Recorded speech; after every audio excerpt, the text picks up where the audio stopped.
Hey everybody, welcome to VIS here. We are getting ready for the playoffs, the final day of playoffs here as we start the semifinals for VIS64. This is the conclusion of Split 1 of the spring season. It has been an exciting season thus far. We've had tons of matchups, but the last three teams remaining, these are the three teams that have qualified for the challenge battles, are now fighting for their placement, and a lot on the line as well, as there is a decent amount of money that changes between first, second, and third. I'm joined tonight by Tasty Bacon and Forecourt Jester.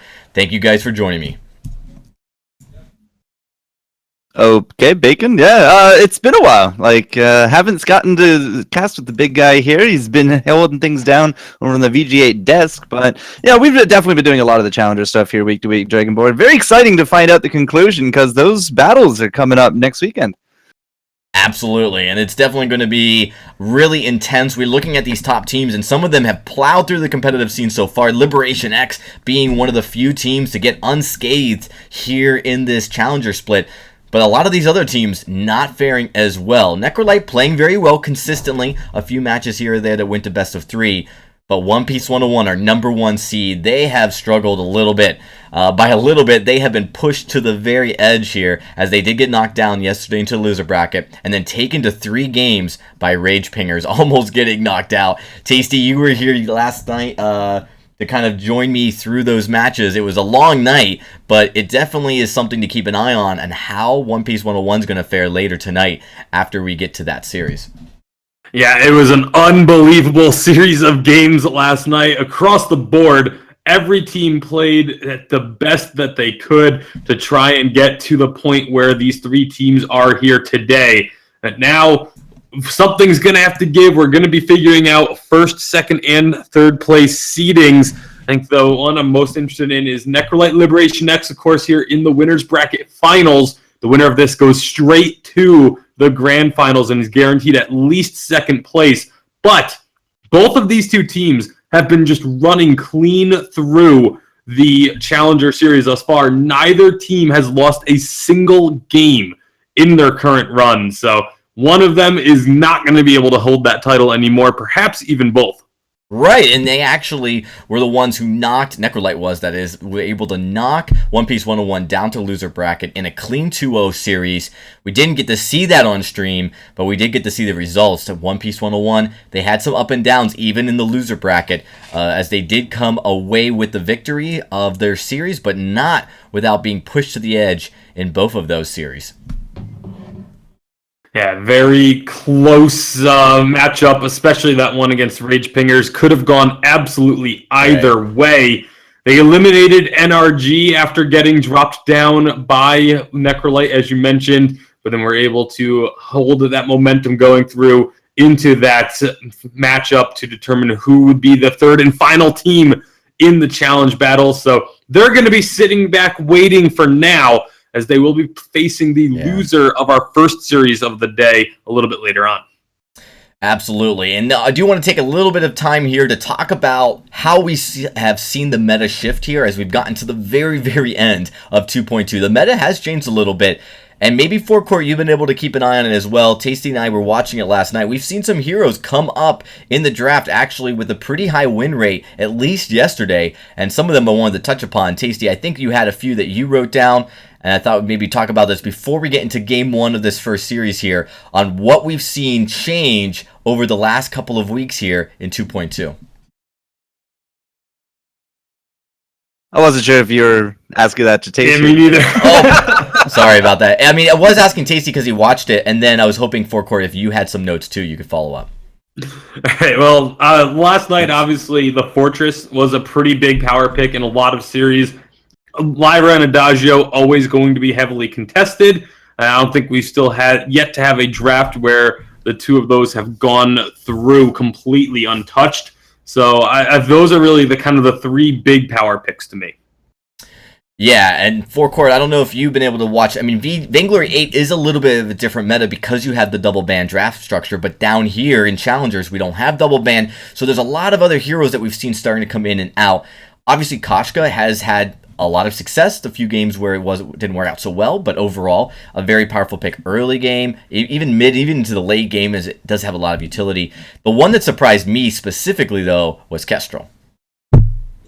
Well, I mean, Weapon, Crystal, I think she has a little bit of a better win rate on Crystal currently, but a big thing for me that I haven't really gotten to see for the challengers, at least the games that I got to do, was Alpha. Like, there's actually some really good strength on that jungle out there, especially Crystal Burst, but haven't really gotten to see a lot of it. But we still got a few games left this patch because we are still on 2.2 here tonight. That's right. We are on the tournament server for 2.2. So while everybody's enjoying 2.3 for competitive play, at least tonight, and I believe into Vainglory 8 as well, we'll be playing on 2.2. This gives players a few weeks to acclimate to the new update, but also finish off what has been a nice transition and evolution of this meta here in this update of Vainglory. We are going to get into this first game, though, and let's talk a little bit about this matchup specifically. And this is the one I think a lot of people have been really waiting for after seeing all the dust settle and realizing that Liberation X and Necrolite really truly are those two dominant teams here in this Challenger series, in this entire, between both groups, in this entire split. These are the two teams that have really come out unscathed. And Tasty, going into this matchup, I think that we can both agree that it's going to be a slugfest between these two teams. Well, we'll see. I mean, last night when we saw the one game Liberation X had to play in because they were victorious, they didn't have to play any further, but they were absolutely dominant over the Giraffes. It wasn't even a close match. They just completely controlled every aspect of the game and finished it out cleanly. We didn't get to see the Necrolite match, unfortunately, against One Piece 101, but I would assume it was fairly similar because they were able to take them out in 2-0 fashion. I haven't gotten a chance to actually find out what the games were like themselves, but if Liberation X can play up to the level that they have been all tournament long, Necrolite might be in some trouble here. Yeah, absolutely. I mean, I expect to see all of the, sparks fly at the very best that they can come to offer here, because I think that, there's a good chance that they need to set the dominant pace now, as they may be going up against Necrolite actually in the best of 5.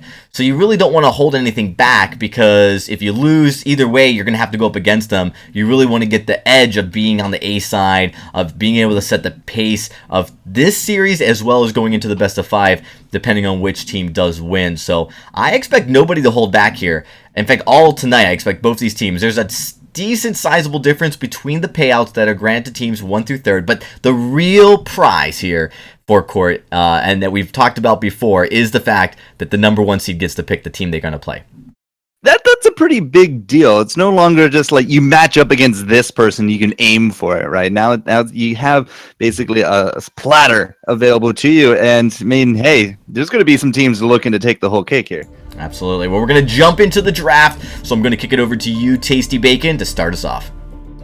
All right, well, we've got a Finn going to be banned away right off the bat. And we saw a lot of Finn actually yesterday too, and so that's kind of made a bit of a resurgence down the stretch here. But Adagio banned away means Lyra is going to be first picked. Yeah, well, the Finn first just kind of, it feels like it could be something of a target ban, but I don't really feel like that really is up against Liberation X. It was just a mechanic here to either get Lyra or the Adagio. It's not 2.3. The nerfs have not gone in. These guys are still in their former glory, and that's a very aggressive counter right off the bat here from Liberation X. That's going to be a lot of rushdown. It really is. I'm likely going to then be the Glaive coming out of the captain position. Could see it flexed up into the lane, but most likely going to be the captain. Koshka, of course, Status has been playing a lot of Koshka and has just been tearing through people.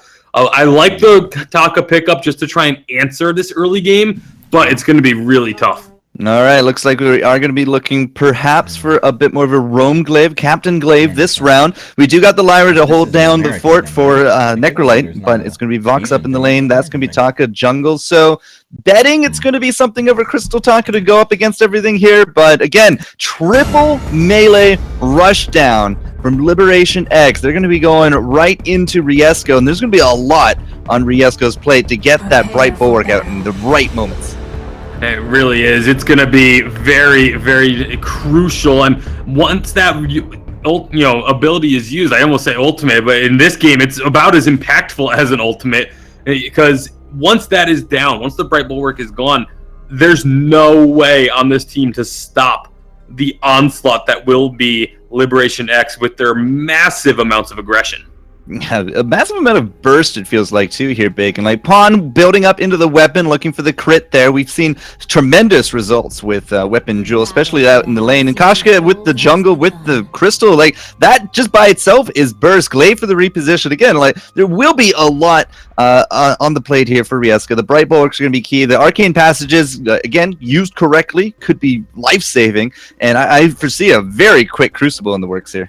Yeah, reflex blocks are going to be massively important for Necrolite. All three heroes on the other team having at least one ability that you're going to want to try and block out. And so, see the starts. The jungle starts are always interesting to see what way this team decide to go ahead and kick it off. Liberation X is going to be putting all the gold onto Pawn the Original and Status, while E36 just hangs out in the lane just to soak up any experience if a minion were to go down. He's not going to have to worry about taking any farm away from Pawn.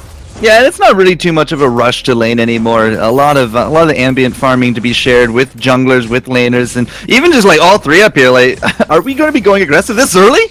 They are going to be going aggressive. Junie gets knocked back with the afterburn and taken out. There's a rocket leap in, and they've got themselves quick 2 kills. All right, so Status coming up is like, all right, fine, maybe they want to share a little bit. He has nothing else to farm. Well, they're just going to take a note out of Von C's book. Farm the enemy heroes, man. That's all you got to do here. You want to share, how about you share cooldown timers? That is pretty much what they just said there. Yikes. Okay, quick 2 kills, and they're not even done. They are going to start living off into this jungle. Necrolite going to be on notice here. Oh, another rocket leap in. Just going to get the knockback. Standing solo will get afterburned into the wall and just shut down hard. That is another kill going through onto E36. Well, all right, good start. 3-0, the roaming execution kind of just being done here by Liberation X, and it's putting them right there into the driver's seat. A little bit of weapon to come through. Looking at Stand and Solo, he does have that weapon blade, so I'm not entirely too sure which way he's going to go with the Taka. It would be curious to see if it would be double weapon, but something's telling me that Junie is going to be ramping up for Crystal here. We'll have to wait and see, but it could also just be Stand and Solo starting with the weapon blade just to have a quicker initial clear speed.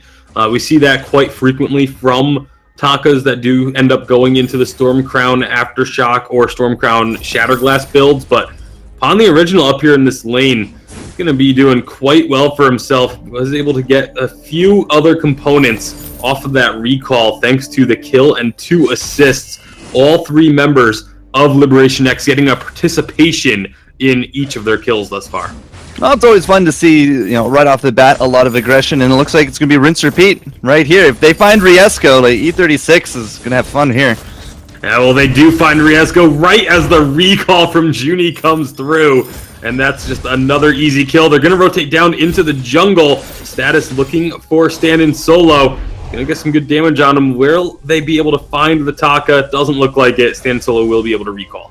12 farm to the 20 as Status is just kind of coming ahead on that one. Pawn the Original at 28, Junie 22. It will be the weapon Vox, and it does look like it's going to be a little bit more of, quote, that utility build coming in for Stand and Solo. We'll have to see how far they get into that, because already down, coming up to 3,000 gold, Bacon. I mean, if you want to be behind the 8 ball, this is the game that you are just going to be there, because Necrolite have just had a terrible start. I don't think you ever want to be behind the 8 ball, but it's like you mentioned, Necrolite doesn't really get the choice here. Oh, E36 just took a creep, man. Alright, so there's the roam squad. They're just going to sit there. They're going to be looking for something, and it's just rinse repeat. Like, Rieska level 3, what's he going to do here? Well, he's going to get afterburned away this time, so that's a bit of good news for him. Not getting knocked into the team, so he's not going to be giving up a kill, but Status, again, going right into Stand and Solo's jungle. They're looking for this Taka, but the Crystal Sentry is here to get involved, and so that's going to dissuade the aggression, although Status was able to take away that mid-Treant. Yeah, it's just living off into that jungle, man. From the get-go, having this roam glaive, I really do feel like this is sort of what you want to be doing. Get in there, level 1, get that aggression, keep these guys on the back foot, and develop a lead. And Liberation X has done that. Status so far into his farm, like 4.5 minutes, he has himself a Shatterglass. And well, Riesgo just got caught again. Another beautiful afterburn from E36. And now it looks like Liberation X going to try and go diving under the turret. The double stun connects Yummy Catnip Frenzy into a rocket leap. And just like that, they can get to work on this first turret. A little bit of counter aggression from Stan and Solo going off into the other side to get some farm, but I mean, turret down, 2 more kills to the tally. And Liberation X sitting at 6-0. Did I say 3,000 gold, Bacon? Let's make it 4 at this point. Like, we're almost sitting at a 1,000 gold a minute advantage for these guys.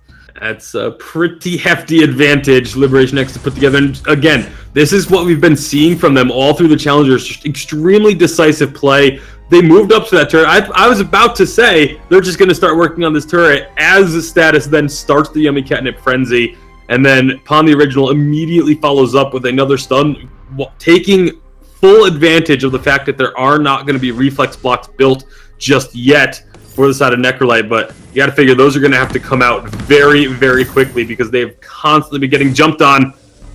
Might be about to happen again here. Oh, Taka does. Where you going, Taka? It lasts long enough for him to get back to the other brush, so he does avoid getting spotted. That poor sentry. Yeah, that was a very quick kill on the Crystal Sentry. Yikes, yeah. Alright, so Pawn sitting on first of his tier 3. Status picked up his there as well. Junie is going to get into that breaking point, but the rate that these fights are lasting, I'm not entirely too sure how much value he's going to get out of it for a while yet here. It's very simple. If they're bursting his allies, then he can get some stacks built up. Okay. Yeah. Maybe the strategy there. I don't know. I feel like there are times when you need to adapt your build path based on the game, and one where you're up against a full squad of burst might be one of those times where you can't really rely on the stacking of a breaking point. But we'll see. It's going to take a while to come online, but Junie is going to be committed to the breaking point double monocle build, it looks like. And at the same time, I think Pawn is going to be going a very similar kind of path. I mean, he already has that Sorrow Blade. He's likely looking to finish up either the breaking point next or that monocle, but there's going to be, that finished 4 red item build, I feel. Like, Pawn doesn't really have too much to worry about here.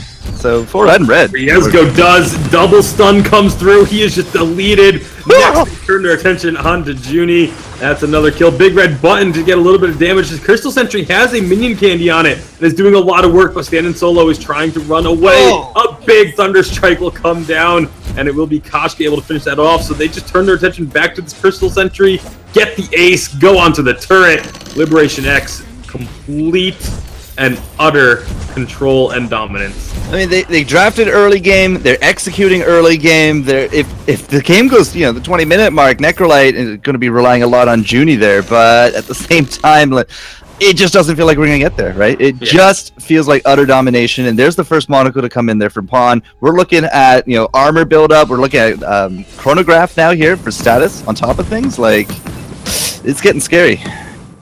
And, you mentioned if the game goes 20 minutes. I feel like if the game goes 20 minutes, it means Necrolite is winning at that point. But right now, it's going to be another afterburn onto Riesgo. Should be able to get away this time. Never mind. That's a lot of damage coming out of Koshka. It's going to be another kill for status. An Eclipse Prism to go with that. He's in a bad spot. Rocket Leap to get the stun. Thunder Strikes.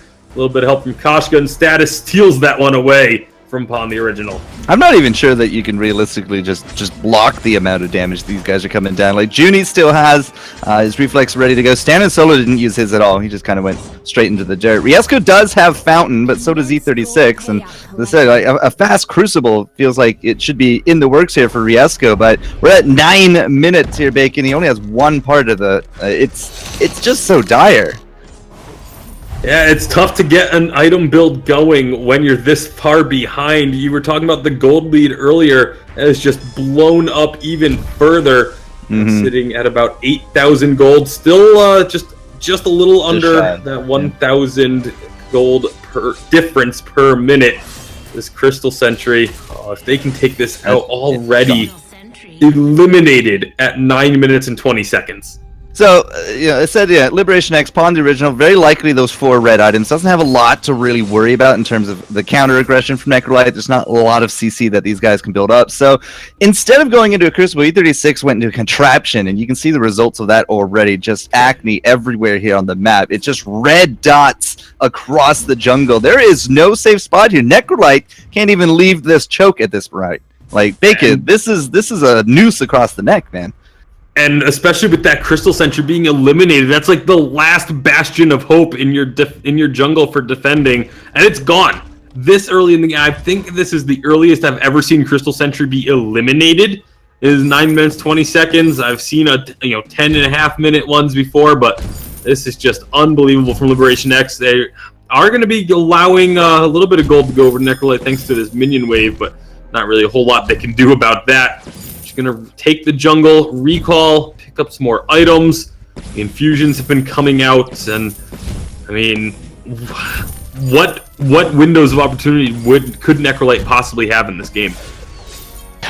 You wait and wait and wait. There used to be, back last year, like when Hammer's velocity was starting to kind of get their kicks going, and Dienzio coming into all that, right? These guys turtled up. Excrucio, right? They used to turtle up. They were in these bad situations. They at least still had their choke turret, and they waited and waited and waited, and eventually got, just enough to kind of make their comps work.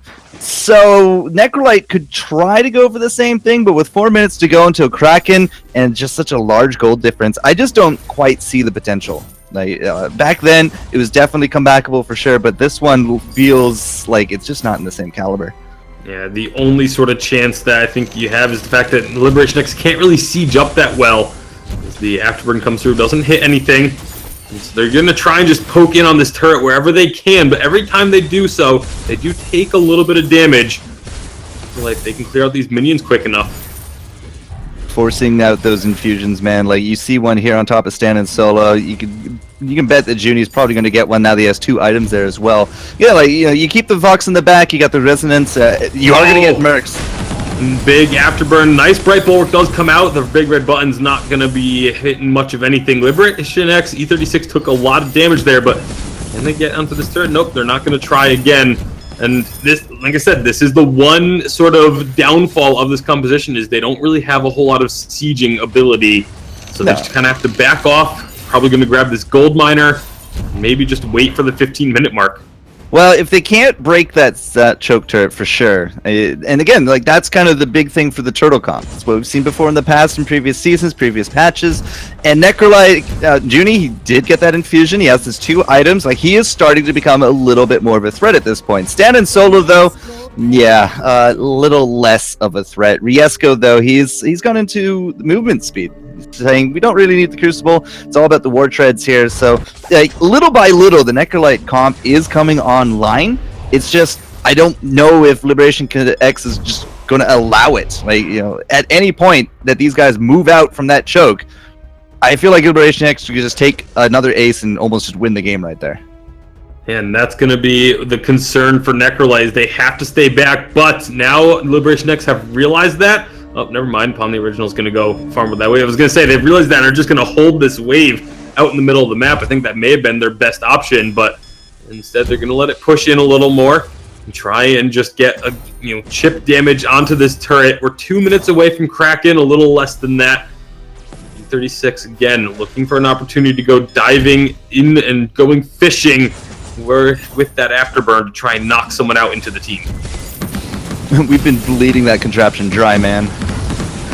Well, turret goes down. They're able to get that damage through. Now perhaps a little fight. Koshka's low. There's going to be a nice Afterburn. Yummy Cat and Frenzy is used, but it gets blocked. Big red button not doing a whole lot with this weapon build. And they're going to get a shutdown. That is a big shutdown onto Palm the Original. They get a second one. Status falls. Can this be an ace? Necrolite. They're going to be looking to turn things around, and that's the first step. Okay, I mean, that was an ace for a turret. Not exactly the best trade in Liberation X book, but they did get the turret down. This is still going to be a really big opportunity. Necrolite, they can get a lot of farm, they can steal out the jungle, they can get this turret and start shoring up that gap. Maybe the turtle strat has actually paid off by the end of it here, Bacon, but Stand and Solo is still needs some kind of vast power improvement. Like, he was jumping on them in the back, and he was just almost not registering on their health. Like, this was all Junie and Rieska making that happen. Yeah, well, getting those big shutdowns are going to help out a lot. You know, obviously, the shutdown kill bounties giving quite a bit of gold over. Status getting pretty close there. Yeah. Doesn't really have the help. The rest of the team is on their way, but they're primarily just clearing out. Oh, he gets the Yummy Cat and Frenzy, gets blocked. There you go in. Rocket Leap is going to land a stun. There's a lot of damage coming down from these strikes, but Status is low. Big red button gets used in the middle of the fight. Doesn't do a whole lot. Status still somehow alive on the backside. Meanwhile, Junie is the target. Junie will fall. Status rejoins the fight, and it is going to be taken down. Stand-in solo should fall there. One more Thunder Strike. And now they spot Riezgo. Can they chase him down, though? Riezgo's going to have that speed boost thanks to the Sigil. Han is still on the hunt, though. Rocket Leap is available, gets used, and that puts him in position. One more Thunder Strike. Doesn't even need it. That will be an ace for Liberation X. Ace buff minions to be coming through, and now we're just making a beeline off to this Kraken. That was a very aggressive engage from Status, but it did work out by the end of it. Sure, Status does go down. You saw him falling off there as well, right? He was no longer chunking out people, for half of his bar. But the turtle comp, it felt good. Perhaps we stayed out a little bit too far here from Necrolite, but I'm just worried that they weren't able to claw enough back into it. Yeah, it's definitely a concern as Kraken gets unleashed. She will be making her way down the lane momentarily, and you've got to figure Liberation X are going to look to finish the game with this push. Yeah, that's what I would definitely be expecting at this point. Level 12 infusions. We do have only one level 12 available from Necrolite. Like, that by itself, we're missing 3 levels from the team of blue, and even with these infusions, I'm just not sure that we can do another fight like that. Well, Necrolite's going to clear out this wave of minions, taking a little bit longer than usual thanks to that minion candy, but now Kraken is here, is going to be making her way into the base. Just 2 turrets standing. Liberation X getting themselves prepped for a fight. Big damage onto the Taka. Not quite going to go down even with the afterburn coming through, but this does now allow Liberation X to just get onto this turret. They are melting that so quickly. E36 in the thick of things. They just jump onto the next turret. They're not even worried about Necrolite. Now they're perhaps put some damage on them. No, they're just ignoring the team completely. Go straight for the crystal. And Liberation X are going to take game number 1. A yet another dominant performance. You saw it get a little wobbly there with that ace in the middle of it, but Necrolite, they're just too far behind at that point. Like, the turtle strat pays off if you give it enough time, and getting that ace, getting that counter turret, getting that jungle was just a godsend for them, but they paid for it with their own choke point. That kind of broke the defense right there. Liberation X able to take that fight down in the jungle pretty handily. It might have taken a little bit longer than the previous ones, but still very dominant stuff from them. Early draft execution, man. Like, Liberation X showing big breadth of experience on that one. Not only that, I'm also really happy to see the build from Pond the original. I didn't get to touch on it too much, but Sorrow Blade, Tyrant's Monocle, and Tornado Trigger, just full crit. You don't need a breaking point when you're on a jewel. In fact, I feel like it actually can be detrimental if your opponents then just need to build an Atlas Pauldron and you can be affected heavily by it, but just go all in on the crit, have those Thunder Strikes just do massive amounts of damage. That's exactly what they did. They were able to take that victory cleanly. Wow, yeah, really impressive stuff, guys, from Liberation X. I got to give a little bit of credit to Necrolites for trying to do the best job they could with turtling, but I think it was a little too late. By the time they finally were able to get their feet planted, Liberation X was able to come back up and just storm very effectively. It really just right out of the gate, it's kind of one of those situations where when you're going up against the Kashka and you're able to push the enemy back out of their jungle, which we did see so well. I mean, E36 and Status, that tag team able to move through the enemy's jungle, probably better than anybody else, really comes down to, I think, just how you're going to draft against this team. You can't give them that kind of early game advantage. You can't give them Saw, you can't give them Lyra, and you can't give them this jungle ability, which is really tough in a single ban game format. It's going to be really challenging for these teams.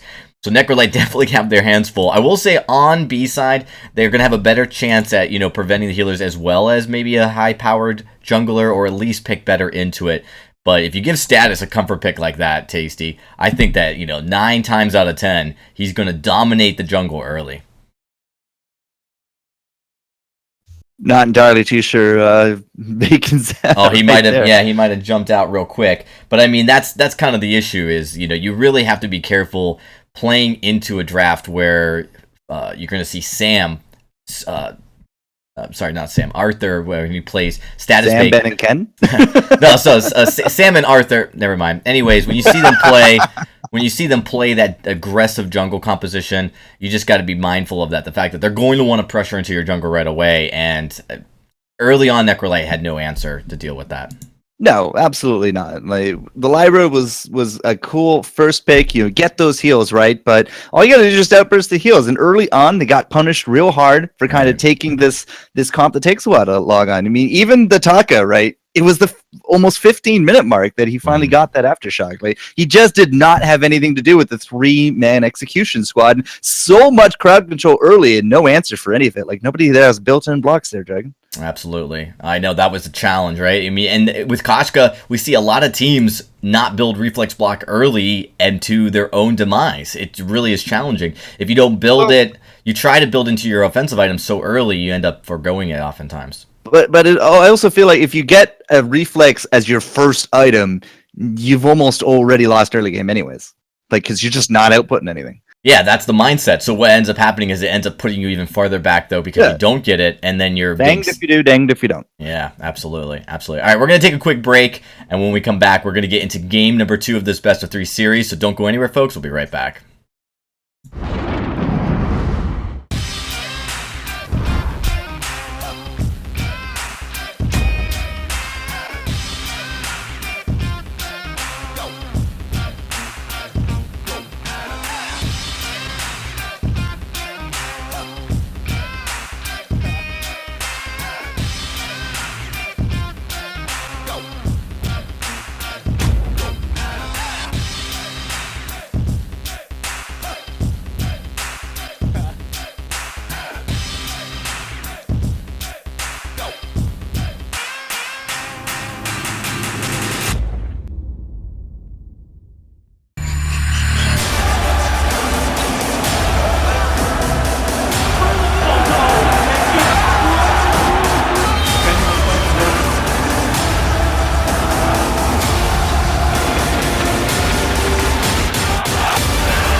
Only $14.99.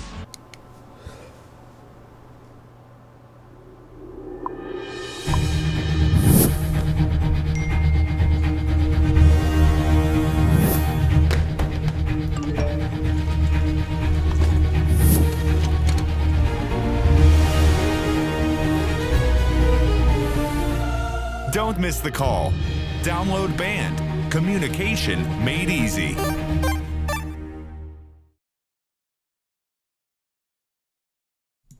Welcome back, everybody. We are ready to get into game number 2.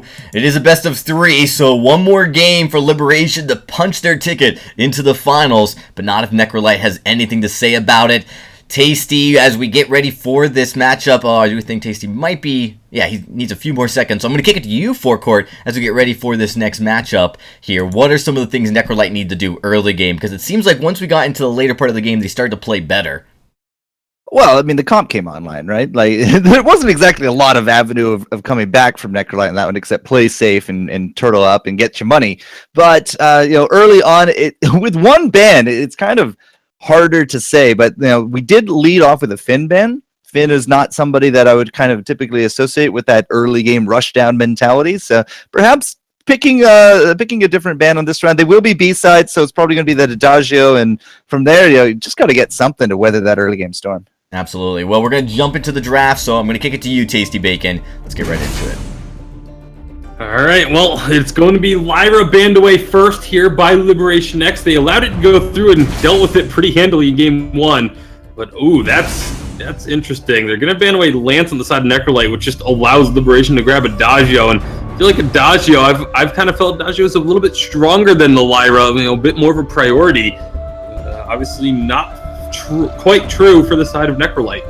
Okay, so perhaps a Finn would definitely be a good answer here, because if we are going to be going for a lot of, especially like threatening here with the Adagio, a really nice beefy AD carry, nice weapon carry, right? Like you just enhance that so much with that Adagio there. So make yourself available for the Finn, make yourself a linchpin of that defense, just play around the defensive nature of that big guy. Finn Ringo going to be the pick there.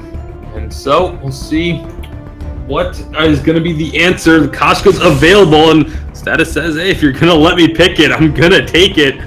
So Adagio, Koshka, perhaps Vox to round out the composition.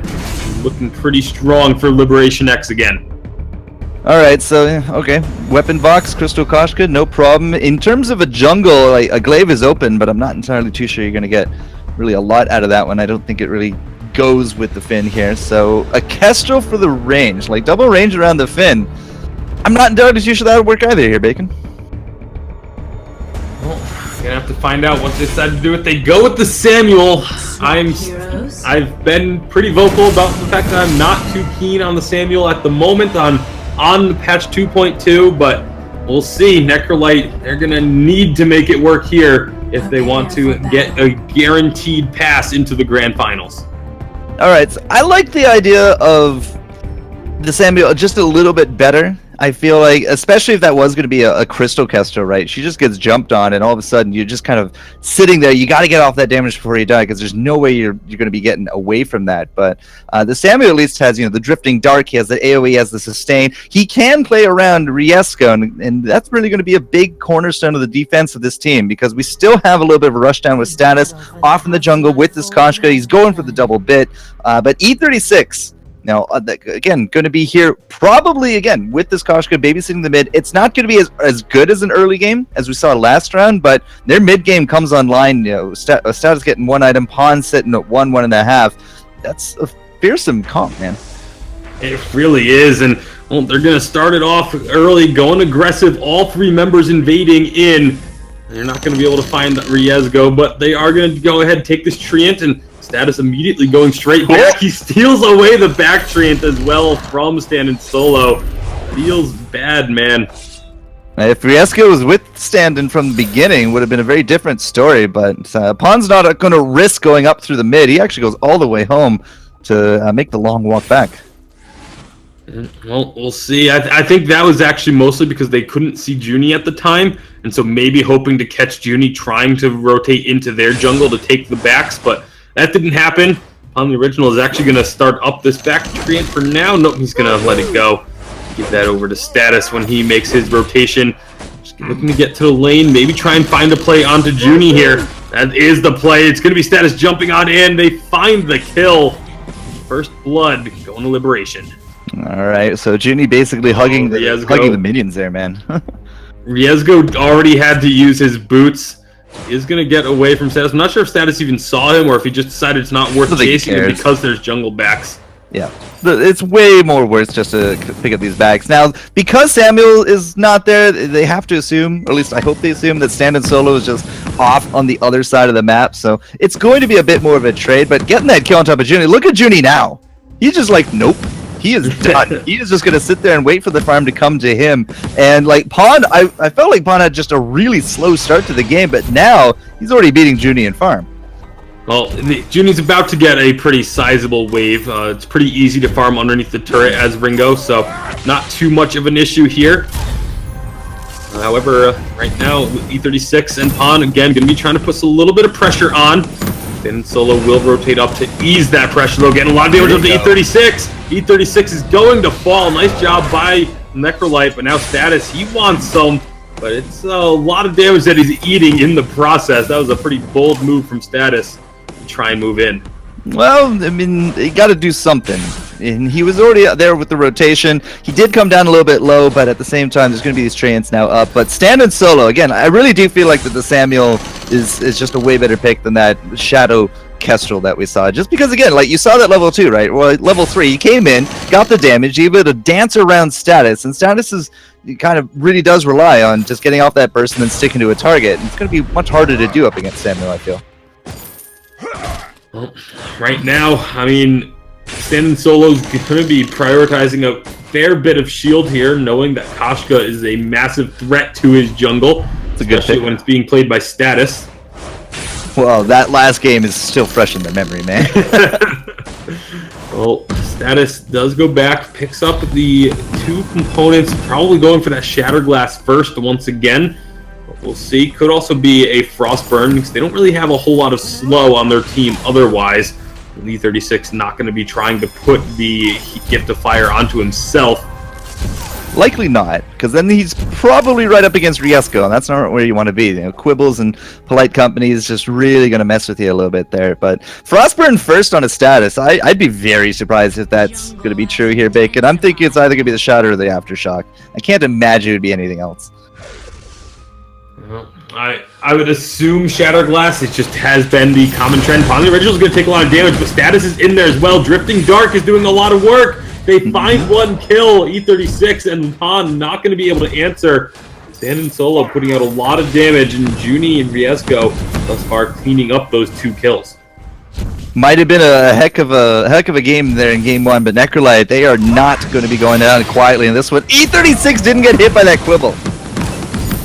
Didn't get hit by the Quibble, didn't seem to matter because he still goes down. Riesgo tanks up that turret a little bit, but Pawn, again, not going to be able to answer. It just takes a little bit too long for the Vox to ramp up to be able to help try and make those fights a trade as opposed to just a kill going over to Necrolite. So Necrolite looking much better here in game number 2 already.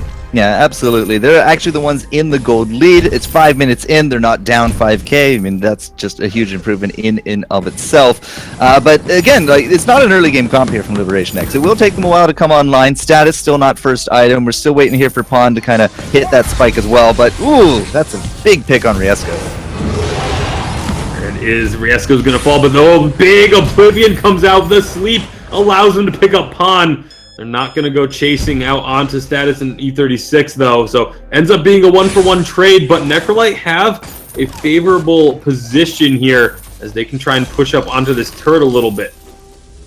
Junie, I'm going to give him credit on this one. I said, like, yeah, he kind of died first. Pawn the Original came back in. Looked like he had a flying start, but Junie's really been laying into this lane. Like, we're at 55 of the last hits here, Bacon, to the 41, well, 43 here of Pawn. That's a sizable difference this point in the game. It really is able to find a fair bit more CS again. And once the Vox starts to get the farm built up, we may be seeing a different story as those items come out. But looking at the 2 junglers as well, looks like Stand Solo is prioritizing a Broken Myth. Could still go into a Frostburn first, which we see a lot of Samuels do. But it's kind of up in the air as to where he wants to go. Status does finish off that Shatterglass.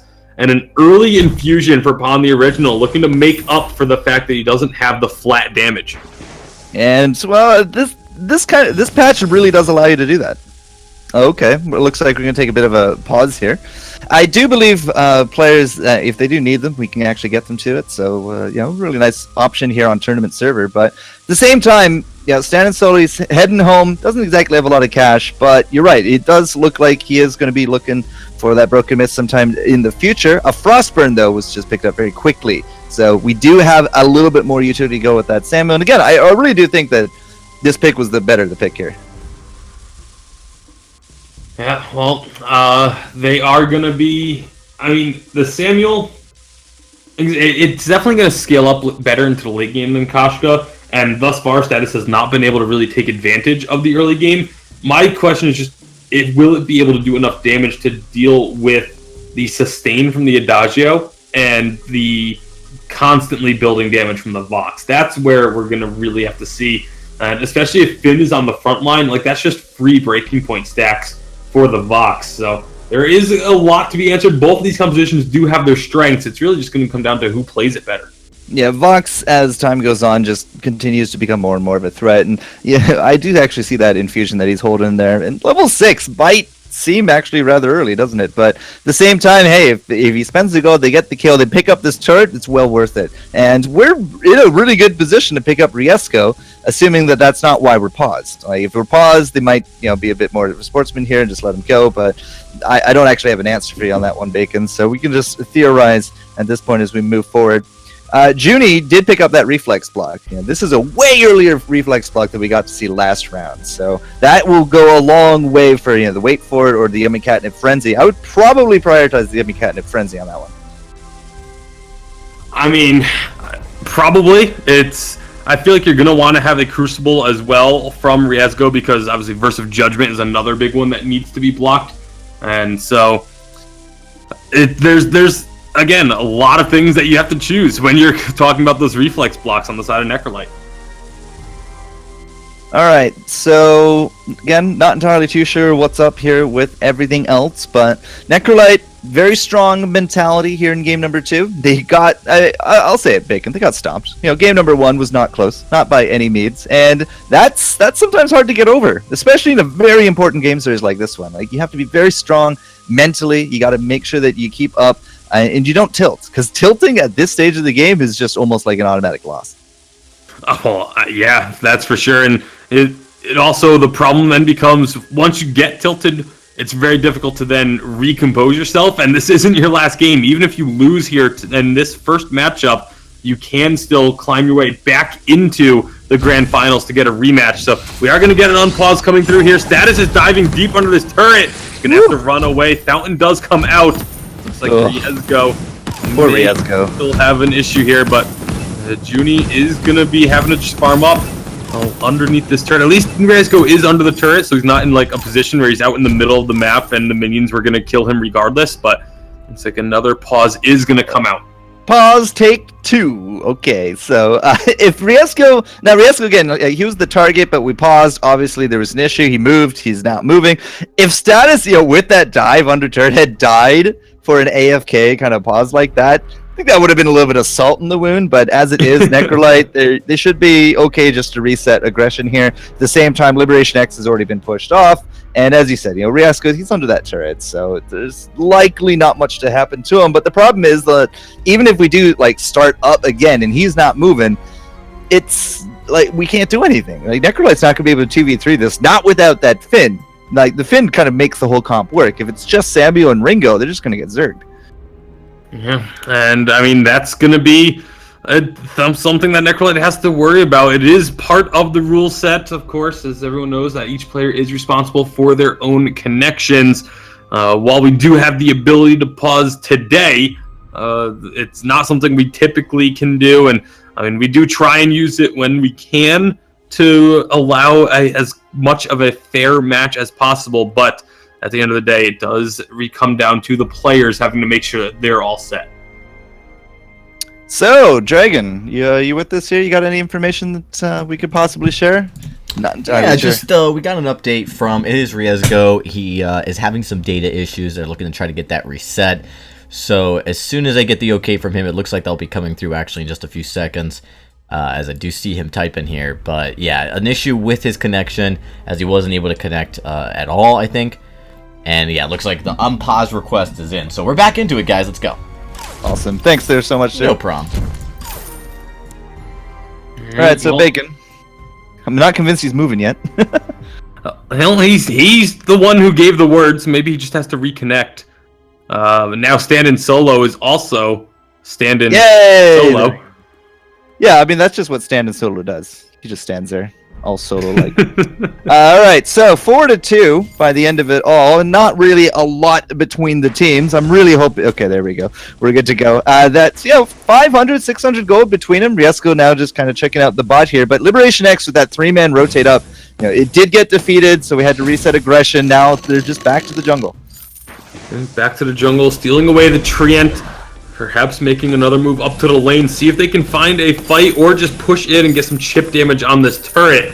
Again, Hellfire Brew is going to come out. Not really a whole lot to be done with that. Kind of interesting use of it, but I mean, that's a long cooldown that you're not going to have available to throw out for almost no reason, it feels like. Yeah, but he got the heal out of E36, and Pawn, he did take a pretty decent hit for it. So if they wanted to engage, a little bit of an advantage already accrued. Oh, there's going to be a nice reflex block on the enemy Cannon Frenzy, but Status is still diving deep in a tough spot now. The Crystal Sentry may get involved, and it does start lumbering towards them. However, Riesgo is pretty low. Burst of Judgment not going to connect. Force the cord very nearly, almost grabbing E36 by that tail, but didn't quite catch. And so now Liberation X turn their attention to the gold miner.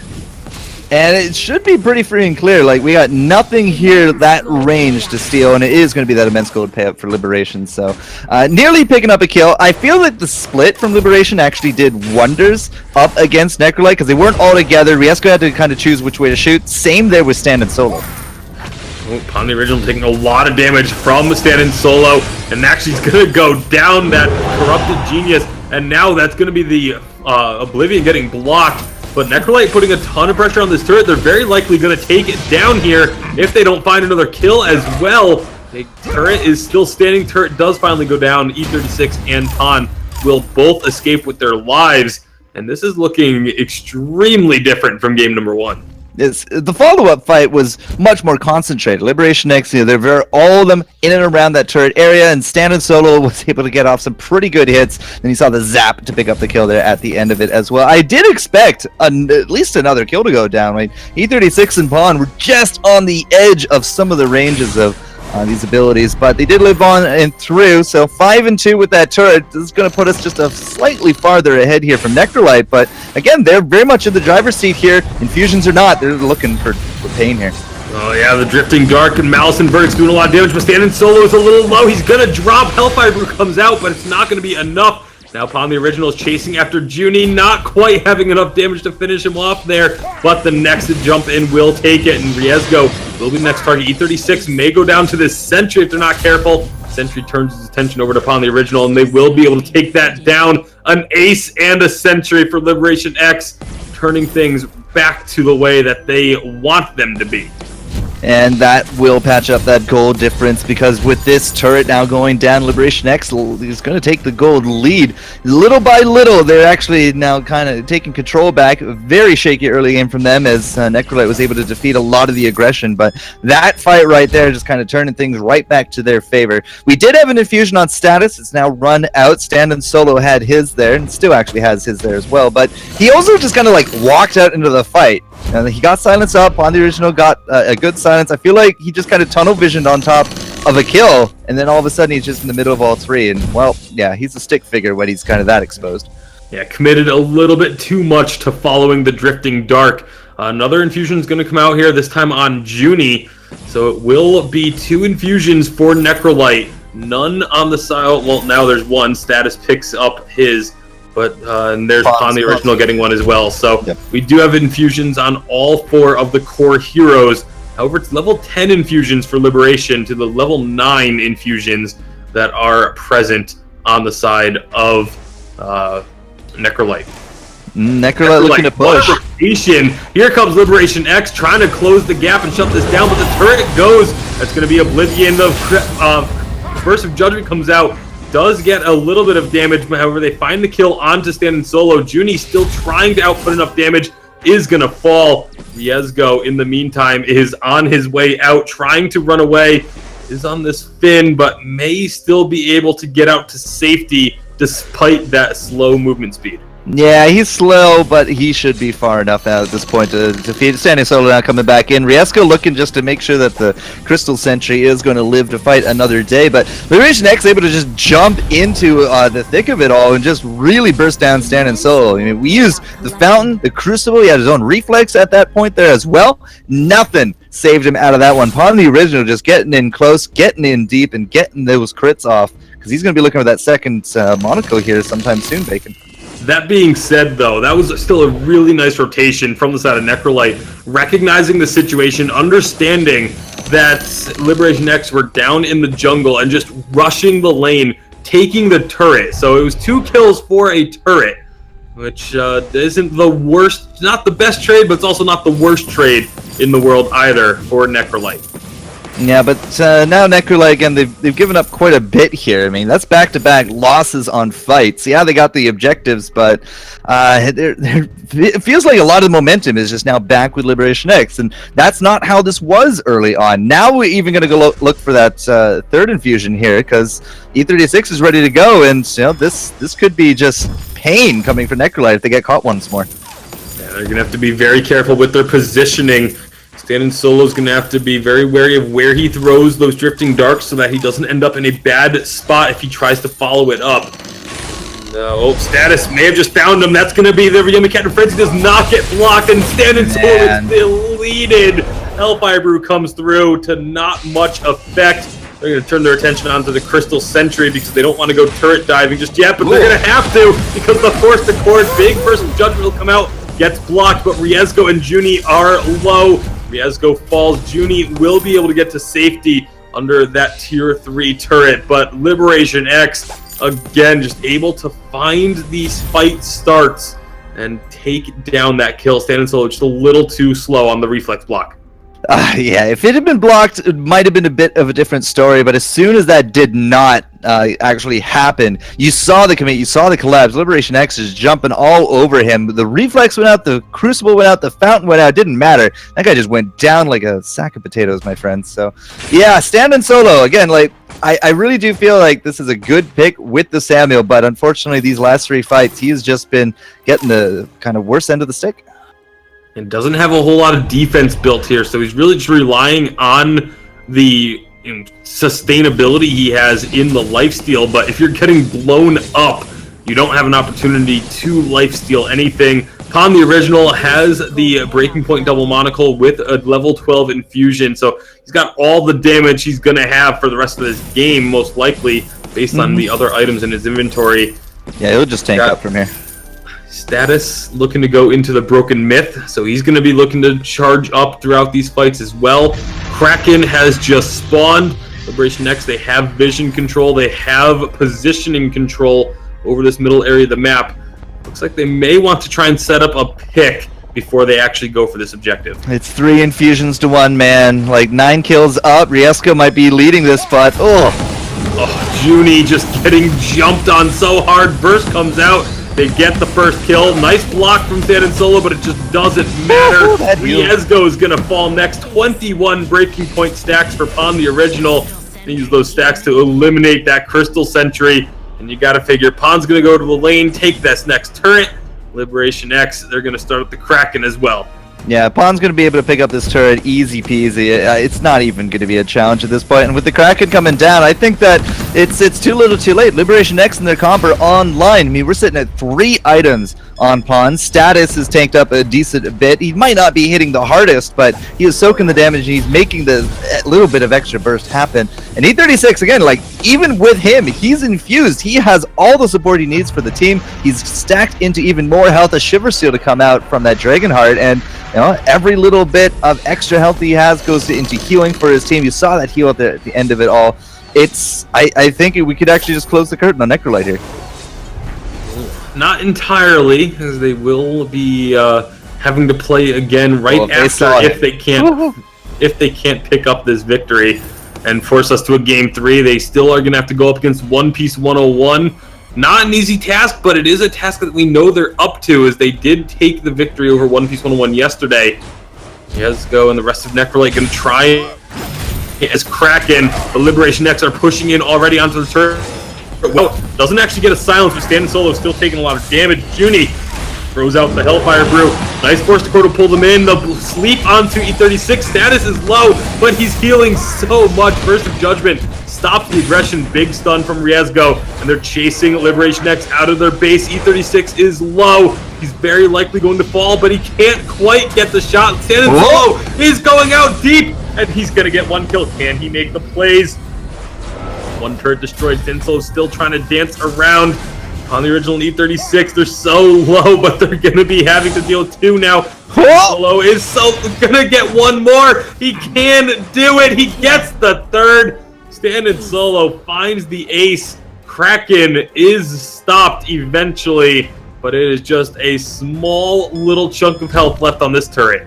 All right, so they're peeking through the curtain just a little bit longer here. Necrolite will continue on. They picked up a lot of gold with that transaction as well. Just call it less than 2,000 between the teams, but there is a lot of vision in this jungle here, Bacon. Like, there are no surprise moves for Necrolite to have out here, and even with that Kraken going down, all they're picking up is jungle. Like, they can't really push down any other objectives. There's no gold mine for them to pick up, and we'll see Kraken again in just under 2 minutes. So Necrolite really need to prove that this next fight, like with nothing else on the line, it just come down to the fight. If they can win it, then yeah, I'm going to take back the whole curtain comment, but I'm yet to be convinced. Eve of Harvest for Stan and Slow. I think the big key to that fight was that Stan and Slow was able to survive the initial jump in, got back onto the Sanctuary, so they weren't able to take him down and blow him up. A lot of stuns came through, courtesy of Riezgo. Oh, they're racing. Not very far, just trying to delay the recalls. Can he stop Junie? Not quite. It's going to be an basic attack going across the fold, and that's actually going to signal for Liberation X to back off, but now they've got a 3-on-2.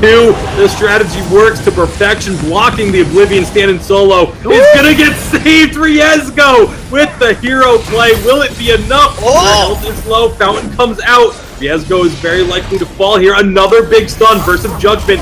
Will it go down, but it doesn't matter. Necrolite making the plays. Okay, push, baby, push. Yeah, we got a choke turret, we got a Kraken. Like, the fold is their oyster at this point. 30 seconds of freedom, and Necrolite are going to use this ace buffed wave just to kind of get as much damage as they can done. And you're right, you have 3 items on top of Stan and Solo. He lived. That Eva Harvest was huge, and they're going to go for the end here. Like, this is do or die. If they can win right here, let's go to game 3. And they've got minions to strip away those barriers. They're on to the second turret. They're on to the crystal. Here comes Liberation X. Can they stop them? It's a lot of damage onto the crystal. Stan and Solo is down, but it's not going to be enough. Junie is able to take it down, and Riezgo as well, staying alive throughout all of it. What a turn of events. Necrolite picking up the win. Riezgo with 2 of the most heroic abilities I have ever seen. The big force the cord, pulling everyone away from Stan and Solo, and then landing those quibbles shortly after completely changed the game. Well, Necrolite's going to be super happy about that, since we are going to have to go to game 3, and I guess I'm not going to take that title away from Fuji at any point here, Tasty, because did not see that one coming, but Liberation X falling right through their fingers there, Dragon. That was certainly a roller coaster at the end. Oh, absolutely, and really surprising that the way they played differently this matchup. I mean, I've got to say, Riezgo has to be the MVP, keeping Standing Solo alive in 2 situations, 2 really key situations where I think Liberation X just thought it was a given kill, right? They said, oh, we got Standing Solo, there's not even a question, and then Riezgo coming in, we saw a play company. It was the battle where the Kraken was hounding down on the turret, and you had Ringo going back, Junie going back to take care of that Kraken, and they were just inches away from taking out Riezgo, and there was a play company that pulled him out just a little bit, got him repositioned. Samuel, if you give him enough time, he will continue to regenerate that health and that energy and come back at you when you're not expecting it. And that really was the difference maker. We talk about in sports, something about inches. These things are literally decided on just very, very small fractions of inches or seconds, and a win or loss can be decided in just a key moment like that. And I think right now for Necrolite, they have to be feeling pretty good because they were able to win the battle of inches here in this matchup, and now they got to go to game 3. But what we haven't really seen is Necrolite dominate in any way. Right now, it's really been Liberation X dominating the fold here, dominating the way the playstyle, and I would say losing because they overextended or overcommitted to plays that they didn't need to, at least in that last matchup. I think... Oh, yeah, for sure. For sure, right? So I think that's something that you have to think about is, can Necrolite actually dominate a game? Well, it's going to be a tall order if they can, but they held on, they stayed strong, and by the end of it, you know, they were given an inch and they took a mile, Mr. Dragonborn. So, I mean, I'm really excited to see what game number 3 is going to bring to us, because that's 2 games in a row. Koshka won an absolutely dominant game from Status. The second, not so much. So, where's the priority on the bans going to be? In game number 1, it was a ban on top of Finn, and Finn was a huge reason why we were able to get a win from Necrolite here in game number 2. So I wonder, with A-side going back to Liberation X, will it be a repeat Finn ban? I'm not sure. You know, what's really interesting, and this is actually the first we've seen, is we've seen the healers get split. So typically what we do see is if a healer gets banned on one side, we get banned on the other side. Otherwise, there'll be no healer banned, so they can evenly split it. But if one team gets a healer, they typically have a very good win rate. There were some exceptions. We did see Rage Pingers with the Lyra not do well, and we're seeing that again today, where teams just seem to be very well equipped with dealing with giving up a healer and still coming out on top. It also is a possibility that some of these supports are just struggling with some of these healers. Like the playstyle's changed enough, the aggressiveness. So we've seen Adagio on one side lose, Lyra on the game 1 lose. And so maybe these healers being overpowered is starting to shift a little bit here, at least in the last day of 2.2. Yeah, the very last day of 2.2. At least for the Challenger. I'm not entirely too sure what next weekend's or even this weekend's games are going to be there, Dragon. But all right, I don't know, man. Like, we had so many changes with 2.3 that even if like you start seeing the shift this weekend, I wouldn't be too surprised. Yeah, well, we're going to get into the next game. That's game number 3 right away. We're not going to take any breaks, so I'm sure you guys are excited to hear that as we jump right in. Liberation X looking to take game number 3 here. So let's jump right into the draft. Tasty Bacon, take it away. Well, just to clarify, at least the current plan, as far as I know, is that Vainglory 8 this weekend will be on 2.2, and that will be the end of 2.2. Everything from there on out, including challenge battles, will be on 2.3. End of an era. So we're back on A side. Is Liberation X supposed to be off to the right? Yeah, they are. Never mind. We're good on that. Never mind. So Adagio ban. Adagio ban, Bacon. Yeah, Adagio gonna be the ban away here. Finn gonna be the option for Liberation X. So again, we've seen Finn all of a sudden come to power in like the last 2 days or so, and being a priority even over the Lyra. But Liberation X were able to deal with the Lyra in game number 1. Let's see if they go for it again. I mean, I wouldn't be surprised. I wouldn't be upset at all if they were to take the Glaive Koshka once more. It's definitely a thought going through my head. I mean, we've seen a little bit more priority on banning Lancer in game number 2. We're shadow picking the Lancer just for a moment, but Koshka 3 for 3 status is going to be showing us that jungle Koshka. And game 1 was certainly an eye-opener. Game 2, a little bit more of a downer, but what will they pair with it here? I think they're leaning towards the Lance. Yeah, they're going to go ahead and grab the Lance. That's E36 Lance then, has to be. Oh yeah. Almost certainly. He played it a few times yesterday as well with the Koshka pairing, and again looked very strong. But one thing I do want to point out is with that loss, with that second game there are now no longer any teams left in Challengers that have not lost at least one game. One loss in a whole season, but it's like you go all the way to the Super Bowl, you have a flawless record, you could still lose the Super Bowl. Nobody is invincible in this. Absolutely. Well, they're going to put their faith in the Vox once more, taking the Vox and the Samuel.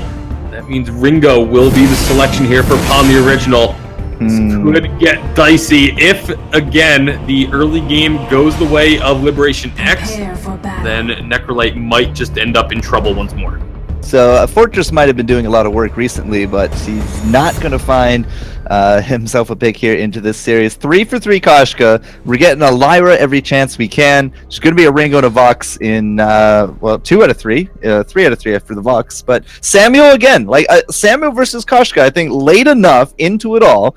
Necrolite, if they can weather this early game storm again, they're going to be in a pretty decent spot. Like, we just saw them take that win. They fought back. They actually had early game pressure last round, but I'm just not entirely too sure that we have an advantage either way here. Yeah, well, I mean, it's a very clear early game advantage in terms of composition for the side of Liberation X. Necrolite, like you said, definitely needs to be able to farm up into the late game to have the kind of strength that they want. But we are going to get another pause here, unfortunately. Man, the data in USA tonight just all raging, saying that no games of Vainglory will be going through unscathed. But it's at the same time, I bet you there's just an infinite amount of devices downloading the 2.3 patch as everybody's coming online. Well, we'll see. I mean, dude, charms look amazing. Dancing looks amazing. I'm not gonna lie, that stuff looks really mint. It looks good on. I'll have to see what it looks like in game. I always reserve my judgment until I see it in game. I don't pass judgment based on what I see online. Dude, the developer stream just had so much craziness in it. I've been watching all these retweets all day of like Fortress doing his dance where he just takes a piddle on top of well, anything really. Like you just put him up against a pillar, he takes a piddle, and yep, that's Fortress for you right there. But yeah, they can like map to map, patch to patch, UI changes. Fuji himself just praising that he's really just enjoying like the level of detail that's going in everything, and the game is getting just super polished and just super hype. And there's so many things that you could buy now as well. It's like I don't even recognize the store half the time anymore. And of course, the one great thing is that all of those things you can buy do not actually affect gameplay. It's purely cosmetic, no pay to win here. It is all about your individual and team skill. I was also reading the patch notes and the developer updates and all that, and the playoff beard estimate of completion. We're 15% into the roadmap. Like, if that roadmap continues on and we're getting 5v5, like, can you imagine Worlds? You come into Worlds, right, and then you just have like all-star matches 5v5, just kind of like exhibition. Wouldn't that be so lit?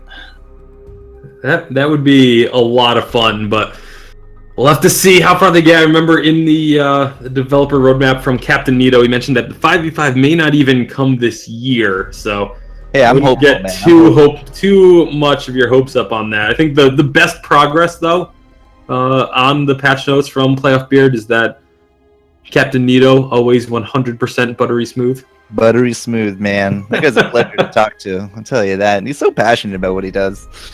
Oh, Vainglory has a good captain at the helm. Speaking of Mr. Dragon, you're sitting on the helm of our pause here. Any idea what's up? Yeah, it does look like, again, we do have a connection issue. We are getting that addressed right away. So I'm told a minute. We should be back up into the game. And thankfully, this started before any objectives, anything was taken. So in a sense, really this has no impact whatsoever. There's really no lead. Everyone's just kind of getting into position. So once we get unpaused, everything will continue as normally. Probably not a whole lot of action until we get to those first few minutes of early aggression. Okay. Well, I don't think we need to restart. That's what I just heard right there, Tasty. Yep. It looks like it was just one player having some issues, and we should be getting unpaused here in just a moment. Yeah, but we'll get there. We'll see. We'll get there, man. I've been keeping up at all with like the SEA or the China stuff. I've been seeing Tesseract has been doing some stuff out there. The China League Queen, she's been tweeting a good bit. Yeah, I've seen a couple of games actually from those regions, but we are back into this one. 30 seconds in, so jungle camps haven't even spawned yet. Now we are fully underway for game number 3 between Necrolite and Liberation X. Yep, and everybody's moving, so really good stuff right there. E36 just immediately grabs the front with that lance. He's actually going to even start up this ancient train because it's the 3-man roam right through with Liberation. Just no real contest for lane, and you don't need to really. Like, you're going to lose out what a little bit here. What, 3 minions? Yeah, 3 minions he lost out. That's more than okay in terms of an error margin. Yeah, especially because it allows your jungler and your captain to get a nice little advantage, especially. So I like the movements. I like the Liberation X has been putting the focus on trying to stick together in the early game and get little advantages here and there, especially when you have a Kashka, getting her rolling. Oh, Riezgo, he's going to be caught out a bit here. Is there going to be an impale? It does land. Githian Wall will actually steal away the kill from Status. Don't think that was necessarily intentional because you don't really want the first blood bonus going onto your captain. Not ideal, but kill secure. Yeah, it's all about the kill secure right there. But again, like, the big emphasis here is that they were all level 2. Down in the jungle, that's going to be standing solo, getting impaled and Githian walled into the wall. Status is getting taken down pretty low, but Pon the Original gets a shot in. That's going to be just enough to allow Status to get that kill. Actually, E36 taking that one as well. That time he may have had to, though, because Status was so incredibly low. It's bloodthirsty supports, man. Bloodthirsty captains, that's all it is. E36 is going to get a huge boost to his farm. Like, 4 minute? 4 minute on the dot found. That's what I want to see from him now. I would expect actually even earlier. You can get really early fountains nowadays if you forego a little bit of early vision, which he actually hasn't really bought any extra, and you can do that. You can forego scout traps in the first 3 minutes or so, and just be able to pick up a fountain incredibly quickly. It's 2,100 gold if I'm not mistaken. Actually, no, it's a little bit more because you started with a contract to be able to get that Fountain of Renewal. So we'll see how quickly E36 can pick it up compared to Riesgo. It's going to be much, much quicker though. So it's the good old Flash X strat, right? Just ignore all scout straps, get yourself a really early fountain. Yeah, well, for the first 3 minutes, why not? If you're not being aggressed upon constantly, you have a very good idea of where your opponents are. Like the laner's in the lane, captain's going to be in that mustache bush, jungler's going to be clearing out the jungle. You forego it for just a couple of minutes in the very early game, and then you have yourself a 3.5 minute fountain all of a sudden. So on the original takes a lot of damage from those Malice and Verdicts, but they are going to be sticking around. This is a little bit risky. Yeah, Pond is rather low. I'm not entirely convinced that they know that Stan and Solo's still up there, but what are you going to do, like, other than just get the shots off, which E36 is going to block? There's no crowd control to add to this. Like, Liberation X is going to be freeform, and they can just run, and that's what they did. They get themselves out of dodge for now. Pon and E36 are pretty low, but here comes Status, maybe going to look to make something happen, or at least just push people away. Riesgo spots him, immediately throws down that bright bulwark to make sure that he can't have an opportunity to do anything. E36 should have enough gold, actually, for that fountain now when he does go back, but we're already 4 minutes in, so he's not going to be really getting a massive edge. Still has a lot more gold than Riesgo does, though, so he will still be able to get the fountain first. All right, so the 2 kills early on here from Liberation X, as things have kind of just slowed down. They've been really putting a lot of focus here in lane looking for the pick, so unfortunately they're just not fighting. Necrolite is responding very, very well to that level of aggression that you saw. So, I mean, they've kind of been skirting around the edges. They've been hiding Stan and Solo up into the top, and it's worked out. Now they got, that scout there into that bush, and if E36 isn't going home, you can probably assume that he's going to be looking for a fight. Well, Riesgo's going to be eating a lot of damage, gets blown up. That first shop visit really paying off for the side of Liberation X. Fountain wasn't even used, so they can continue to stick around. Stan and Solo's going to get rooted and stunned. Status comes flying in out of nowhere to get that kill. And, well, just when you mentioned that the aggression had kind of phased out a little bit, Liberation, they start bringing it once again. Pon just taking shots at Junie. Maybe get some damage. Nope, he just wants to take damage and take shots at Junie. Not even worried about getting chip damage on the turret. No, not really. They're looking for kills, and they're being aggressive. And again, early game comps, right, and early game execution. Liberation X can really excel at this, and no Status coming up. That could have been another kill right there. If that Impale had landed, it very likely would have been, but didn't quite connect. So Riesgo's just going to put down that sigil, heal everyone back up. And everyone finally backs away. Sorrowblade completed now for Pon the original. So both the laners have their first tier 3 item. Status is getting close to being able to afford his. He actually should have. He has enough for an Aftershock if he decides to go that route. But maybe just going to be saving up for a Shatterglass because he's almost to that point already as well now too. Stan and Solo just hit that level 6 mark, so we had a little bit of a window here for Status as he picks up finally not a Shatterglass, as it is going to be an Aftershock. We had a little bit of a window of that level 6 where we didn't have a level 6 on this side of Necrolite, but that window is now closed. But still, I mean, we don't really have a reflex here at all from Stan and Solo. If he gets caught out one more time, Status is just going to be able to lock him down with the yummy catnip, and that should be another kill. Still, I'd say early game, Liberation X made themselves a nice advantage. They're getting enough counter farm in to keep the Samuel a little bit more at bay. You can see Status, flying ahead at 36 to the 27 farm, but the 4 kills has also now almost made 3,000 gold between them, and E36 just continues to be aggressive. So again, Liberation X just execute these early games just really well, I feel. Yeah, they're definitely an early game team and looking for a little bit more. Riesgo not quite going to get impaled. Still eats a lot of damage from Pon. Those guaranteed crits from the heroic perk doing a lot of work. So, thought he may have been willing to take another shot, a couple shots. Another impale, not going to connect. That will keep Junie alive and fully healthy, but they rotate down. They're going to say, okay, we can't make anything happen in the lane. We'll start with this gold miner. will be contested, though, on the original, just taking a couple steps back. Big damage coming through. Wait for it, come through. There's Malice and Verdicts. Goldmine does go over to Pond, and now Junie is the target. So is Stand and Solo. He will end up falling. Can they chase down this Vox? Not quite having enough movement speed there. It looks like Riezgo will be sacrificing himself. Crystal Sentry, will they decide to go for it? Nope, they're just going to go back up into the lane. But 2 more kills and a Goldmine for Liberation X. Yeah, the Goldmine I thought was perhaps going to bite these guys in the butt a little bit here from Liberation X, because they're kind of they were juggling 2 fronts there. But Junie has stuck around, and that is going to be a mistake as Status comes up. A nice block on the Catnip Frenzy, but it will get stunned up regardless. The turret is going to fall, but it will be upon the original, giving the first kill of the game back over to the side of Necrolite. Yeah, I think they actually expected to insta-give him just a bit quicker than what happened, but this could also be a counter push, but Necrolite not actually pushing lane. They're looking to push out into the jungle a little bit. Stan and Solo will get some return farm. All of a sudden, he went from 27 farm up to 34, and he got himself a kill on that front, as well as a little bit of this counter going in. So that should be first item now. I mean, he has the cash for it.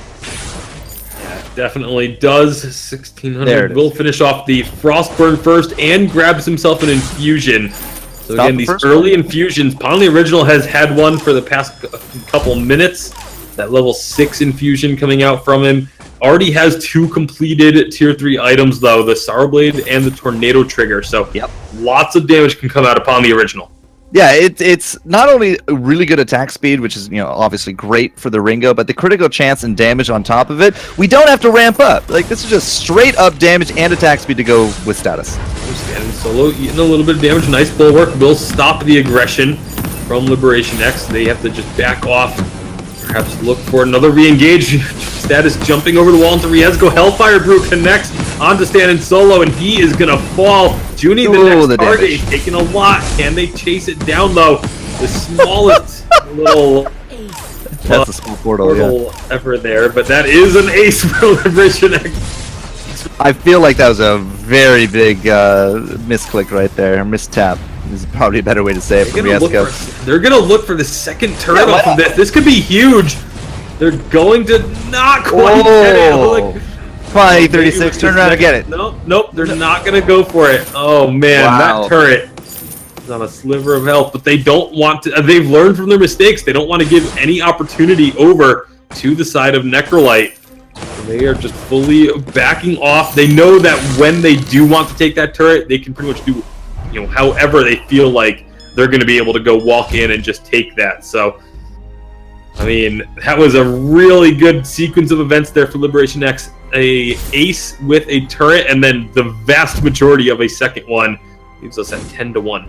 Yeah, it's very low-hanging fruit at this point. You can just sneeze on it and pick up the gold. And the gold would have been nice to have right now, but there's absolutely no requirement for it. So, better safe than sorry, especially in a game 3, which could actually, kind of determine your tournament life into the challenge battles. So, all right, we'll respect that here from Liberation X. But with this gold game that has now been accrued, Liberation X starting to look very healthy in terms of their items. We do have another infusion here on top of Pond, but it's only level 7. You're probably going to see a bit more of a better one coming out here soon, especially with this gold miner right up on deck. But Necrolite are going to find it hard to engage. They are, again, behind the 8 ball. It's 11 minutes in. You're looking at 1 item on Stand and Solo. You do have 2 on Junie with another infusion waiting in the bank, but he is not going to hold a candle to Pond at this point. They're going to be pushing on up. The Bright Bulwark is down. That's a big cooldown. Again, 19 seconds on. Status is on his own deep inside the Necrolite's team. And have to run out of there, but now a nice impale here. Junie's going to take a good chunk of damage from Pond, but they just can't quite find the fight they're looking for. The minions take down that turret. E36 is going to fall here eventually. However, you've got both Status and Pond the Original escaping out to safety.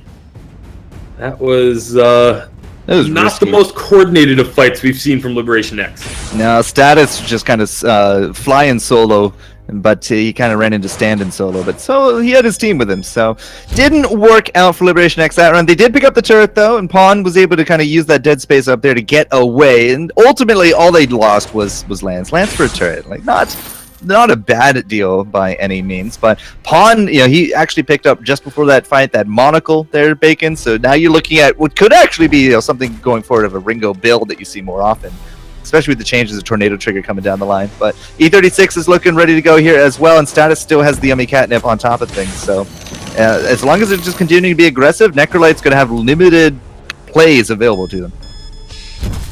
Well, for now, they're just looking to clear out the jungle once more. 13 minutes in, so a little over 2 minutes until Kraken spawns.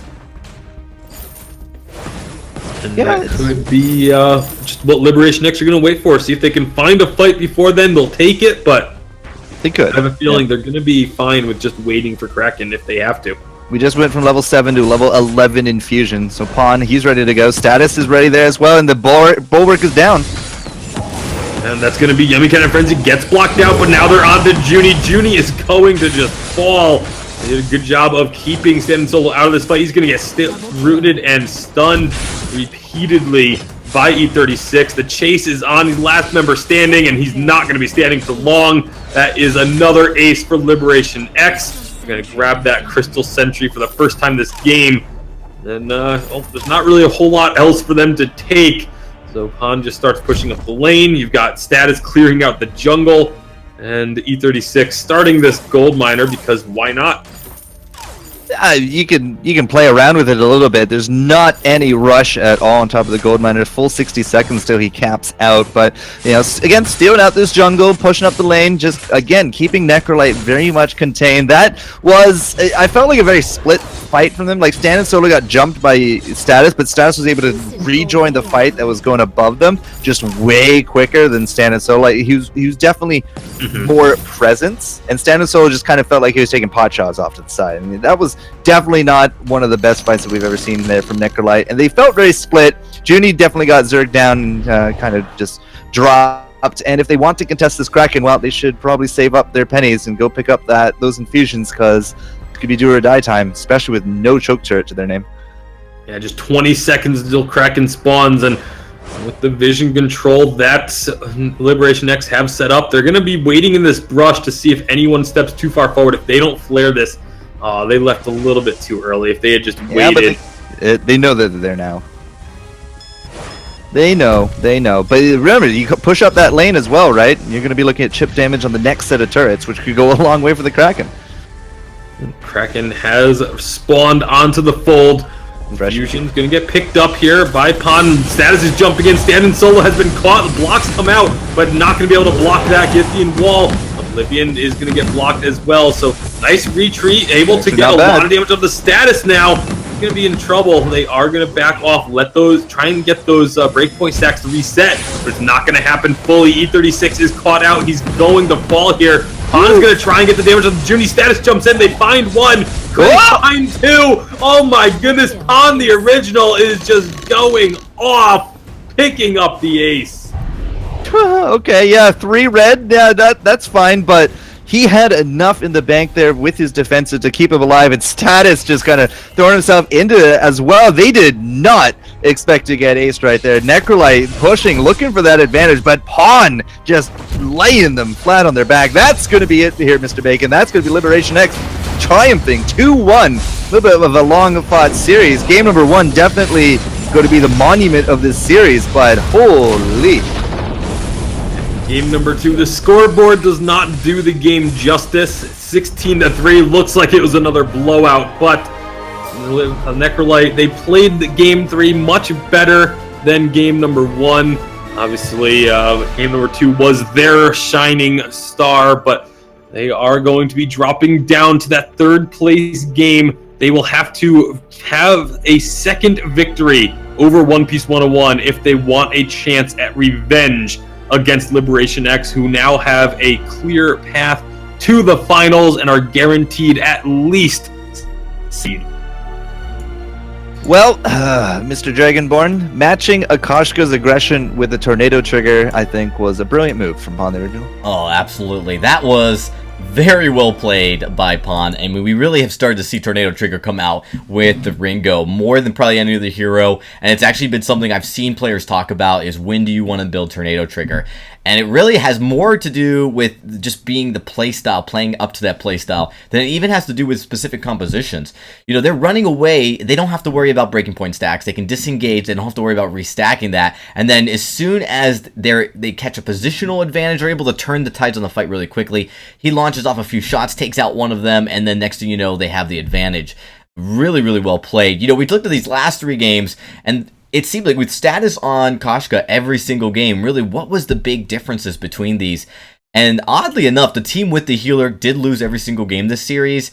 Also, Vox lost, I believe, every single game this... No, he wasn't on the game number 1, but game number 2 and game number 3, they lost. So there's some interesting trends here, just to kind of the play style. Because even with Koshka, clearly definitely an advantage. I mean, Stas taking Koshka every time he could get it. But one of the differences that we see is really kind of that playstyle where we see in the countering it, how you deal within the lane, and the fact that both teams trying to make a healer work because they feel, all right, you got to take the healer if it comes to you, but maybe that's not always the right answer for Court. There was a Vox in every game. There was a Vox game number 1, it lost to the Jewel. That's right. Oh, yeah. Game number 2, that lost to the Ringo, and there was a Vox in game number 3 that lost to the Ringo again. Yeah, Vox lost every single game with the healer. Well, no, not game number 1. There was no healers, but game number 2. No, that's right. No, game number 1 there was healer. It was Lyra with Necrolite as well with the Vox. It just didn't work. They tried to pull the Samuel in because of how well and effective it was against the Koshka, and we saw Samuel's poke really, really good. The sustain was really good. But yeah, you're right. It just wasn't enough, and I think that these teams are trying out different compositions. I really like to see how Pawn the Original played that Ringo in game number 3, playing it a little bit different than normal, and really a lot of success. Well, we saw a breadth of different comps that kind of went through and through. But Koshka also, I mean, we saw the Shattered Glass comp, we saw the Aftershock comp, in every single game, his status kind of... I want to say he still did it justice. 2 for 1 and getting that win by the end of it all definitely should merit justice on that one. But I really do feel personally that the Aftershock build is just a little bit better into the late game. Like picking up a Shattered Glass early on is all great and fun, but you can clearly see it fall off by mid game. Right. All right. Well, we're going to take a quick break as we get ready for the next series. We're going to be jumping down the loser bracket as Necrolite is now going to play One Piece 101. So One Piece 101, they've been waiting in the wings, waiting to play whoever loses this series to determine if they got shot at the grand finals. It's going to be taken here in just a little bit. We're going to take a break, but when we come back, we're getting on to the next series. See you in a bit.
Ben, Sam, and Ken are on separate journeys to defeat the menacing Vile Dragon. But let's just say luck isn't on their side. If only there was a way for them to find each other and band together. Well, that's why there's Band. It's a mobile app that allows people to come together using common interests. With Band, you can find fellow gamers, chat, schedule gaming sessions, and conduct polls. Stage epic battles with friends while sharing videos and photos along the way. So try Band today. Band. Be together.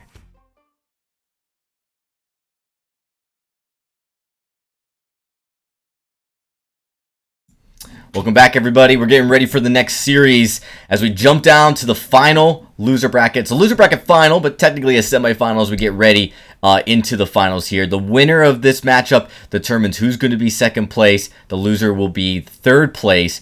Of course, all three teams tonight are going to make it into the Challenger Series and Challenge Battles, and play up against those bottom three teams from Vainglory 8. So we actually don't even have official verdict, I think, on those, since there is one more week of Vainglory 8 to play.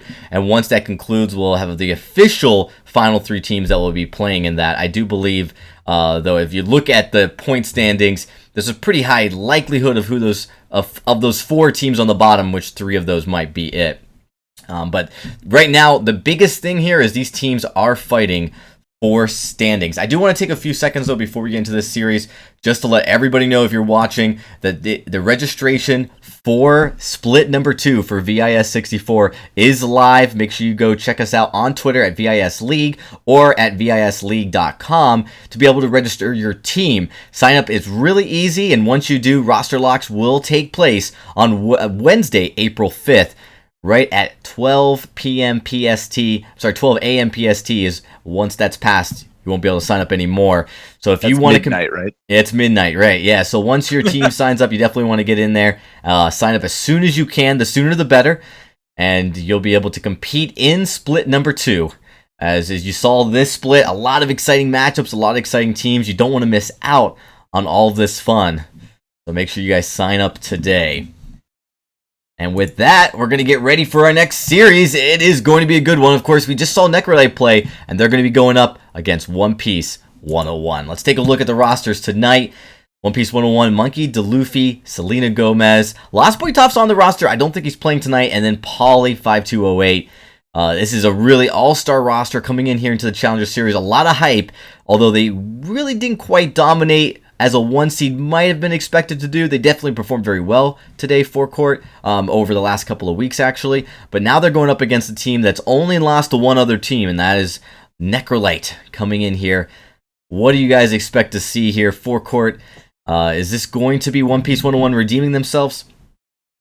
Well, there was so much hype behind these guys, right? When we had the big split, Lost Boy Toph and Heartache, and then they had to go up against each other here into all this. It was big hype, but now coming through, and now you're secured in the top 3. Now you're just fighting for that positioning here. Like Pauly, Monkey D. Luffy, and Selena Gomez, like they got to really prove why they're worth 500 million berries out there.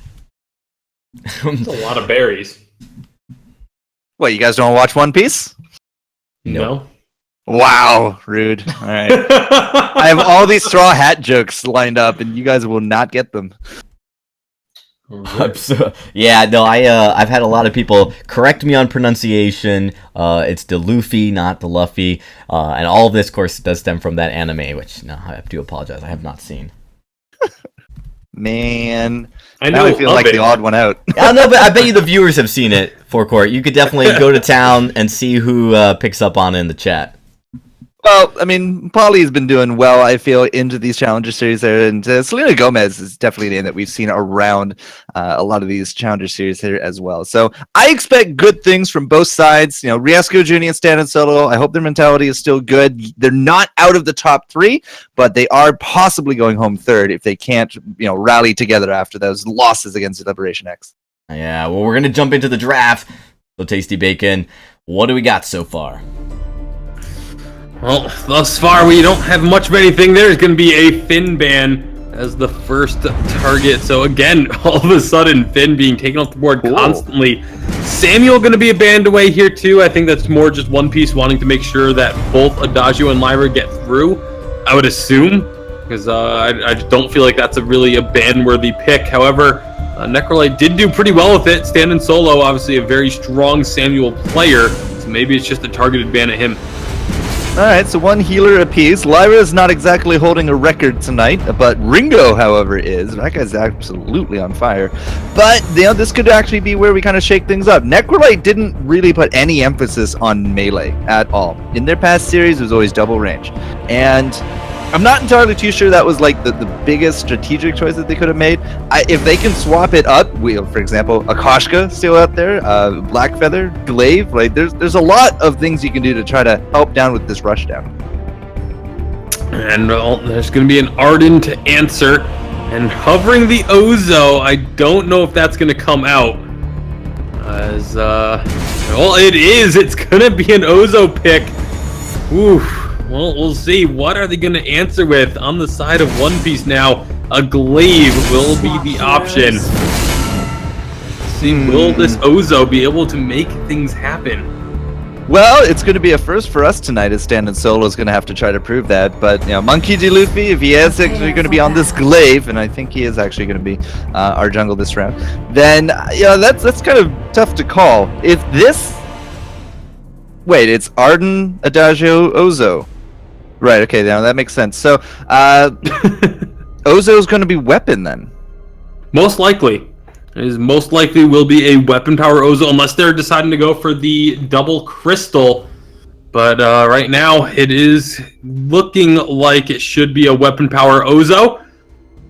Now he's going to at least start off with that blade, so we'll have to see if he continues into there, Bacon. But weapon versus weapon. See, when I see Ozo, I kind of immediately think like Crystal Burst a little bit, and again, Polly on this Lyra is going to hold a lot of power with that Bright Bulwark, because I'm pretty sure that stops the Acro Bounce, yeah? That Bright Bulwark will stop Acro Bounces, will stop I believe it also stops the Bangarangs as well, and so it can spell trouble for Stan and Solo if he tries to go in without waiting for the Bright Bulwark to be down.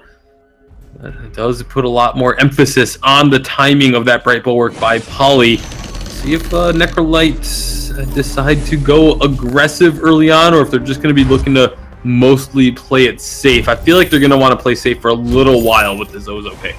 Yeah, at least get to the level 2 mark. A level 1 Ozo is not exactly a fearsome creature, but you can also see, again, a little bit more rotation. One Piece sticking together. They didn't do the Liberation X rotations through the jungle, but they are going to be all down here for this Trant, and the Ancient is now going to just fall, at least for a bit. Monkey D. Luffy, if this is going to be a weapon glaive, could we actually start seeing something more of a Crystal Ringo? That would be a first for us tonight, and we do actually have into a banner. Okay, so it's probably still going to be the weapon Ringo and a bit more of this utility glaive that we've been seeing more of. Yeah, so the utility glaive has been pretty common, a pretty popular build path, but Yesgo and Polly going to be hanging out in that same brush, neither one really wanting to commit to anything. In the back of the jungle, though, we've got Monkey and Stan and Solo going at it. Polly uses the sigil to get himself there a little bit quicker, and he picks up first blood as a result. Nice movement by Polly from One Piece 101. You can just kind of see, though, why these early game clashes, like one-on-one, it's almost a snooze fest until Polly got involved into that. And, well, you got to ask yourself, where was Riesco? So, or maybe where was Stan and Solo so far?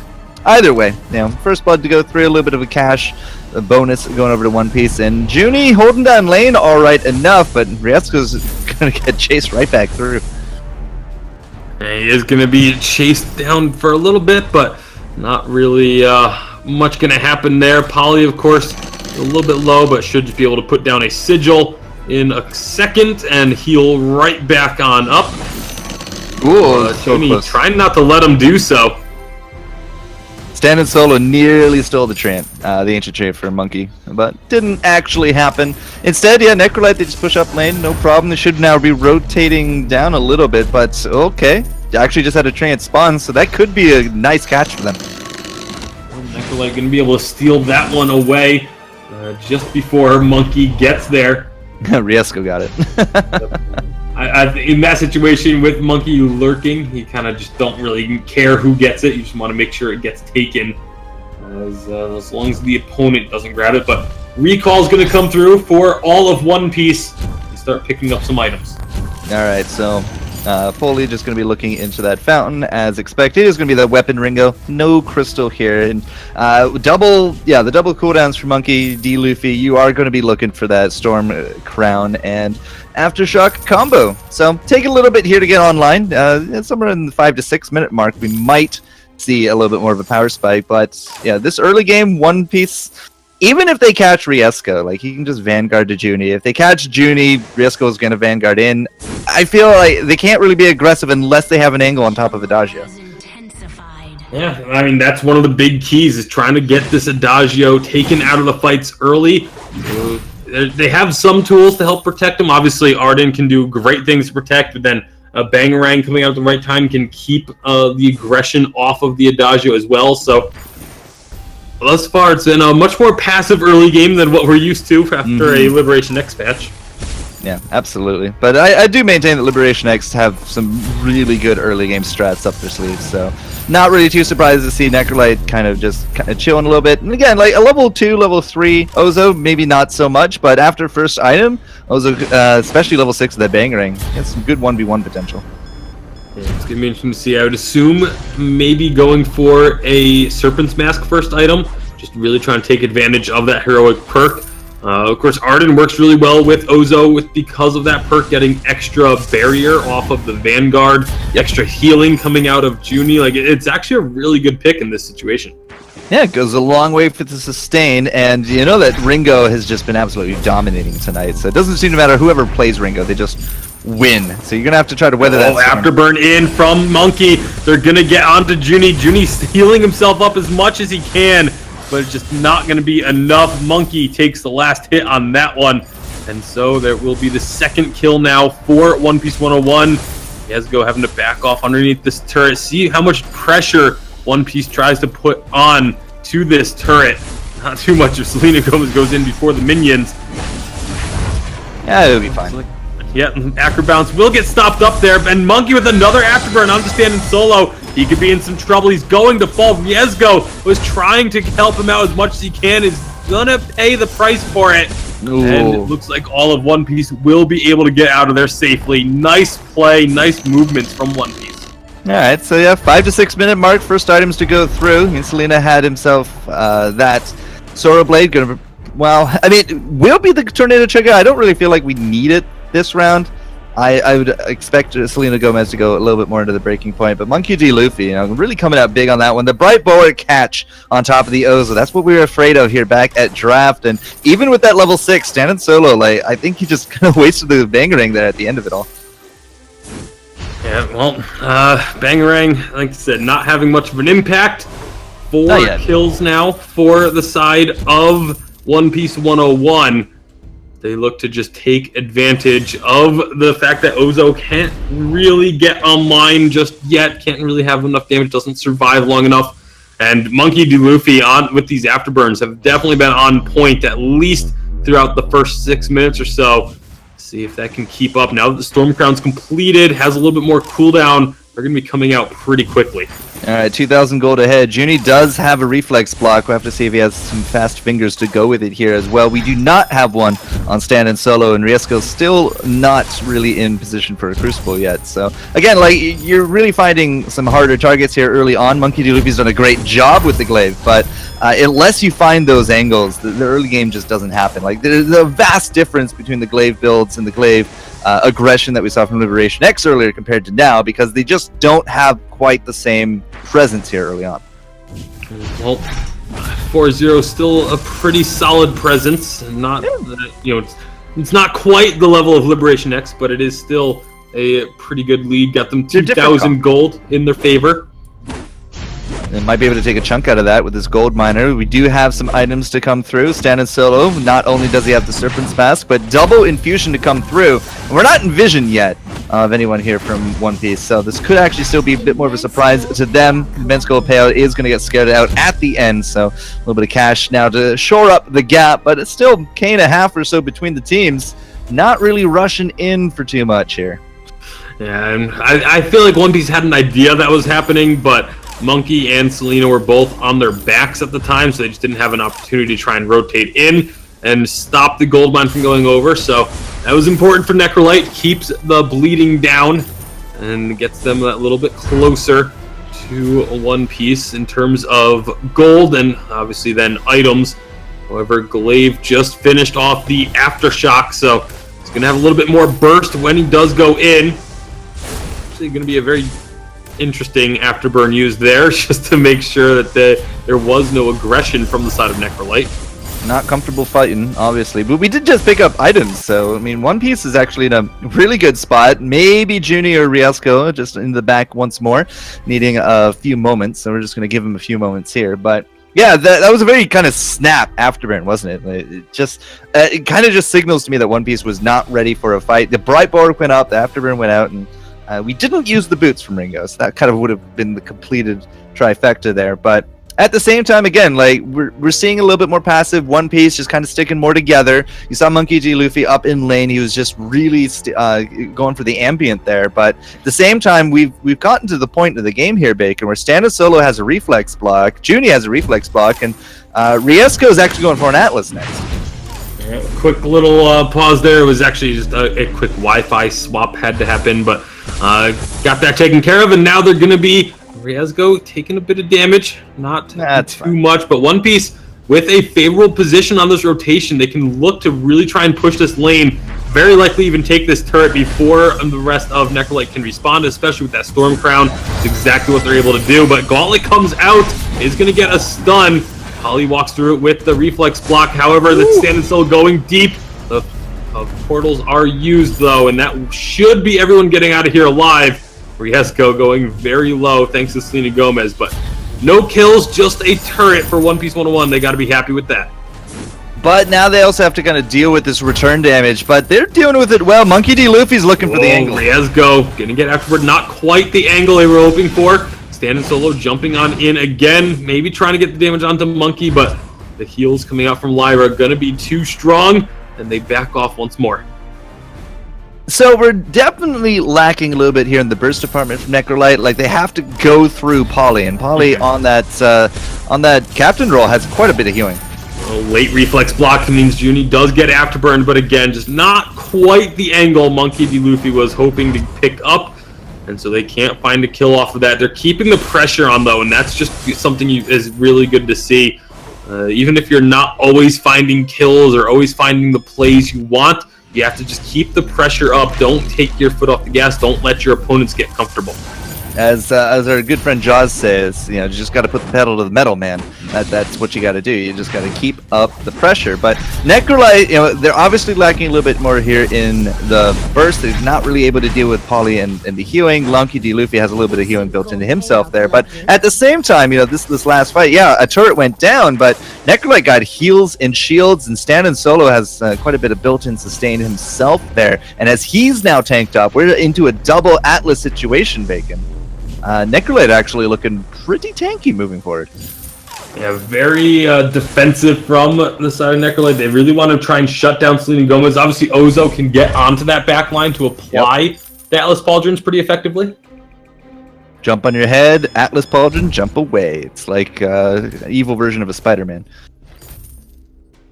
It's interesting analogy. Yeah. Swoops in, takes a girl, runs away. They're gonna be playing from the back foot here. Still down. It's still about a almost 3,000 gold lead now for the side of One Piece 101. They're gonna be looking to try and extend that. Riesgo maybe out on his own a little bit, but has Stand Solo there. Here comes Selena Gomez. They could be looking for this fight. Right bulwark is down. It's gonna be gone. Stand Solo, however, taking a lot of damage. They just don't quite have enough. Hellfire Brew going to connect. Will that burn be enough? They put some work in onto the Crystal Sentry, and they're going to actually kill that Sentry out. So Stand Solo will stay alive. So will everyone on the side of Necrolite and One Piece, but the Sentry not quite so lucky. Yeah, but he has 3 lives, so he's going to get 2 more to kind of solidify his position out there in the jungle. But that was just a really nice collapse from One Piece. I mean, they saw the opportunity, they saw the positioning. Like, Monkey D. Luffy was in the position to make sure that he could get the train, then get out, but then they realized that it was a 3-on-2, and Junie was just split.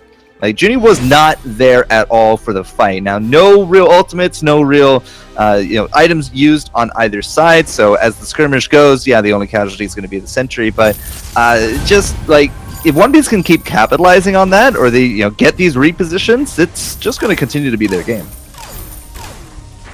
Well, for now, it's still going to be things have kind of stalled out a bit. Neither side is, they've looked for a couple fights, but neither side's been really willing to fully commit to an engagement. As it could be changing here. It looks like both teams are getting prepped up a little bit. And there we go. Junie is going to get afterburn, stunned up, but here comes the Gauntlet. Huge Gauntlet! Going to be getting a couple of stuns there, but lots of attack slows, but just not enough. Riesgo barely hanging on with that fountain, and now they can turn their attention. There's the fountain out of one piece. That's going to keep Monkey Luffy alive a bit longer. Stand and Solo is so healthy, though, as he gets onto the back line. Selena Gomez just never turned around to try and finish off Riesgo. Finally does so, but it's a little too late. That's 2 kills going the way of Necrolite. Stand and Solo able to jump on their heads, get off a fantastic Atlas. Riesco living to the end of it, holding on to that fountain. And you gotta be just kind of thinking, man, they gotta be just so happy that they tanked up, because that's what really won them that fight. They were so durable that One Piece just could not finish off the kill, and they spent so much time on top of Riesco looking for that 1 kill, and then they lost out both their damage. That was pretty good, I gotta say, from Necrolite. I'm really kind of impressed that they're able to take that. They're able to get the gold mine on top of it, their own jungle. So the gold gap starting to shrink a little bit here, and you gotta wonder if One Piece got, maybe looking for some armor pierce next. Yeah, and so, I mean, they're going to be looking for that armor pierce is definitely going to be important, but I don't know if they really have it in their arsenal to be able to pick it up, and that could be a concern. I mean, those attack slows just really ruined Selena Gomez's damage output. And Monkey D. Luffy just doesn't have any. Like, that's the downside to this comp. Like, you get a little bit of burst from Monkey D. Luffy with that aftershock, but past that, he kind of hits like a kitten. And it's definitely something that's probably going to be a cause for concern for One Piece 101 here. And obviously, you expect maybe one more damage item to come out from Monkey D. Luffy, but for the most part, this utility glaive is just there for that utility, and they're putting everything onto Selena Gomez. It has a lot of potential on the Ringo to get that hyper carry going, but if Stan and Solo and Riesgo are able to consistently get the Alice Pauldrons down, then Selena Gomez can't be that hyper carry that they want him to be. Monkey D. Luffy does not have a reflex, but we do have a Crucible, and Selena does have the Aegis there as well. So, lots of opportunity, man. Right now, another gauntlet's going to be excellently placed, but there's no follow-up this time. They don't go for it. Crystal Sentry just meanders his way back to his spot. Monkey goes in pretty aggressively, has to afterburn out defensively. Junie has so much damage. He's able to take him down very low. Yeah, we talk a lot about Stan and Solo. We talk a lot about Selena Gomez, but yeah, Junie very quietly, 3 items, 15-minute, 16-minute mark. Yeah, you can't really allow him to get all of that free damage right there. So, Monkey D. Luffy coming back, didn't actually heal all the way. Selena Gomez coming down here as well, but it's do or die time.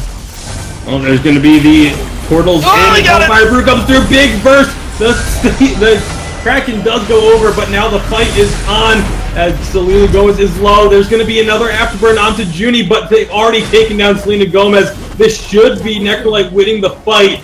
They don't get the Kraken, but they can go take it out quickly.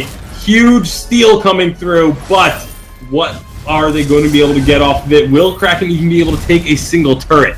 It feels like Selena Gomez targeted the Kraken with that ult, and well, if he did, it paid off. If he didn't, and it didn't get blocked, that's even better for him, but not able to win out the fight. Still pretty worth for them to take that tool off the board. No, they're not going to get much out of it, but they don't have to deal with it pushing down on top of them, so it's a good, it's bad. One Piece will get this sentry down as well. I think it only has 1 more life on top of it, and a turret and a sentry it's not quite the gold return, but it's pretty decent. Right now, they are moving forward. They do lose out the 1 turret, so at least it's not a complete wash on the Kraken push. Yeah, but usually a 1 turret Kraken is not worth. Usually, but in a game like this where you're just like getting that 2nd turret, I think is okay. Like that's kind of where it's borderline being worth or not. Gold obviously is not going to be in your favor, but it opens up the map a lot more and allows you to get a little bit more pressure. However, One Piece needs to be careful they don't get caught out here. Bright Bulwark goes down. They've got a lot of damage onto Stan and Solo, but look at the heal. That is just massive to get onto Selena Gomez, who is just melting through here and is going to fall. Oh, what man. A huge turn. I mean, Stan and Solo was down to a sliver of health, and then all of a sudden was back up to 3/4 in an instant. Well, A, heroic perk or trait. You know, that passive coming in from Santa Solo really paying off in dividend. Second is just throwing everything in the kitchen sink at Selena Gomez. Like, there were not nearly enough blocks in the world for all that. And the big thing was Riesco in this level 3 gauntlet. It stays up, forever at that point. And Selena at the very end of it kind of just walked right into it, hoping it was going to go down. He didn't have anywhere else to go. And he got bangeranged, he got gauntleted, and then he just got jumped in the face by a crazy monkey, man. Like, it's hard for this comp to work from One Piece. It really is, especially because, again, they just don't have quite enough damage. They're just a little bit shy of being able to take out Stan and Solo. I mean, he was so close to falling. If they get that kill early on, if they are able to shut him down, the fight goes the complete opposite direction. But unfortunately for them, Stan and Solo just a little too durable. Oh, early Bright Bulwark, that could be big. Oh, we did get the block. So I think they're okay for now. Necrolite just kind of going back up to lane. Like, Stan and Solo hits things, he heals. So it's a pretty good deal. Absolutely. Stan and Solo doesn't have much damage built onto him either. Just that one Serpent's Mask, but it's enough. He's able to survive long enough. Oh, Polly has to use that ultimate to get out of dodge. That was a really funny bangerang. It's Solo bangerang puts him through the portal. But hey, I mean, Polly doesn't have it now. Yeah, Polly doesn't have it. They go on to Riesgo a bit here.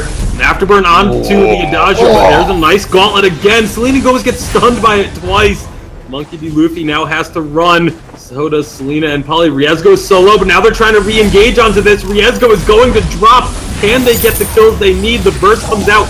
Big stun onto Stan and Solo. Selena Gomez is trying to stand there toe-to-toe. Here comes the Ozo, though, doing a lot of work. Is it going to be enough? They get onto the backline again. They finally find the kill onto two members. Selena Gomez is at a sliver of health. The Crystal Sentry's doing what he can, but just don't think it's going to be enough. Selena Gomez, using those boots, will get out of dodge. And again, just not quite enough for One Piece 101. Here I am hoping that the pirate crew was about to get that vengeance. I mean, the health bars were just going up and down, but a 4-stun gauntlet from Riesco. I mean, that hit everybody. Hit Selena Gomez twice right there. And Stan and Solo got a lot of work done. Judy got a lot of work done. Eventually, though, they said, okay, we can just turn this around. Selena Gomez finally showing off the power of almost that full 4 items build that he has working for him. It very nearly paid out. Using that Hellfire Brew again, trying to steal the Kraken. Not quite successful this time. This Kraken will be unleashed in favor of Necrolite. Alright, we have double Atlas ready to roll. So Polly, he's online with this tankiness. Like, Monkey D. Luffy, he's had his for a little bit here, but he's still struggling to get that Aegis. Whereas on the flip side now, we can probably look for some kind of second damage item here from Stan and Solo. I mean, with that attack speed coming in, you'd expect to see a breaking point. And these fights are going long enough that I think that could actually work out well, but we'll have to see how far this Kraken goes first. Well, right now, Kraken is onto this tier 2 turret. Selena Gomez, Monkey D. Luffy gets knocked up by that bangerang. They have enough damage to try and stop this. Stan and Solo gets stunned into the turret. He's healing so much again, though. This Ozo pick is just working wonders for Necrolite. Kraken is going to be targeted. Another afterburn, this time just knocking them away. Looks like it will just be the one turret for the Kraken. At the same time here, Bacon, like, as soon as everything was done, and Stan and Solo, it's like, it's working wonders. Yeah, he lives through it, but they'd kind of thrown everything at him at that point, and there was not much left defensive-wise, so I really do enjoy the fact that Necrolite were able to recognize this. They moved down, they stole away the jungle. Yeah, they got a turret. Krakens are just not effective tools here in this matchup as we hit the 22.5-minute mark, our longest game today, sir. But yeah, Stan and Solo is certainly proving to be just a troublesome beast. He has gone so far that he says he needs so many blocks, he has himself an Aegis and a Reflex. And, I mean, why not? He's been using them very effectively thus far. It's the Ozo pick. I've been so thoroughly impressed with how Stan and Solo has been able to play this and just making it work. I do still really want to see Monkey D. Luffy pick up one more offensive item as his third item, or a final item slot there. Yeah, he has a couple potions in right now, but I feel like if he's able to get just that little bit more damage, they might just have enough to take down that Ozo before the rampant healing comes through. Ringo sitting on the 4 offensive items. He's full build. He's not going to. You can't ask anymore from Selena. Standing solo, going to get slowed up a little bit, but everyone does retreat. We're just about 24 minutes into this game. Infusions timing out and getting refreshed. Cash is not really an issue at this point of the game. Well, it is right now for standing solo. Does not have an infusion currently active, so they will have to be careful. Yeah, but they can bide the time. Like, we're gonna get a Kraken pop in the next 60 seconds or so, and as long as that Crystal Sentry's still down there with just enough vision in the jungle, like, One Piece are not gonna get caught off guard here. Well, at least that's the hope, as they are going to be finding, again, a little bit of damage. Bright Bulwark goes down very early again. Monkey D. Luffy gets knocked in. Nice gauntlet will separate the team. Selena Gomez is trying to just run away. Getting attack slowed, getting taken down solo. Heal comes through, but the heal comes through for standing solo as well, and they find the kill onto the Ringo. That is a massive kill coming through. Standing solo is going so aggressive under the turret. Can they get the kill on the poly? Not quite. They're just going to turn their attention onto the turret. Necrolite able to find the dives, able to get deep into the back lines, and Selena Gomez just has not been able to have an impact in the last few minutes. Has no armor either. I mean, you might say that, okay, as the Aegis has those boots, right? Everything is cool and dandy, but standing solo, he has that breaking point now. You know, you hit those max stacks, that hits hard. Like, this guy is just going to be on you, and you got nothing really in the bank to stop that. And like I said, I think the biggest key is still the Atlas Pauldrons going on to Selena Gomez. The attack slows have been really taken down. Gauntlet going down just to defend Bright Bulwark and to the Atlas used. And Polly steals the Kraken! Oh man, can One Piece make something happen off this? Look how much damage Kraken takes before it even leaves the pit.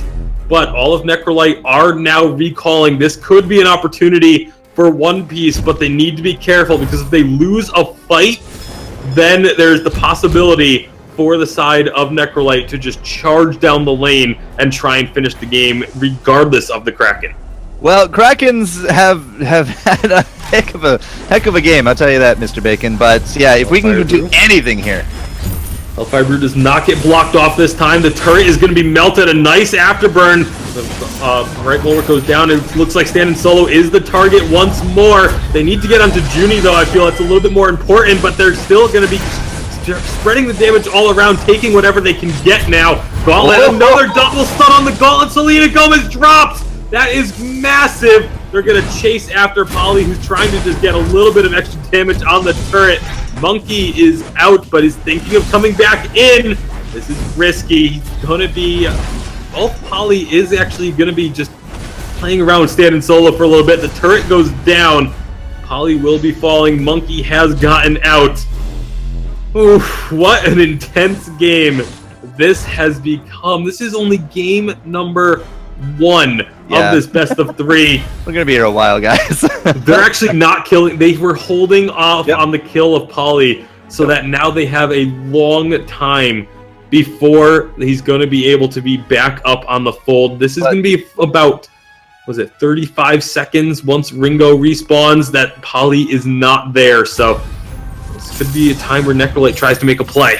But I mean, there's no Ace, there's no Kraken, there's no Gold Miner. Like, what do you do? What do you push here? Crystal Sentry is the only thing that's really kind of permanently still up on here on the board, and finally it is going to go down. But with the 2-man defense squad, I feel like they could just hold for another 30 seconds pretty easily.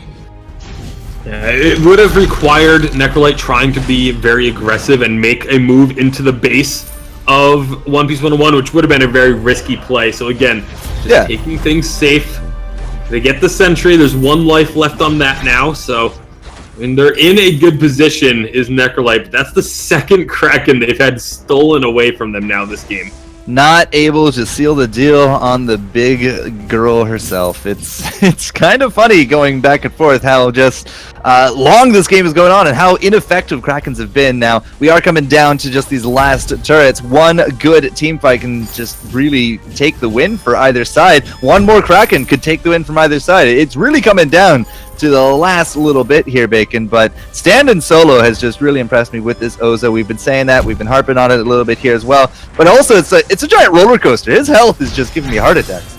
It really is. Standing Solo, they've got the positioning. Polly is trying to go and sneak into the base. Monkey D. Luffy and Polly are in some massive trouble. Gauntlet goes down, doesn't catch anyone in it. That's one of the first times that's happened. Oh, Ringo looking in the base. I'm actually just going to jump over there, see how Selena Gomez is doing. They're not getting the recalls. He's working through this turret. Selena Gomez is going to end this game. They are going to find the kill. The recall's coming through, but it's not going to be in time. Selena Gomez with the back door, while the rest of One Piece are protecting are protecting the recalls coming through. What a finish! Outplayed. Oh my. All right. Selena Gomez saying, if I can't do anything in a fight, well, hell, I'm just going to go hit some buildings, boys. And that will be the end of a 29-minute odyssey right there, Dragonmark. Wow. Unbelievable. I mean, so just so you guys know, the context here is One Piece 101 got knocked down to the loser bracket and had to work their way, claw their way back in to get a chance at the challenger battles because of this Team Necrolite. It just seems like, for whatever reason, they struggle, but man, does this have to feel good for them to come in here tonight and to feel vindicated here in this matchup, to take it all the way down to the wire, to win that way. Forecourt is incredible. I mean, let's talk a little bit about this matchup though, because One Piece 101, they've got Glaive, they've got the healer. They do split the healers this time. We talk about, oftentimes you'll see teams split the healers when they know they're going to let one through the draft, and then of course we see a Ringo, but Standing Solo on this Ozo was phenomenal. This has to be the best Ozo play that we've gotten to see competitively over the last several months. Well, it's definitely been the winningest. I'm not entirely too sure Ozo's actually won a game on stream in anything that I've seen this split. I think he actually does have a win off stream on one of the VG8 games, I think in EU, but don't quote me on that one. I don't have the stats in front of me. But still, like, Stand and Solo, like, they put together the team very nicely. We had our doubts about the Ozo, but they kind of overcame them. Like, not having that secondary source of damage, Monkey D. Luffy really going with this utility glaive. You just saw how it kind of was, you know, by the mid, by the late, by the ultra late game. Yeah, it was all the Selena Gomez show, and Ozo was able to go toe to toe with that quite a bit, very successfully. Just couldn't stop out a back door. I know. Team fighting wise, Necrolite was fantastic, but where they made huge mistakes was they allowed vision on their team while they were taking Kraken objectives. They allowed themselves to be exposed. They weren't properly checking for scout traps in different areas. You know, they had a scout trap in their tri-bush while they were taking Kraken. They didn't look for it once. That exposed them several times. When you're going for these objectives, you've got to make sure you got a clear shot. Really, it was by kind of luck that we see both times in a row. They go for Kraken maybe a little too early. They're not properly clearing out the areas, maybe pushing back One Piece 101 to secure the time they need to take that Kraken effectively, and they lose 2 Krakens. This game was clearly in Necrolite's favor. They were winning every team fight, but they couldn't put One Piece 1 away because of very, very careless mistakes. These are things they need to clean up for next game.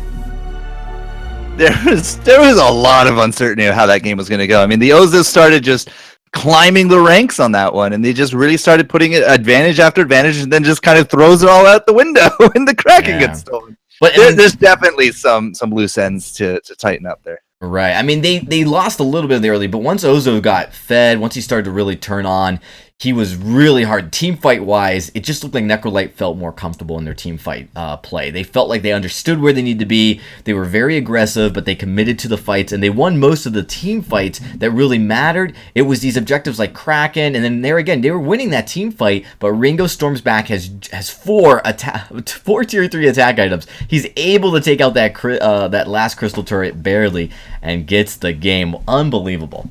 If he didn't take turret with 4 red items, 100% crit, you're looking at, just the maximum damage output that this patch can do for a Ringo, and he still didn't get it. That would have been the travesty right there. I mean, the thing is, you're by yourself, you got a barrier, you've got no minions, so it wouldn't have been completely shocking as if he hadn't taken it. But, it was really close. It was even really close. And he did, of course, get it. Having a breaking point actually kind of puts him at a disadvantage. It's like having only 3 tier 3 items when you only have that up. We are going to jump into this next draft, though, right away. So let's jump right into it. Tasty Bacon, where do we got so far? It's going to be the Lyra and the Finn once again banned away. Adagio being first picked immediately by One Piece. Zero hesitation there. Just saying, okay, you're leaving it up. We're going to take it. Pretty happy to do so. Riesko to pick up the Lance and the Ringo to go through. That will be a big deny, I feel, on One Piece. I mean, like, Selena Gomez kind of got, like, just destroyed in quite a few of those team fights, but he did ultimately win the game for him there. So we'll have to see if he has a Vox up his sleeve. And, I mean, the fact that Selena Gomez was getting destroyed on the... Well, it looks like there won't be a Vox because there's going to very likely be Adagio in the lane with the Flicker. Adagio Flicker, this is a incredibly strong combo. We have seen a couple of teams in Vainglory 8 run this to massive levels of success. Weapon Glaive? Like, this feels like just has to be something like towards the early mid-game to make this happen. Flicker comps, I don't get to see them a lot, Bacon. I know that we had a little bit of fun with it in the VG8, but how does Flicker do in late game? Late game, it's just a ton of utility. That's the main thing. The slow coming out of Flicker is very, very strong. You then have the possibility to root someone up, but then that ultimate, even if the enemy team has really good vision and they're able to spot you when you use the ultimate, the movement speed it provides is still very strong as well. So it's still does pretty well into the late game. So I want to see a Weapon Glaive here for Monkey D. Luffy. If it's going to be another, I feel like it has to be. Otherwise, you have no weapon power at all, and that can hurt. You just kind of limit yourself in what you can do, I feel. So yeah, Selena Gomez up in the lane. Polly with this Flicker. We'll have to see what kind of shenanigans are going to get up to. Dragon Blood contract off the bat, Bacon. I think they're looking for blood. Well, absolutely. We have Flicker and Glaive on the same team with the Adagio. The early kills are just almost handed to you. Like, there's not going to be much that Junie kind of has to come in and expect to be dying about probably 3 to 4 times in this early to mid game, because that's the level of aggression that is able to come out from this composition. And you can already see Selena and Stealth hanging out. I find it funny that giant Stealth right there. But early on, Junie, this far forward, can they get that kill? Not quite yet. However, down in the jungle, Monkey D. Luffy and Riesgo going toe-to-toe. Riesgo actually stole away the Treant, but now Flicker is here to try and help slow up Riesgo. You can see just how strong that slow is, even early on. First blood coming out, and then immediately a pause. Womp womp. All right, so that's going to be first blood. I don't think we can restart, even if they wanted to. But yeah, the early game, it feels like it could be absolutely here for Flicker. It really comes down to, I feel, the Riesgo and getting that back up, because Riesgo with this Lance, we've already seen the power of Lance and like Akashka, right? Somebody to jump in with him, but we don't quite have that same dynamic. We're gonna have a pedal here instead, and it's gonna be that crystal. So we're gonna need to build up a little bit here. I'm not entirely too sure that we can really match aggression early out from Necrolite. I mean, the early aggression from One Piece 101 is just going to be massive. They should be able to find kills pretty much constantly, as looks like we're going to be paused for about a minute or so, and then it should be able to get back underway. But like I said, the combo that can come out from the Flicker Glaive just sits in the mustache brush like usual, goes in for an afterburn. You don't even need the Glaive necessarily to set up kills in the lane. That's how strong this Flicker can be. If someone just overextends a little bit for a last hit, Flicker comes out of the brush, invisible. You get the Gift of Fire down onto the Flicker. He puts out his slow, and you just light up your target. And there's not really much recourse that can be done there in the early goings. Yeah, the Binding Light for the root, the Fairy Dust for the slow. And I remember when he came out, and we were just trying everything. I think it was Hardic doing Weapon Flicker, and it won. And I was like, all right, well, I just don't know anything about this game. But when it came out, there was a lot of fun comps. He hasn't really been a mainstay, though. He hasn't really been able to kind of like go toe-to-toe with most of the captains that we see as developed meta has gone through. Now, even into 2.0, it's still few and far between to find Flicker games. Yeah, I mean, we've had in Vainglory 8, there's been a couple of Flicker appearances, and even a few Flicker bans, because teams realize the teams that have shown that they can play this Flicker to a high level have been able to have such a massive impact on it that other teams are just saying, okay, you've proven you can play this. We can't quite deal with it yet, so we have to ban it out. All right, so we're back into it here. Pauly can take a few shots here. Standing solo is just getting acquainted with the Ancient, but that's still going to be aggression. And there's going to be the slow on to Standing Solo. The Ancient Treant does go over to Standing, but may not be standing very long. However, Pauly is going to be eating those Munyon shots, and that is going to be enough damage to get a kill there. Healing coming through from Standing Solo. Fails to jump over the wall. Will Selena Gomez be able to finish that off? Doesn't look like it. Instead, it will just be a recall. That health buff coming in from the Ancient Train at the end of it, man. Like, that was a godsend right there for Standing Solo. So, well done for him. First blood, but they, they did lose out Riesco early on, so it wasn't the first blood. But 1-1 on the board, 300 gold between them, and going back to this 1-2 punch up in lane, it seems, as Pauly's still going to be up there. Well, let's see. Will Pauly look to make a play? Junie is having to go pretty far forward. Here we go.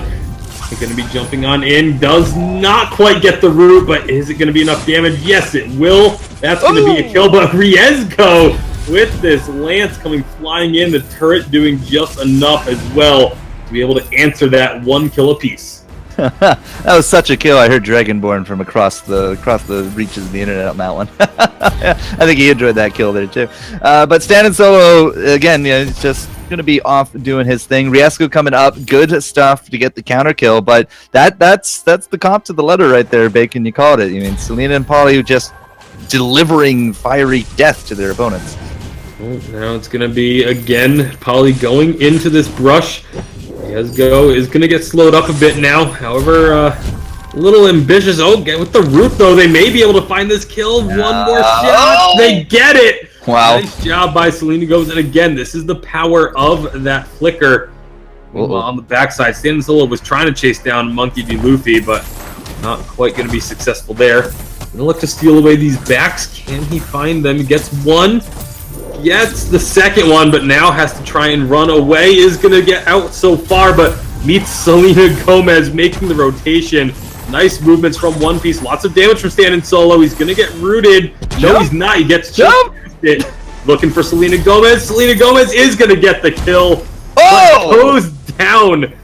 Oh, my. That's upsetting if you're Selena Gomez. However, and now up in the lane, Pauly is going to be taken down low. Will get dropped by Junie.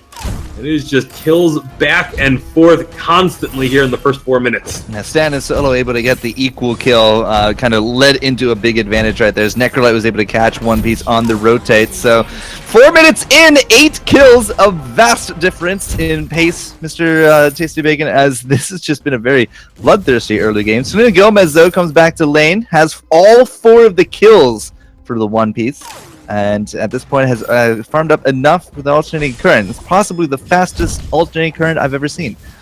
That's a pretty early pickup. Pauly gonna get spotted in this brush, trying to go invisible, but doesn't quite stick around in it long enough. Standing Solo is gonna be spotted again. Do they want to try and go for it? They do. Pauly with the slow. Standing Solo jumps out, but here comes Selena Gomez with that damage. Not quite enough, is going to fall. They do get the kill onto Standing Solo, but again, trading kills 1 for 1. No defense at all here from Selena, and Standing Solo was rocking his first tier 3 there as well with that Frostburn.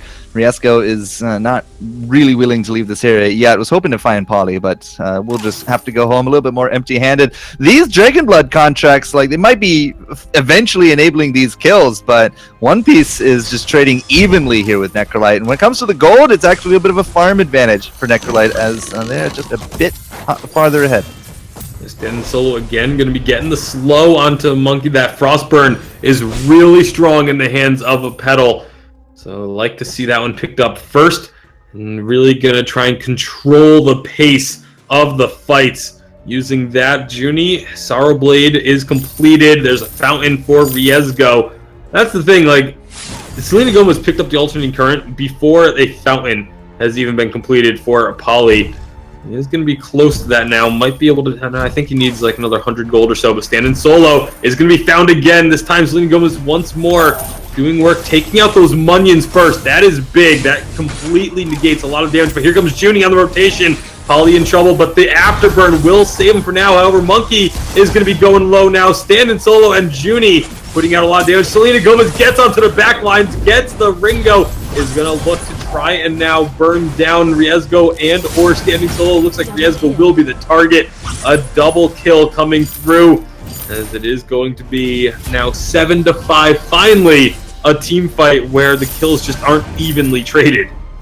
And a big thing was Polly actually picking up not only some really good positioning in the front, but he was able to come back to the shop and pick up that fountain.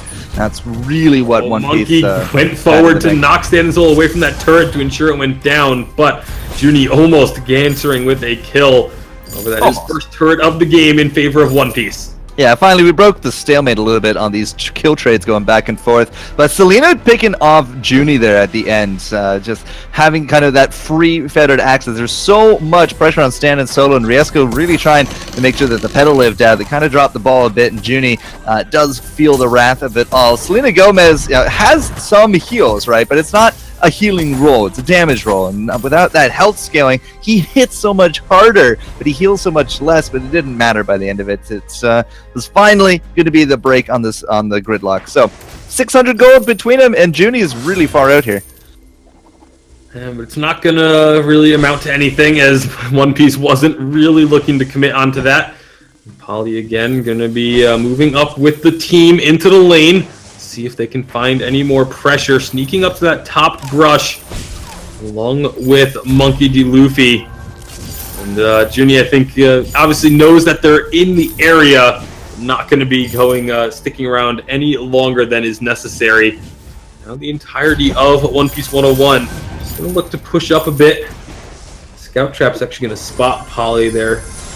Mooncloak used. They're going to be noticed by this flare. They're in the flare. Monkey D. Luffy gets rooted up, gets stunned up. Lots of damage from Standing Solo onto that glaive. Gonna be enough for a kill. And so, ultimate used. Long cooldown, over 100 seconds on that before it will be available again, and nothing gained off of it.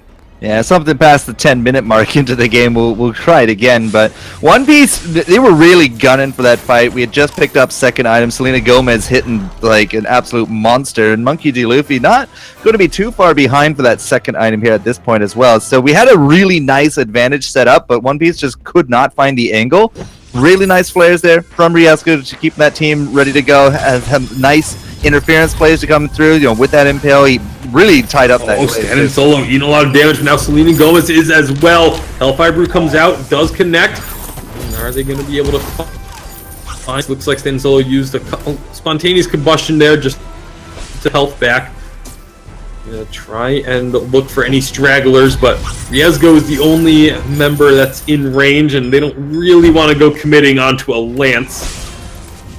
That would probably be unwise. Gold miner. Yeah, the gold miner is going to be free and clear. I feel at this point, like Polly has just a lot that he can do to keep these guys at bay, and there's the immense gold payout going through. So a little bit more of a cash advantage as One Piece is going to be ramping up for that broken myth here soon. Selena Gomez can probably hit 3 items by the 12-minute mark pretty easily, I feel. Yeah, should be able to do that very easily, actually, with the pace that they're on at the moment.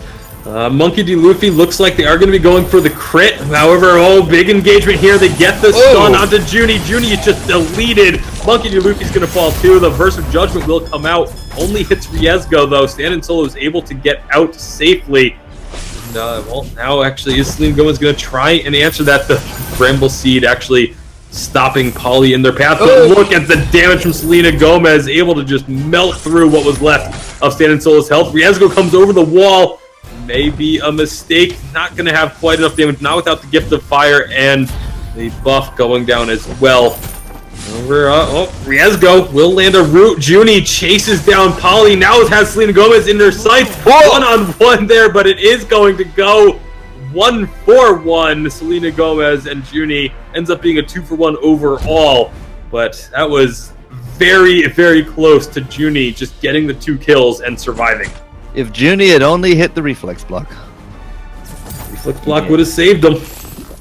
Well, now I'm trying to decide if he had it before or after. I don't think I saw it pop up, but either way, I mean, just you can see the power that Selena Gomez has, right? He is going to hit that 3-item spike fairly soon, and Junie only on the 2. Like, yeah, sure, it was a 2v1, but Riesco doesn't really hit that hard, and we're still able to trade them all out. So again, One Piece just really laying into Necrolite at this point. Stand Solo is doing a really good job, I feel, of just keeping Polly at bay. Like, between him and Riesco, we're not finding any surprises here. Like, One Piece is very hard up for this Mooncloak.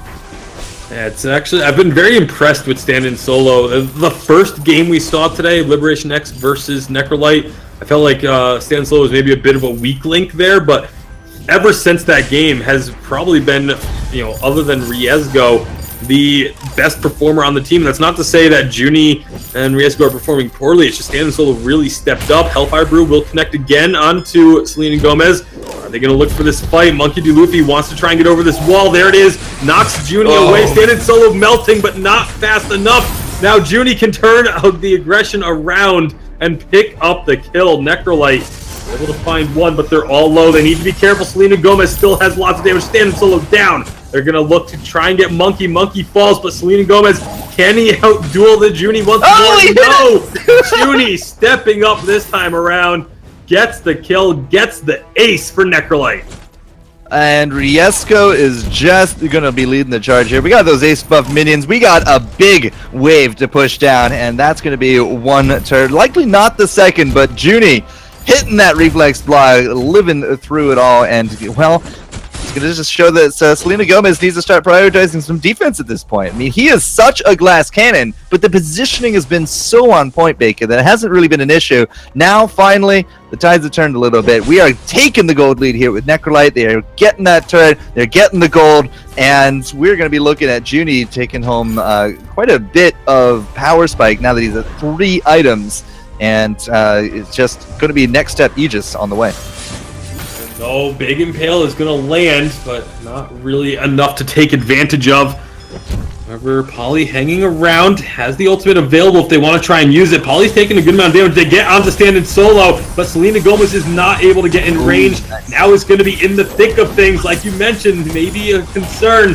Block coming out onto the Hellfire Brew. Fountain is used by Necrolite, and they've got so much damage. Here comes the Crystal Sentry. Is it going to be enough? Stand Solo does fall, but so does all of One Piece 101. Junie and Riesgo once more standing tall. Junie, I think, is really starting to become the playmaker here this game, Bacon. Like, Riesco, don't get me wrong, he's doing a fantastic job with the PLs, and Stand Solo, like, he's setting up the minefields, he's getting those explodes, and he's getting so much work done that he is a threat on his own, and they can't ignore it. But so far, Junie back-to-back on that one. 2 turrets, now a gold mine to go through, and they're just increasing that gold lead. If they cannot tank up at this point, One Piece might actually fall to the guns of Junie.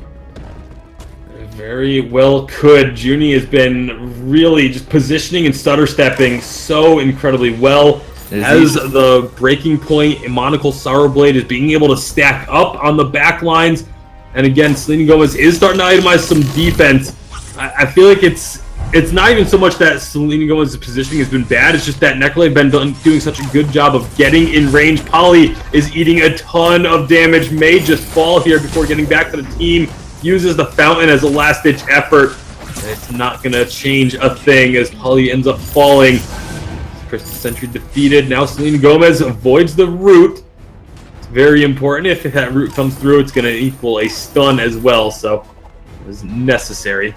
The Flicker comp really does feel like a catch comp, right? We saw it earlier on, right? They were always an aggressor. They were always aggressing. They were always just pushing forward, keeping Necrolite now on the defensive. But when it comes to when you swap it around, Polly is not really going to be nearly as tanky as like a Finn, right? A Catherine, an Arden, a Lyra, right? There's a big difference when it comes to the defensive properties here. And Polly has just been absolutely chunked first every single fight. The last 3, 4, 5 fights, it's always him taking the chunks first.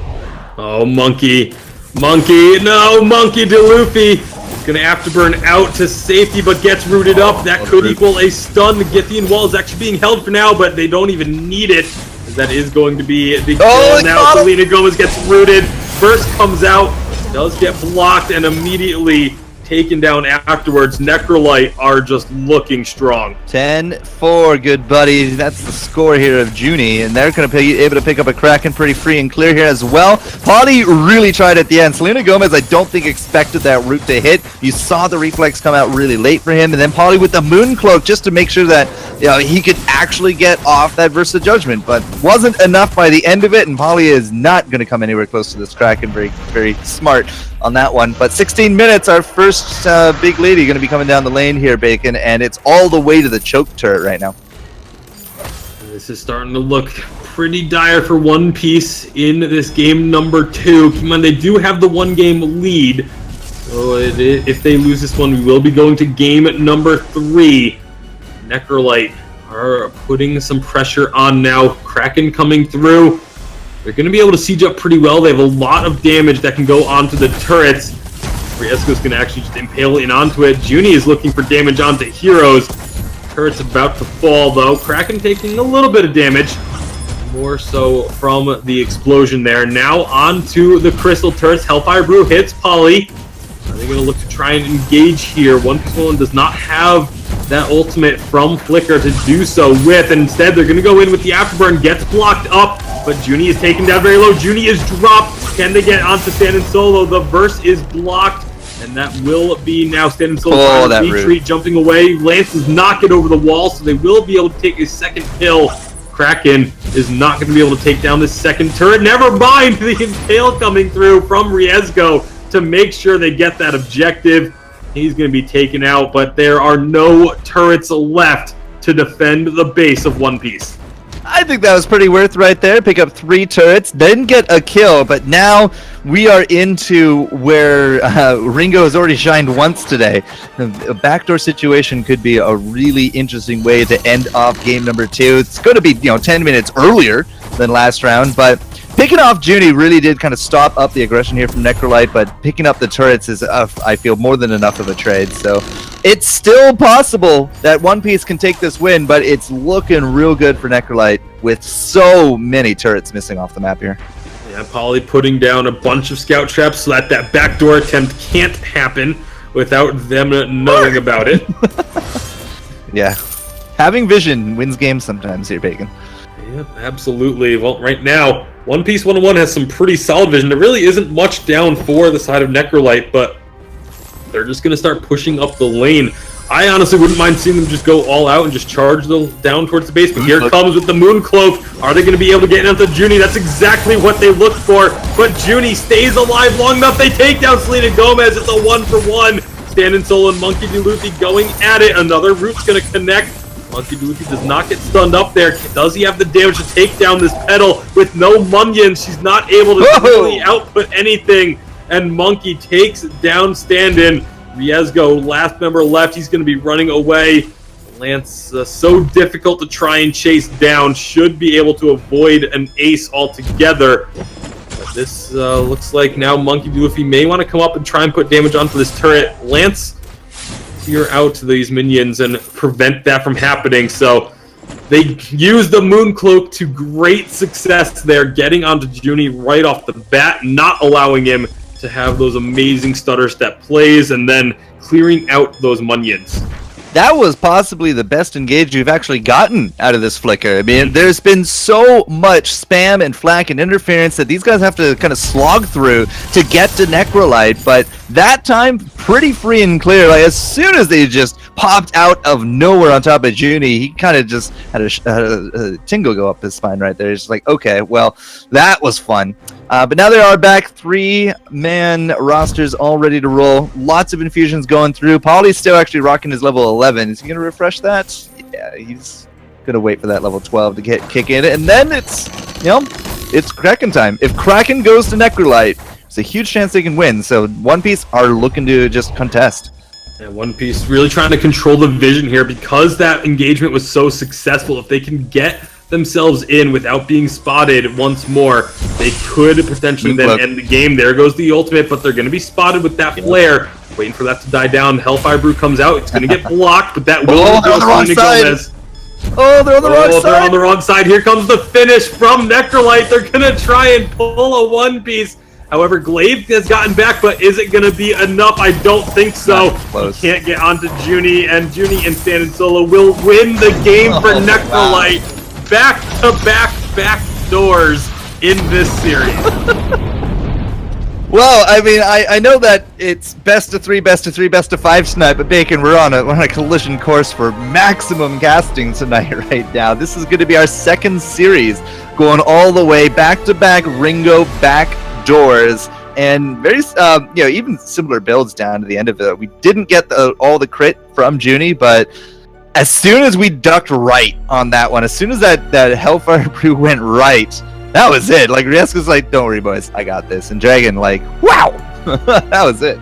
Yeah, not as many items because not as long of a game, only 20 minutes game, but you really see like just kind of the macro team fighting play coming out of Necrolite. It still looks really, really good in this fight. I really like the pedal pickup forecourt.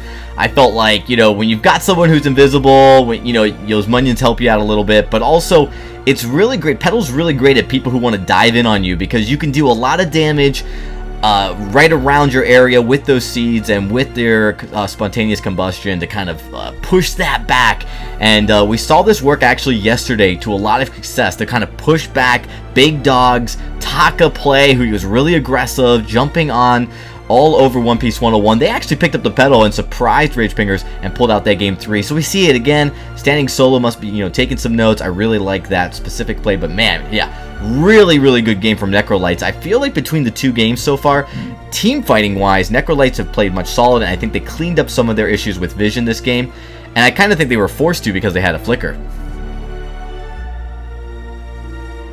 Yeah, I mean, it was actually interesting to me that even with the flicker, neither team ended up going into a contraption when there was such an emphasis on vision, especially down the stretch there. But they were able to make it work just buying the scout traps constantly from the store, buying a whole bunch of flares. They had the inventory slots for it. I feel like if the game went a little bit later, we may have been seeing the contraptions come out because you start running out of inventory space. But looks like they are actually going to be using a substitute on the side of One Piece. And of course, that means Lost Boy Toph will be coming in for the all-important game number 3. Yeah, you guys are absolutely right. Just saw that on the screen. And we've seen Toph come in. I mean, they look really good with Toph. I'll just tell you, when you look at how they play their team fighting, they really, really good. They did win a game last night with Poly, but I think a lot of it had to do with just absolutely fantastic drafting into Rage Pingers last night in that really critical, pivotal game number 3. So we'll see how this works out. I think with Toph, they really pose a much more formidable threat to a lot of these teams here on the fold. We are going to take just a quick, short break, everybody, as we want to give everyone a chance to breathe, our casters a chance to go grab some water and get something to drink. Right before we take the break, though, just want to let everybody know, registration for VIS64 Split number 2 here in the spring season, it is open. Go check us out on Twitter at VIS League. Or go check our website out at visleague.com to find the registration form where you can register your team up. Obviously, you see right there the lock-in. You've got to have your team registered and everybody in that roster by April 5th, by the end of day Pacific time. So you got plenty of time to do it. Make sure you don't forget. We want to see everybody registering and coming out and competing here on the fold. We're going to take a quick, very, very short break. But when we come back, game number 3 between One Piece 101 and Necrolite.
Only $14.99.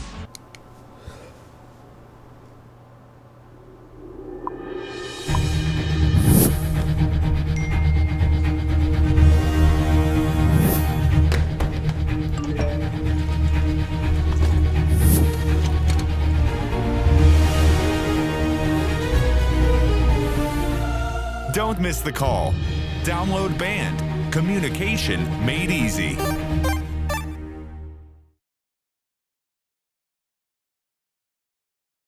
Welcome back, everybody, as we get ready for this pivotal game number 3 between One Piece 101 and Necrolights. Let's pull the match up and take a look at what we have as far as the rosters. But the big news, ladies and gentlemen, is Lost Boy Toph has come into the fold. He has entered the building, and he is going to be subbing in for Polly for this really important game number 3. And I actually think that's a really good move, Tasty, because, you know, Polly, I mean, not that Polly's bad. Polly's really, really good, but I feel like with Lost Boy Toph, the macro gameplay, the team fighting, it's much improved. And I think they really struggled against Necrolight in both games on how they executed their team fights. The positioning was a little off. They got overextended sometimes or got caught in a bad spot. And I think that Lost Boy Toph really helps fuse that team together. He's got these 2 carries. He's really good at managing that damage across these 2 players here. And I feel like he's going to really help One Piece 101 up against specifically Necrolight. Just the way Necrolight's been playing, I think it is, Forecourt. It's just, I mean, I tuned into Lost Boy Toph's stream the other day, and he didn't have a single One Piece paraphernalia up. Like, there was no posters, no pictures, no bobbleheads, so I don't know, man. But I hear that last night he just didn't do so well. I'm hoping that subbing out Polly is going to do them wonders, because Polly's flicker game just looked a little weak. Yeah, well, we're going to jump into the draft here and get right into it. Tasty Bacon, what do we got so far?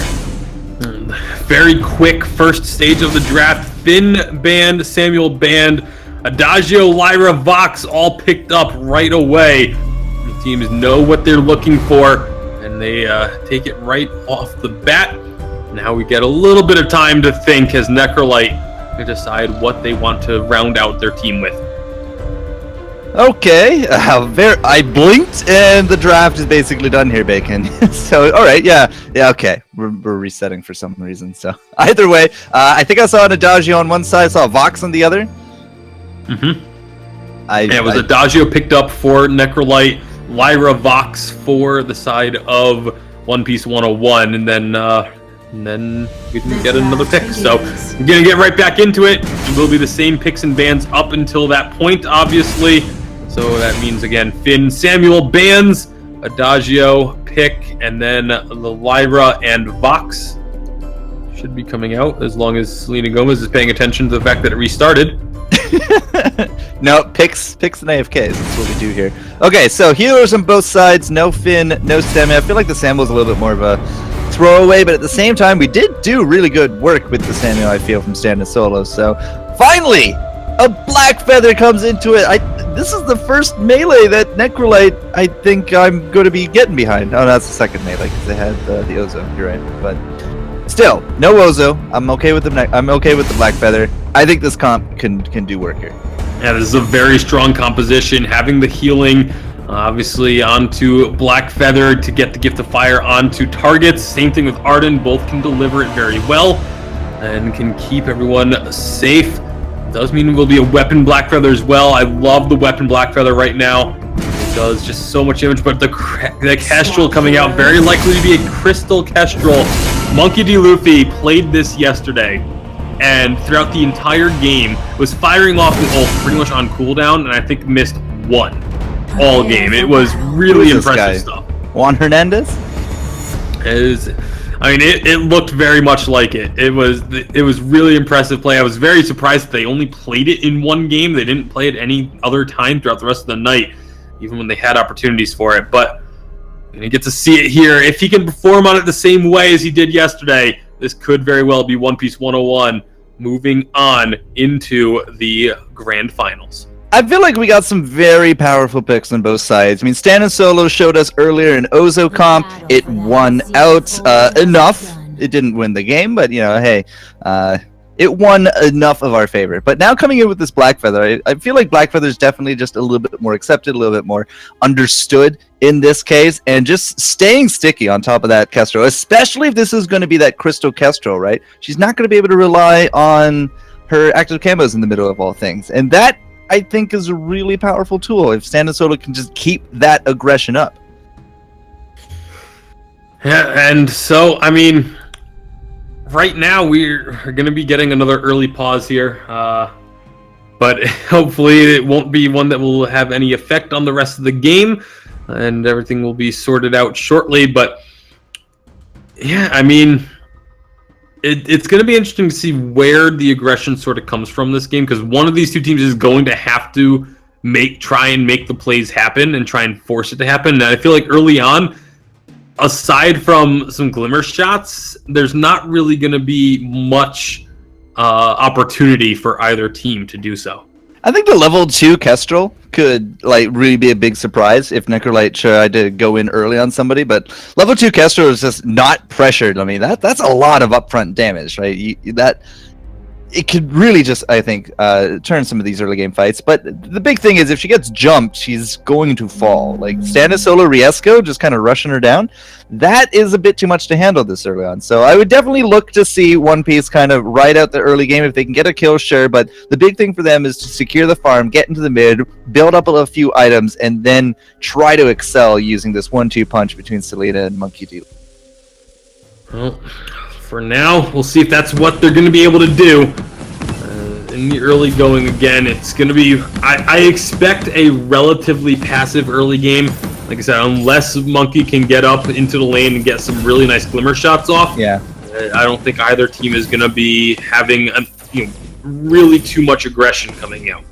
Now, there's another kind of feather in the cap here from Necrolite. We talked a lot about Stand and Solo and his Ozo, now into his Black Feather. Of course, the Adagios have really been doing well here into this series. But Riesco on Arden is a very comfortable pick for this guy. We saw so many great gauntlets. This guy can really just be down to the wire before he hits that fountain. He knows exactly how much damage he can take. And as I say all this, Monkey D. Luffy does. Yeah, Stand and Solo able to find the kill in the jungle. Now Lost Boy is going to be in trouble. He's going to drop as Stand and Solo jumps in with that execute. 2 quick kills. As I said, maybe there wouldn't be much aggression, especially not out of Necrolite, but they're making me eat my words as they come in, find 2 quick kills in the jungle, steal away the jungle. Maybe look for more? Well, I think they could. Well, it's going to be 3-on-2 if they do, and it's going to be perhaps biting off a little bit too much, as that will be Stand and Solo going down, trading a kill back over now onto One Piece. Scared. That's all they are. Riesco did not even attempt to save Standing right there, and Juni was just a little bit late on the rotation. I think they could have made something of it, but alright, fine. They traded 2 for 1. They still got the farm, they still got the cash advantage moving forward. And I do apologize for not finding that kill there, Bacon. But Riesco, not quite the savior. Didn't steal it out. But at the same time, he's not going to go down, so there is that. So Necrolite will hold on to a very slim gold lead here in the first 2.5 minutes. He does go actually in a good amount of damage thanks to Selena Gomez there, but I mean those minions. But I mean, gonna have to keep our eyes on Stand and Solo, I guess, after that aggressive play. He's gonna look to make one again here, but gets scouted out by a trap and instead moves up to the lane. I'm just gonna make sure that these minions don't go to waste while Juni recalled back to base. Alright, so Lost Boy on Lyra. Lyra Boy tough? Either way. I mean, going forward into this, there is... I've always kind of been against double ranged comps with the Lyra. Well, right now, hold on, Monkey D. Luffy is gonna be going down. Stand and Solo, diving under the turret for it, will pay. So it does end up getting traded out 1 apiece. And so what is it about the double range with the Lyra that you're not a fan of? Well, first, Stand and Solo is just so rude. Every time I want to talk about something, he goes for a kill. But so I mean, that's great for him. But man, I gotta step up here, Bacon. It feels like it can't be as aggressive. Like if you have a Lyra with a melee, Lyra with a saw, even right. Saw might not be ranged, or sorry, might not be melee, but he is able to spin up and then take the portal in and kind of do the same effect, right? You close the gap, you get your melee into it all, and all of a sudden, like, you now have to deal with the fact that they're right there in front of you. In this comp, like it doesn't feel like Lost Boy can really set up combos. Lost Boy may be in some trouble here as they are going to be finding him by the shop. As the shop spawns, a nice snare going to go down from Lost Boy Toph. Will just narrowly keep him alive. Oh, he just gets out of trouble. That was extremely close. Junie, in the meantime, while I was watching Lost Boy tick down, seeing if he was going to fall, Junie actually got taken down pretty low, but he's got the healing. He's going to heal right back up. Fountain actually came out from Riezgo to make sure that he stayed alive. Meanwhile, down in the jungle, you got standing solo, maybe trying to posture up to catch Monkey D. Luffy on this rotation. He's going to get a lot of damage down. Has the barbed needle, but he's too far forward. Too much aggression. It's the second time now standing solo has gotten just too deep in the enemy jungle. I feel at level 6 that would have been a secure kill, but at level 5 that was really risky, so doesn't get anything out of it. But he is 3 and 3. It's not like he's feeding or too much, but 23 farm now is Monkey D. Luffy about to hit 28 or so. And alright, so One Piece, a little bit of a reprieve, a little bit of an advantage now going the way. Finally that fountain comes out. Lost Boy Toph would have really just given his soul for a fountain in that last fight, but he did live out through it. Now with that fountain there, his chances to survive are just going to go way up. We're still looking for first item here on top of this Kestrel. It's been a bit of a rockier start from her, but really kind of dealing with stand and solo very well as the whole team collapses to save her. And it doesn't have the first item largely because there has bought multiple components. There's 3 tier 3s in the inventory along with boots and an extra crystal bit. But the Glimmer Shot's still doing a lot of damage. You can see Junie eating getting pretty chunked down, has to heal himself up. But the turret also being a target. Standing solo is going to be backing out of trouble this time instead of going too aggressive. Popping this vision, constantly getting placed by Lost Boy to make sure that they know if Standing Solo is trying to make this aggressive play. What he was thinking about coming up, but instead just going to punish that Treant. Poor Treant. Can't even get any damage down. He's trying to get stuck trying to go over the wall. It's an overpopulation issue. Like every time you kill one, another one pops up. So clearly they need to be cold. But no, that aside, we're still waiting for level 6 here. Sorry, no, we have Standing Solo on that level 6. Riezgo at level 5. We're still waiting for the gauntlet. Are you keeping track of the one-shots? I'm not going to keep that much track of it, but when you see it just kind of come out at random and it happens to hit, why not? Okay. And Shatterglass to come through as Monkey D. Luffy does finally pick up that first item ready to roll. We're looking into a second from Selena Gomez. And at the rate of farm, 62 last hits. Junie sitting at about 70 or so. Selena Gomez could actually pick it up sometime next 60 seconds. Well, right now, they're going to be trying to put some pressure onto this lane. This is one of the things that One Piece is going to be very strong at doing, is sieging up these turrets. Yep. You obviously have the Crystal Kestrel able to do massive amounts of damage. Blackfeather getting those resonance bounces, even though it's a weapon, not Blackfeather, Vox. Even though it's a weapon, Vox, still those resonance bounces can do some pretty good work in clearing out the minion waves. Again, Standing Solo has been constantly on the verge of wanting to go in aggressively. This vision from Lost Boy Toph has been keeping him from doing so over and over again. Yeah, Lost Boy Toph, again, just, being the rock for the team, being that defensive maneuver. It hasn't gone down, even scouts out this gold mine. He's going to throw out the book, looking for the steal, Ooh, he gets it! Lost Boy Toph stealing away the gold miner. Huge gauntlet from Riezgo, though. Will land the stun onto Selena Gomez, sets up the first kill. Monkey D. Luffy is going to be putting down Nectar Camo, trying to stop Standing Solo, but he gets out of the danger area and then backs off to lane. So Gold Miner for a kill, not that bad of a trade for One Piece. However, they're going to lose a lot of damage on this turret, but they clear out those minions. Riezgo drops low. Those Glimmer Shots, again, just do so much damage. That Shatterglass being completed. Standing Solo gets his recall canceled. That's all that's going to happen there. I love the positioning here from Monkey D. Luffy. Well, that positioning may be able to take advantage of here. Riezgo going to drop low. Silence comes out, but not before he gets the fountain off. Keep him alive, and Standing Solo is just diving deep. Gets one kill. Selena Gomez is going to look to trade it, but can't quite find the damage. How are Necrolites still all standing? Standing Solo and Riesgo both just coming so close to dropping. Junie with those heals being clutch. However, are they going to try and go for this? They need to be careful because Junie can still output so much damage. One shot, not quite going to take down Riesgo either. Alright, so yeah, hopefully you guys are keeping track at home how many times we are hitting here, but Monkey D. Luffy, once he gets past second item and into the cooldown reduction, that is just going to be coming out like clockwork, and clockwork actually could go very well here for Monkey D. Luffy as we speak of it, but Standing Solo eventually found the kill at the end there, right? He was able to get into the back, he got the kill, he did escape with his life, which was huge for him right there. But that execute damage finally starting to come online. Monkey D. Luffy is finally starting to be that target as we're well past the level 6 mark. That's an item we have not seen in quite some time. A Shiver Steel for Standing Solo. I feel like a lot of people just moved away from that because there are so many other slows in the game now. But very important item for Standing Solo because he's going to be looking to kind of get into like these one-on-one situations on the back lines. And now he's going to be able to stick to his targets that much easier. Oh, that's a big stun. Big gauntlet, big one shot coming through though. Standing Solo is getting melted. Fountain comes out, keeps him alive. It's going to be Fountain used by both teams, and it looks like Necrolite are going to be disengaging off of this. Triple range, triple siege, triple poke. Like, you really got to commit here from Necrolite if you want to look for these kills. And One Piece are very happy to sit on their back.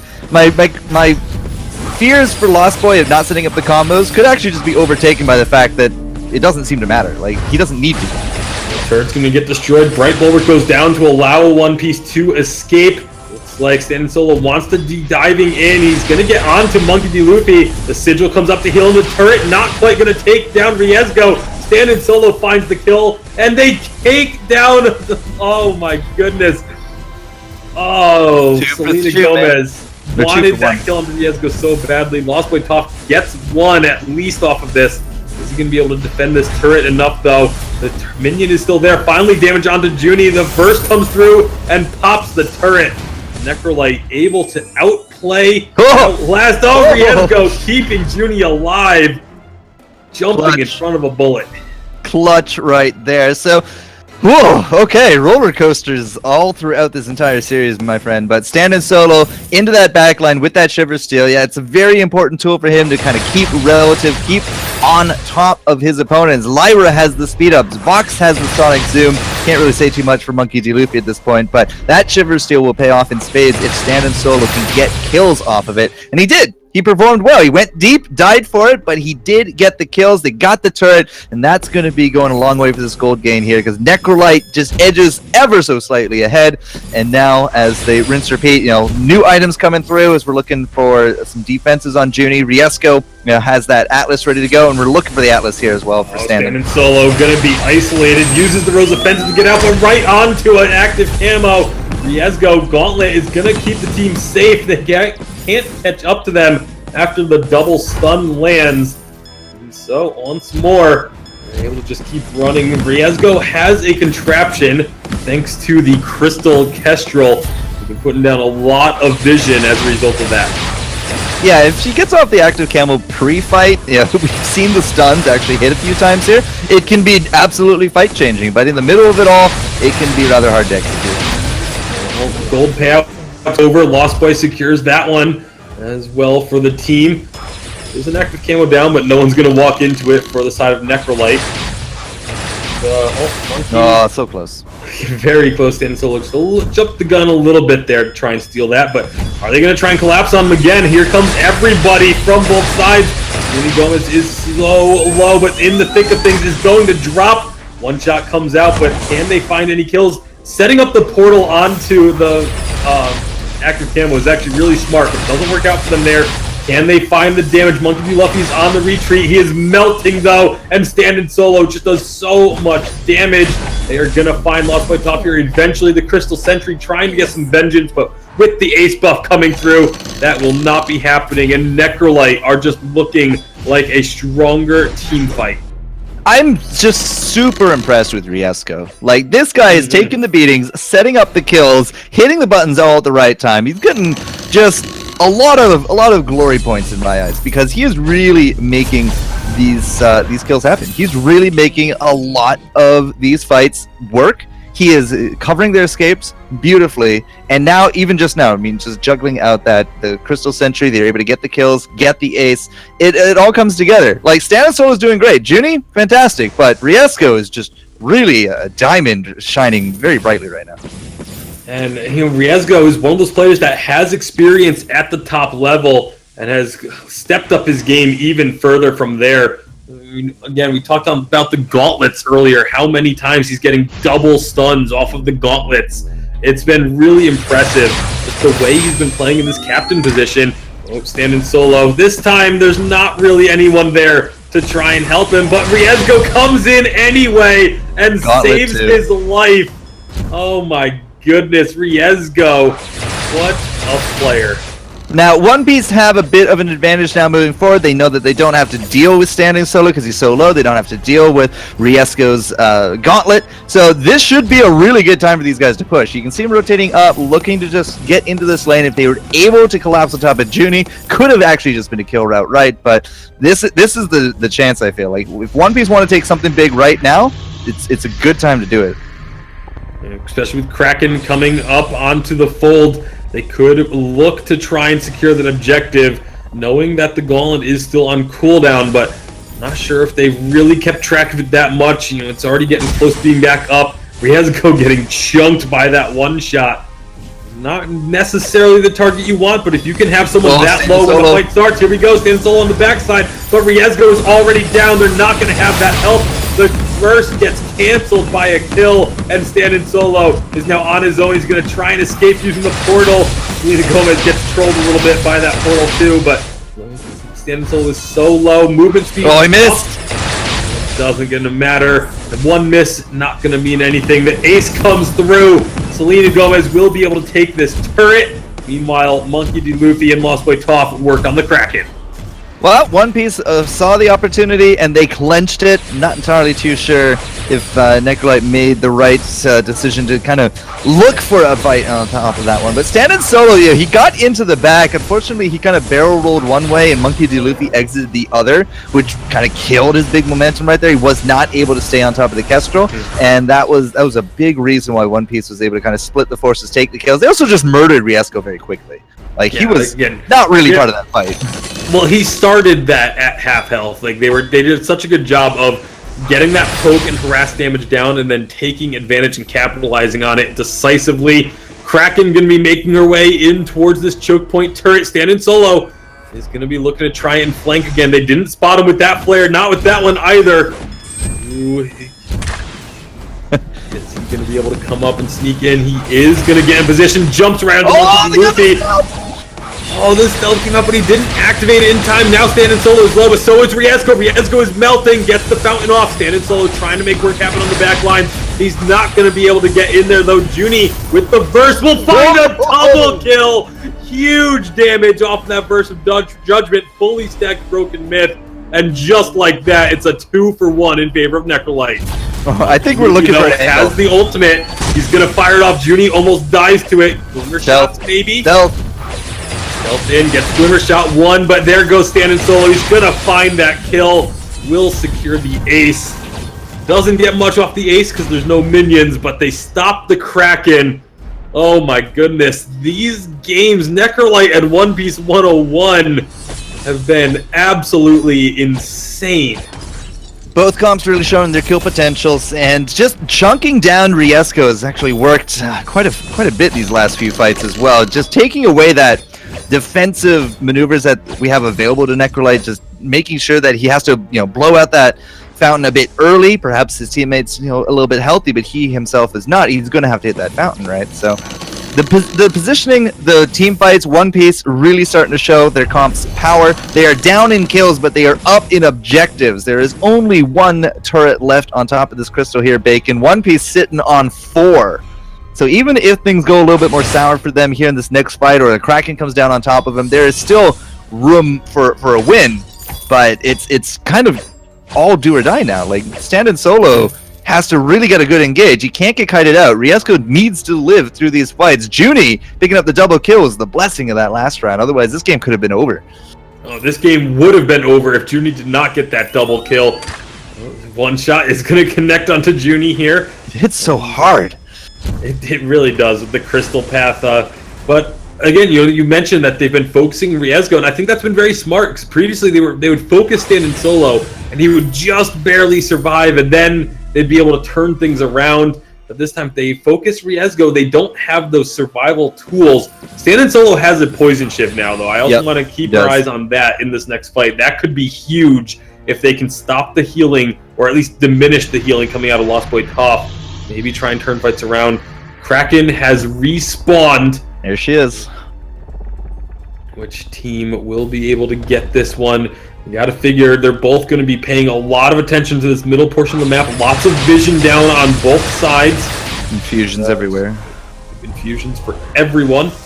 All level 12. Things are about as even as they can be.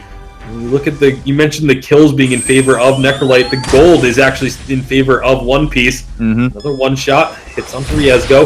Riesgo doesn't have any shield aside from the Fountain of Renewal as well. That's another point to maybe keep our eyes on. Stand in Solo, not quite going to get caught out here, but looks like they're going to try and rotate on up into the lane. Stand in Solo getting some damage taken. Selena Gomez getting some stacks built up, but those are going to fall off before they can really look for fight. Riesgo, pretty low. Another one shot, another connect. Told you, better than it he just does not miss with these. No, well, yeah, they really pick smart opportunities to land it as well. It's not like they're just kind of shots in the dark. It's not like a Ringo ult where it's just like willy-nilly throwing it out there, right? And Crystal Castro hits hard, man. Like her cooldown, she's gonna have another one here in just a moment. Haven't gone into that clockwork or anything yet, but she is. Everybody's now 3 item with some defensives, except Monkey D. Levy is going into the 4th item as quick as he can. Here comes the side of Necrolite trying to stop this Kraken start. The one shot is going to hit on Riesgo. Riesgo's low. They can look to follow this up. Lots of stacks getting built on Selena Gomez. Stand in Solo finally going to engage, but is it too little too late? He's already very low. Everyone on the side of Necrolite needs to run. Fountain's going to have to come out. Selena Gomez is chasing aggressively. Monkey Luffy finally getting caught up. Is going to get Junie so low, but not quite finding the kill. Portal trolls Selena Gomez backwards. Not going to find any kills. One shot finally misses. That was just taking an educated guess at trying to catch Junie out. However, this could be Kraken. Stand in Solo and Riesgo are here, but they're very low. This is super risky for them to try and stick around for a steal. Stand in Solo's got himself into a good position for it at least. Oh, or is he? He's going to get caught out now. They don't quite find him using those boots. Gets himself out of trouble so fast. Okay. Kraken reset, though. That's a big thing right here. I mean, Junie's back in town. Full energy. We have no energy right now on top of Monkey D. Levy. Selena Gomez down low. And Lost Boy, I mean, he's just not going to be able to fight 1v3, right? So there's going to be a lot of rinse repeating going on here. Everybody is kind of just heading on home, getting back up into their fighting form. And, well, now I'm not entirely too sure how this one will go. The triple range hook, though, is definitely starting to wear down Necrolite. They got real ticked at it. Yeah, everyone has everything available now as we start up the Kraken for Necrolite this time. One Piece going to be moving in. They're going to spot this out. And the Necrolite quickly back off of this one. See, can One Piece actually... One Piece could maybe try and turn and work on this Kraken themselves. Necrolite is right around the corner, though, and they immediately back off, disengage. Again, both of these sides looking for an opportunity. Another one-shot's gonna miss. That's 3 in a row that have not connected now. Poor Monkey. It's alright. It's every 20 seconds. Off his game. It's really... Lots more opportunity. His performance has really slipped here in the last couple of minutes, missing the last 3 shots. But, well, they're gonna keep pushing up. Again, both sides just looking for the right opportunity to find a fight. Stand Solo's gonna take a little bit of damage from those glimmer shots.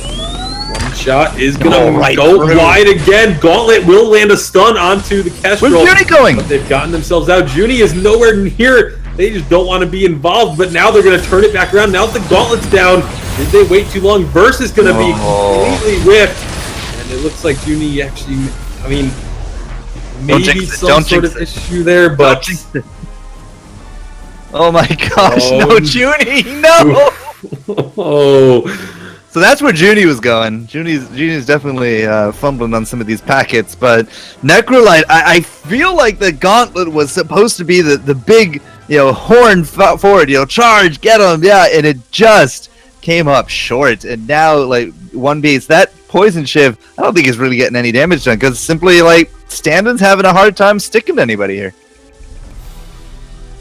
Oof. I mean, this game has been so intense. It's going to be so unfortunate if this ends up being, like, the deciding factor here, but it looks like it may end up being so. We're going to wait word on this pause. Poor Junie. Like, what do you do in this situation? You just kill him and take Kraken and win? I mean, I guess. I feel like we're going to have to wait and see what happens when the game unpauses, but that's just so unfortunate. I mean, if you're a side of Necrolite, what do you do? I mean, I don't know. It's just such a tough spot to be in. Whew.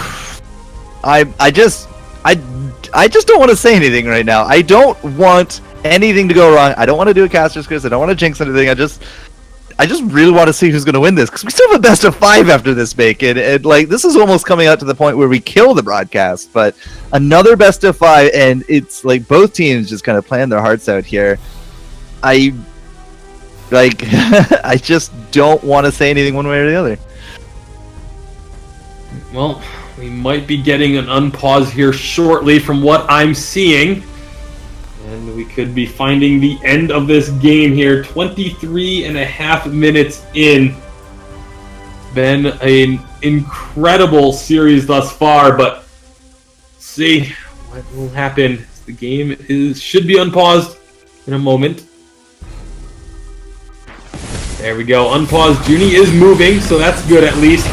And here we go. Standing solo, taking a lot of damage. So is Riezgo. The stacks are coming up. Oh. One shot finally connecting again. That will be the kill onto Riezgo. And they're able to find that one. Now they're going to start up the Kraken. Standing solo wants to try and contest, but he's so low. I don't know if he's going to be able to get in there. They're preventing One Piece from taking the Kraken outright, though. And that could just be enough. Some poke from Junie. Very low on energy. However, Monkey D. Luffy. Standing solo doesn't get over the wall with the ultimate. Going to be a one-shot. Finally landing a kill. And One Piece 101 should just be able to take this Kraken now. Monkey D. Luffy's just going to stand here and make sure that Junie doesn't even think about trying to come in for a steal. I think that just might be it, Bacon. I mean, we have one turret between One Piece 101 advancing, and this Kraken is going to be merciless. And just 12 seconds to Riezgo's up. 35 for Standing Solo. The only one still standing is going to be Junie at this point, and I just think it's too much right now. I think with even Kraken by herself and any semblance of a team fight, One Piece takes this. Well, they're going to have to try and just stall until Standing Solo can get back up onto the fold. If they can wait for Standing Solo, then maybe they have a chance in this fight. But one shot's going to be coming out. Hits onto Riezgo. And here we go. Kraken getting onto this final turret. Junie's taking a lot of damage, but nice gauntlet will stun up Lost Boy Top. They'll keep them off for a little bit. Here comes Standing Solo. Tries to get onto Monkey D. Luffy, but he's taking a lot of damage. He's healing plenty as well. Meanwhile, Kraken on the turret. They've got Selena Gomez extremely low. Standing Solo's going to have to go back to the Sanctuary. Perhaps the turret is down. They're onto the Crystal. They found the kill onto Selena Gomez.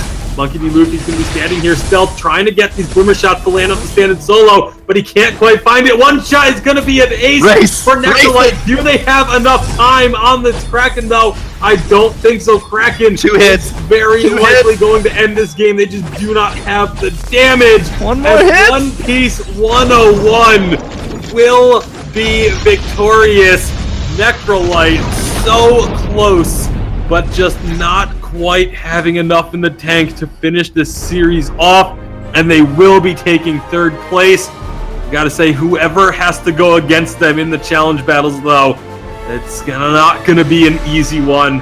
Challenge battles will be more challenging than ever for the Vainglory 8 teams this year. This this was like an hour and a half series, a game 3 series that went 20 plus minutes each. 25 his one. I think we had 28 earlier. It was absolutely just, tooth and nail for these guys. But there is a silver lining, Bacon. They're not out. They will be third place moving forward. It just means that Necrolite does not get their choice of opponents moving into the challenge battles. One Piece and Liberation X going to be now battling out for the first seed on that one, Bacon. But man, I feel for those last few moments. Ooh, what a series, guys. Yeah, I with you guys every step of the way. That was such an intense matchup. And, looking at how One Piece 101 guys came back into this series, they really struggled with those first 2 series. They really struggled with just team fights in general. But man, DeLuffy on that Kestrel and Toph stepping in as support on the Lyra gave them an edge. You could see it through the whole game. It was a different team, and they were able to pull out a victory. So congratulations to One Piece 101. They are going to move over to our finals, which we are going to be getting ready for in just a few moments, and they're going to be taking on Liberation X. And actually, this is pretty exciting, guys, because we actually have not seen One Piece 101 go head-to-head with Liberation X yet, so this is going to be the first time we get to see it and see how they're going to perform. It's going to be really intense. I don't know. They haven't been playing at the level that we've seen Liberation X play all season for Court, but I feel like, with this momentum, with Toph stepping in, maybe they've got a chance. Wow. Just such a long series, man. Like that is emotionally draining. Remember that Necrolite had to come off of a 2-1 loss to the Liberation X, now into a game series that went almost an hour and a half. Like that is a lot of gaming and a lot of emotions to go through right there. And I really do feel that it kind of robbed of an epic finish. But yeah, I mean, it's up to everyone to make sure that they have their own connections. It's one of the downsides of this generation, the whole mobility aspect. Sometimes just doesn't quite stay rock steady. Yeah, and I do want to point out, ladies and gentlemen, that the players do have the ability to pause the game themselves. And, obviously there are rules in place as far as when they can use it. One of the things that's in place is this regular lag. Just, if you get high little drifts of lag, you're really not supposed to be able to pause it for that. Each player is supposed to ensure they have a solid internet connection coming into this tournament and playing throughout it. So it's really imperative. But the players do ultimately have the power to pause the game themselves if they feel like they need it. And we saw several pauses the last couple of series. Actually, we've seen a lot of pauses. So we definitely have taken the liberty to make sure players have the best connection they possibly can. All right, we're gonna take a quick break though, everybody, as we get ready for the next series. You're not gonna want to miss it though. The finals are gonna be starting in just a few moments. Liberation X versus One Piece 101.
Ben, Sam, and Ken are on separate journeys to defeat the menacing Vile Dragon. But let's just say luck isn't on their side. If only there was a way for them to find each other and band together. Well, that's why there's Band. It's a mobile app that allows people to come together using common interests. With Band, you can find fellow gamers, chat, schedule gaming sessions, and conduct polls. Stage epic battles with friends while sharing videos and photos along the way. So try Band today. Band. Be together. Hey, welcome back, everybody. We're getting ready for the final series of tonight. But it's going to be a best-of-5 grand finals between Liberation X, the team that has not lost a series yet, going all the way to the very end, coming in against One Piece 101. It's actually going to be the first time we see this series, the 1 seed versus the 2 seed. But the 2 seed staying in the winner's bracket, they're going to get the A side first coming into this series. So it is going to be a slugfest. Of course, we did see One Piece 101. They've had to claw their way through a lot of series to get to this point. So, they have definitely had to stick with their roster kind of, and they did get some subs, but really having to rely on stamina and endurance to make it this far. So we're going to be getting ready for it in just a few seconds, actually, as we check in with the players. But for court, looking at just how One Piece 101's played, the difference between when they have Lost Boy and when they don't have Lost Boy, it's noticeable. It definitely is noticeable. And even yesterday when he had some good games, but some rough patches, it clearly is a different team with him on it. Well, having the ability to swap out Lost Boy Toph and Polly really does, I think, cater to a little bit more of the different play styles. I mean, Lost Boy Toph, when I think Lost Boy Toph, I think, highlight factory, but I also think very much like defensive playmaker. But when I see Polly out there, I think very much offensive playmaker. So having the ability to swap them out like that, I mean, Polly did fantastic game number 1 with his team, but game number 2 with the flicker, it really did fall short. I think it was more of a weakness of the comp rather than his play per se. But the flicker definitely did fall short. But then you bring in Lost Boy Toph, right? And he just he's that really defensive, really helpful teammate that might not set up plays. I mean, my criticism of having the triple range, right? He's not setting up the combos, but he kept his team going. Right. Well, we're going to see how it all plays in right now. We do see Lost Boy Toph. He is still in the team, so he's going to stick with it for this best-of-5 series as we get right into it. And Liberation X, they banned the Ringo. So One Piece 101, I think what we're going to see here for core is probably they're going to ban another, either a support or a carry. Likely not one of the healers, though. Yeah, well, it's up to One Piece, right? If One Piece wants to secure a healer, they don't ban it. If they don't want to go up against a single healer, then they have to ban it. And Adagio is sort of more ban-worthy than Lyra, I feel, at this point. But They also saw the games earlier, so this is very likely an Adagio first pick into a Lyra. Yeah, I do like One Piece 101. They ban out the Kashka. We saw Liberation X. I mean, if you give it to them, they're going to pick it every single time. They're going to auto-lock it as we come into here. And it does allow them to get the Lyra and the Vox pickup.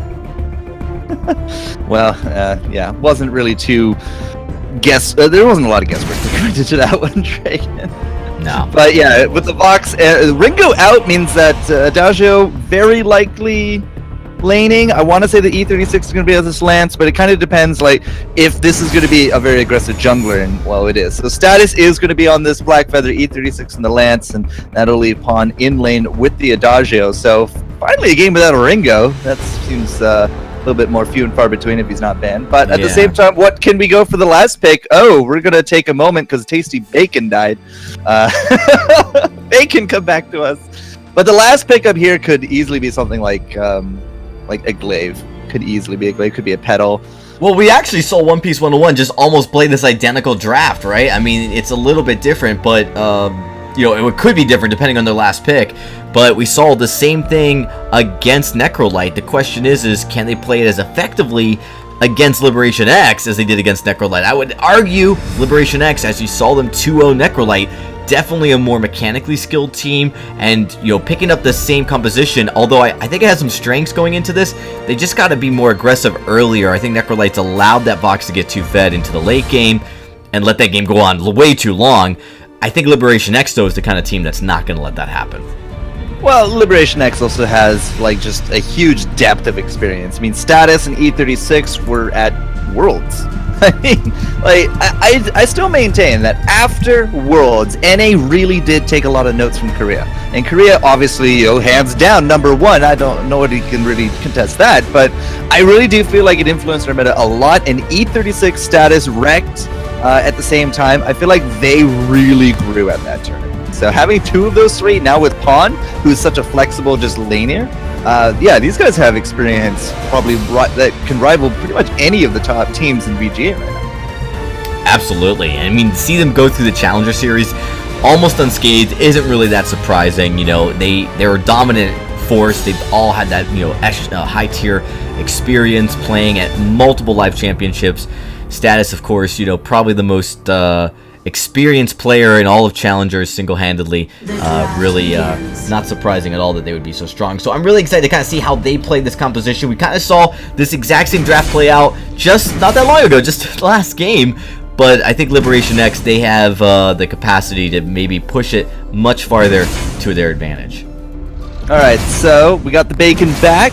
Maybe he'll grace us with his presence, but the double melee to go through here once again, as Liberation X will solidify Adagio, Lance, and Blackfeather. It kind of comes down to what I want to see is a melee carry to go over here for one piece. I said glaive. Maybe they're actually thinking that. They will go with the glaive here, but it's probably not going to be a melee weapon. That's probably going to be this utility glaive going forward here, Dragon. Yeah, I absolutely agree, and I think that's a really good pickup, right? Because you really want to get onto Pawn Original. You want to get back there early, and you want to take Adagio out. The Blackfeather will scale once he starts picking up his tier 3 items, but early game, you want to just harass the Adagio out of the lane, and Vox can actually struggle a little bit with that harass. So having Glaive come in here with the Lyra gives him a little bit of gank potential, gives him the ability to keep Adagio at bay. At the very least, you just don't want Adagio snowballing the lane for the first 4 or 5 minutes.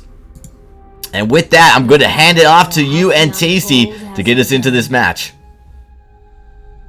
All right, well, here we go. Grand finals of the VIS Challengers for Split 1 of the spring season.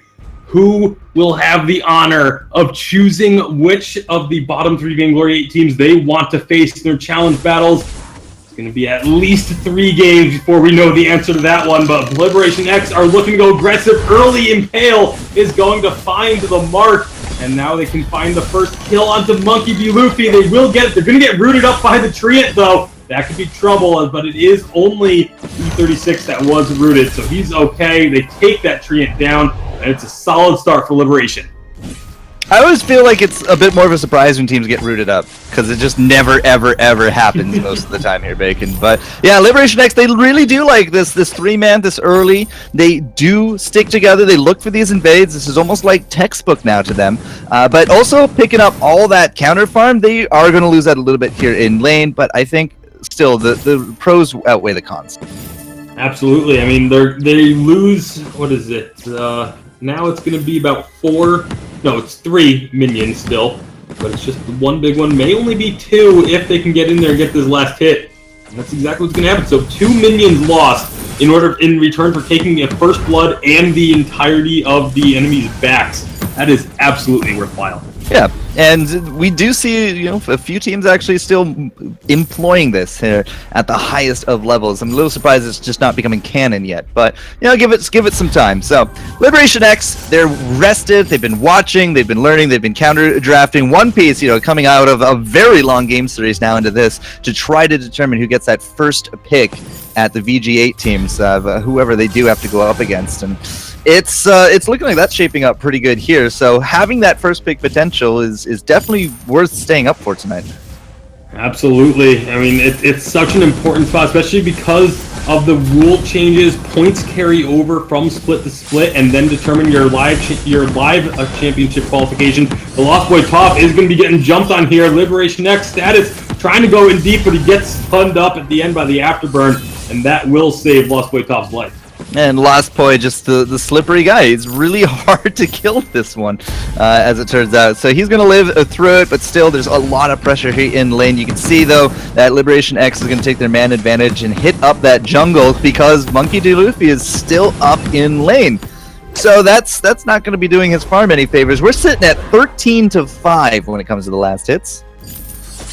Yeah, definitely a bit of an advantage for Status here early on, but we've almost come to expect an advantage to be going in the favor of Liberation X in the early game. That's just sort of how they play. They're very aggressive, very much look for those early opportunities, and more often than not, they're able to find them. Alright, so a little bit of reset onto the back. Status, though, is going to take that Ancient Treant, no problem. The whole lane is going to go home from Liberation X, and you can already see a little bit more of the crystal piling up here from pawn, e36 into the very beginnings of that fountain. Now, we didn't have any dragon blood. We didn't have any anything strange when it came to the contracts, but Toph not opting to go for a contract. It's kind of e36 in this lane, just really benefiting pawn the original. Yeah, well, for now, I mean, the contract, it's always a really strong item, but it is a lot of times a personal choice if you want to go for it. Upon the original is going to be a little bit too far forward, but they can't capitalize on the afterburn, and so there's not going to be a kill coming through. E36 misses the impale. That's just going to mean everyone gets out of here alive. Upon the original, though, he's getting hit pretty hard by these minions, has to actually heal himself to stay alive, but will be able to do so. Yeah, and he should be okay. I don't really expect any kind of rinse-repeat drama, but look at where One Piece is going for. Monkey D. Luffy is here now, and they're going to be looking for an engagement, and not really going to be finding too much. So when it comes to the strategy, like of picking who your opponent would be, Bacon, there's two big veins when it comes down to it. Like whoever takes first here will get first crack at those bottom 3 VG8 teams. Do you go for the team that you think is the weakest, or do you go for the team with the most points?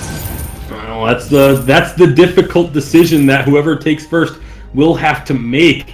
Because there's two sides of that coin. It's the risk-reward balance. You know, if you go for a team with the most points, you have a better shot of then getting yourself into 6th or 5th, 4th, however high place you want to try and get a better placement or get qualified for the Unified Live Championship. But at the same time, you're in theory facing a stronger opponent, which could prevent you from getting into the Vainglory 8 at all. So you do have to definitely think about that one pretty heavily before going in. Osprey Top taking a lot of damage here. Looks like Monkey in status.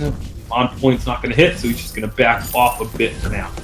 5 minutes in, Monkey D. Luffy has finally put together enough pennies to get that Storm Crown, so his farm should still accelerate here at least a little bit, simply because his clear speed is going to be a bit faster. But Status does have his first pickup here as well. Just before the 6th minute, he will have a Serpent's Mask ready to go.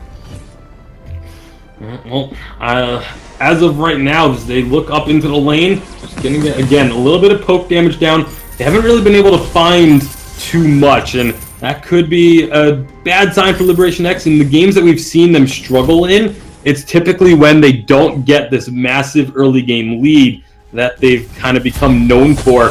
And thus far, One Piece 101 has been doing a really good job of making sure that that doesn't happen.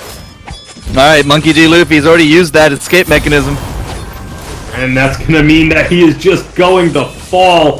Very quick kill picked up by Liberation X, and they're going to take down this Crystal Sentry as well. Another thing that Liberation X does really well is go after those Crystal Sentries early on in the game. Now Status is going to be pretty far forward on his own. Rose Offensive not going to hit, but he jumps up onto Selena. That's going to bait out the fountain from Lost Boy Top. Here comes Monkey D. Luke, so you need to be careful. Burst of Judgment's going to go down. And that's going to be now everyone kind of backing away. Liberation X, and I'm going to make sure that they don't bite off more than they can chew. Yeah, down to the last inch of his life right there. If Status had actually hit with the Rose Offensive, could have been a pretty secure kill right there, but that execute at the end just, so heartbreaking that he didn't get it. But at the same time, Selena did pick up the farm from that trance, and you can see that they're already back and fighting for him. Monkey D. Luffy not going to have any of it. He's going to be now making that exit, and looks like we've just now reset pretty easily here, Bacon. Yep, and so as a result, maybe, we say reset, but with Liberation X, nothing's ever really reset because they could always just look to go back in. I thought they might have there when they saw Monkey D. Luffy come flying in with the afterburn. They might have looked for another pick, but instead they're going to rotate over to the Gold Miner, look to take this down. There will be a bit of contest. Wait for it, comes out, gets a nice silence, but the gold payout does go over to Status, and Liberation X will take that one. But now One Piece, are they going to look to push up? Nope, they use the movement speed just to get down to the shop and pick up a little more Vox, actually picking up a Scout Trap, just Celine Gomez helping out with the vision game. Liberation X going to look to push out this lane some. They don't have status, so they back off, just use that minion candy to buy a little bit of extra time. Yeah, every time these guys rotate, Pawn or E36, like somebody's been buying this candy. I think it's been pretty much E36 for a while, but every time they push up and rotate, it's been a candy going down, and that just ties up One Piece in the lane just a little bit longer, makes them work a little bit harder for the last hits, and that grants a lot of extra time to kind of make these rotations happen, hit the jungle shop, and spend that cash. And not fighting over these last few moments has actually been working out great for Liberation X, because not only do they just continue to push in this lane, keeping One Piece busy, Status just dumped all his gold now. Yeah, he definitely didn't. It's gonna perhaps be another fight, but Status is so low already. He has to back out. Here comes Lost Boy Top, gonna try and bait them back in. Status stepped forward, but just got deleted by Monkey D. Luffy. Fight will continue for now, but Selena Gomez being very solo on energy doesn't matter if you get a kill just kind of thrown into your face, and they will be able to take a second one there upon the original falling. Big props to Monkey D. Luffy on that one. He saw the opportunity to kill Status. Instead of putting the damage on top of Status, he got the stun on top of E36. And that actually stopped out the fountain from going for it. And that's why Status went down. That's why the fountain came out late. Wasn't enough to keep up Pawn, and into a 2v3 like that. Well, Liberation X was not going to win that fight. So big plays right there from Monkey. You got to wonder what Status was thinking. Yeah, it's definitely a possible concern there. Status, I mean, in that situation, you should know that if you try and go back in, you're going to just get deleted. Maybe thought he'd be able to get a heal from Pawn the Original to bait them out a little bit and stick around, but didn't end up happening. Pawn the Original with that level 6 infusion about to time out, they really weren't able to make too much use of it. So not the greatest situation for Liberation X to be in, but they get a route onto Selena Gomez. No damage to follow it. Monkey D. Luffy's here now as well. And we're going to be looking for a third item soon enough. Selena Gomez didn't... never mind. Oh yeah, that's going to be just a very quick kill. They find Status. E36 going to be taken low, taking advantage of the fact that Pawn the Original is not there. They work on this turret, should be able to take down Monkey D. Luffy, wants the kill. They go on to Pawn to get the turret. Monkey D. Luffy goes low, so does Pawn and E36, but they're going to back off now. Or at least you would expect them to. Yep, they're going to now. Okay. It's a pretty safe exit, I feel, from here. Pick up a kill, pick up a turret, and start taking the game back into your own pacing here. So One Piece have kind of done that. I mean, we had some really good invade from Liberation X. They got that first blood, they stole out the jungle, right? But One Piece have not really relented. They've been able to capitalize on some of these mistakes that Liberation X is making, and now a gold miner to their trouble. 219 gold will go a long way for the difference, as they've gone from a deficit now to the lead here at the 11-minute mark. And that lead could just be the momentum that they need to carry through this game. 11 and a half minutes in, still only the one turret destroyed. Over Liberation X, I mean, they're starting to fall behind both in terms of gold and just the overall pressure on the map. Look at the vision that's been put down by the side of One Piece 101. They know where Liberation X is as they make these movements, and they're just responding accordingly. As soon as they leave the shop area, that's when they make the rotation down and visit the shop themselves. Atlas Pauldron going to be completed for Lost Boy Toph, and so that's going to make things that much more difficult. Alright, so Liberation X back to the same old, same old. They're just going to go right up and push the lane. Not a problem. Later looking for this rotate. We have a good amount of gold here on top of Status. An okay amount here on top of Pawn, but he should not need to buy and do an infusion. He's sitting on 2 items. Not quite there yet. Status has a lot of tier 2 items kind of just hanging out. Oh, Liberation X looking for the fight. They get the impale down, but a nice bulwark is going to stop everything. And the damage from Selena Gomez is just burning through them. That is a double kill for Monkey D. Luffy and an ace from One Piece 101. Again, Monkey D. Luffy, he's just really disrupting this crew. They have the stuns, they have the silence. Lost Boy is just keeping these guys trucking, and it's working out well. Status just not really being the force that we're used to seeing, and Pawn just unfortunately, like with his Adagio pick, he's not kind of getting any time to ramp up for the broken mid stacks. Oh, Status getting thrown into the team. That's another quick kill. Afterburn's going to be up again shortly. Will it be used to knock down the Adagio? That is exactly what happens. One Piece 101 They are really pulling ahead now. Yeah, they're doing a 101 on how to beat Liberation X right now. That's what's happening. And Status is just making these decisions that kind of seem a little bit more uncharacteristic for him. Like, if he was playing 5,000 gold ahead, maybe I could understand. If he actually had a second tier 3, which he does now, so I'm going to take that back. But he doesn't really feel like he's playing at his current level. He thinks that he's invincible, and he's just making these weird decisions in my eyes. I completely agree. 1-4-1 hasn't really been able to have that impact, like you mentioned before, Court, that they normally look for from Status out of the jungle.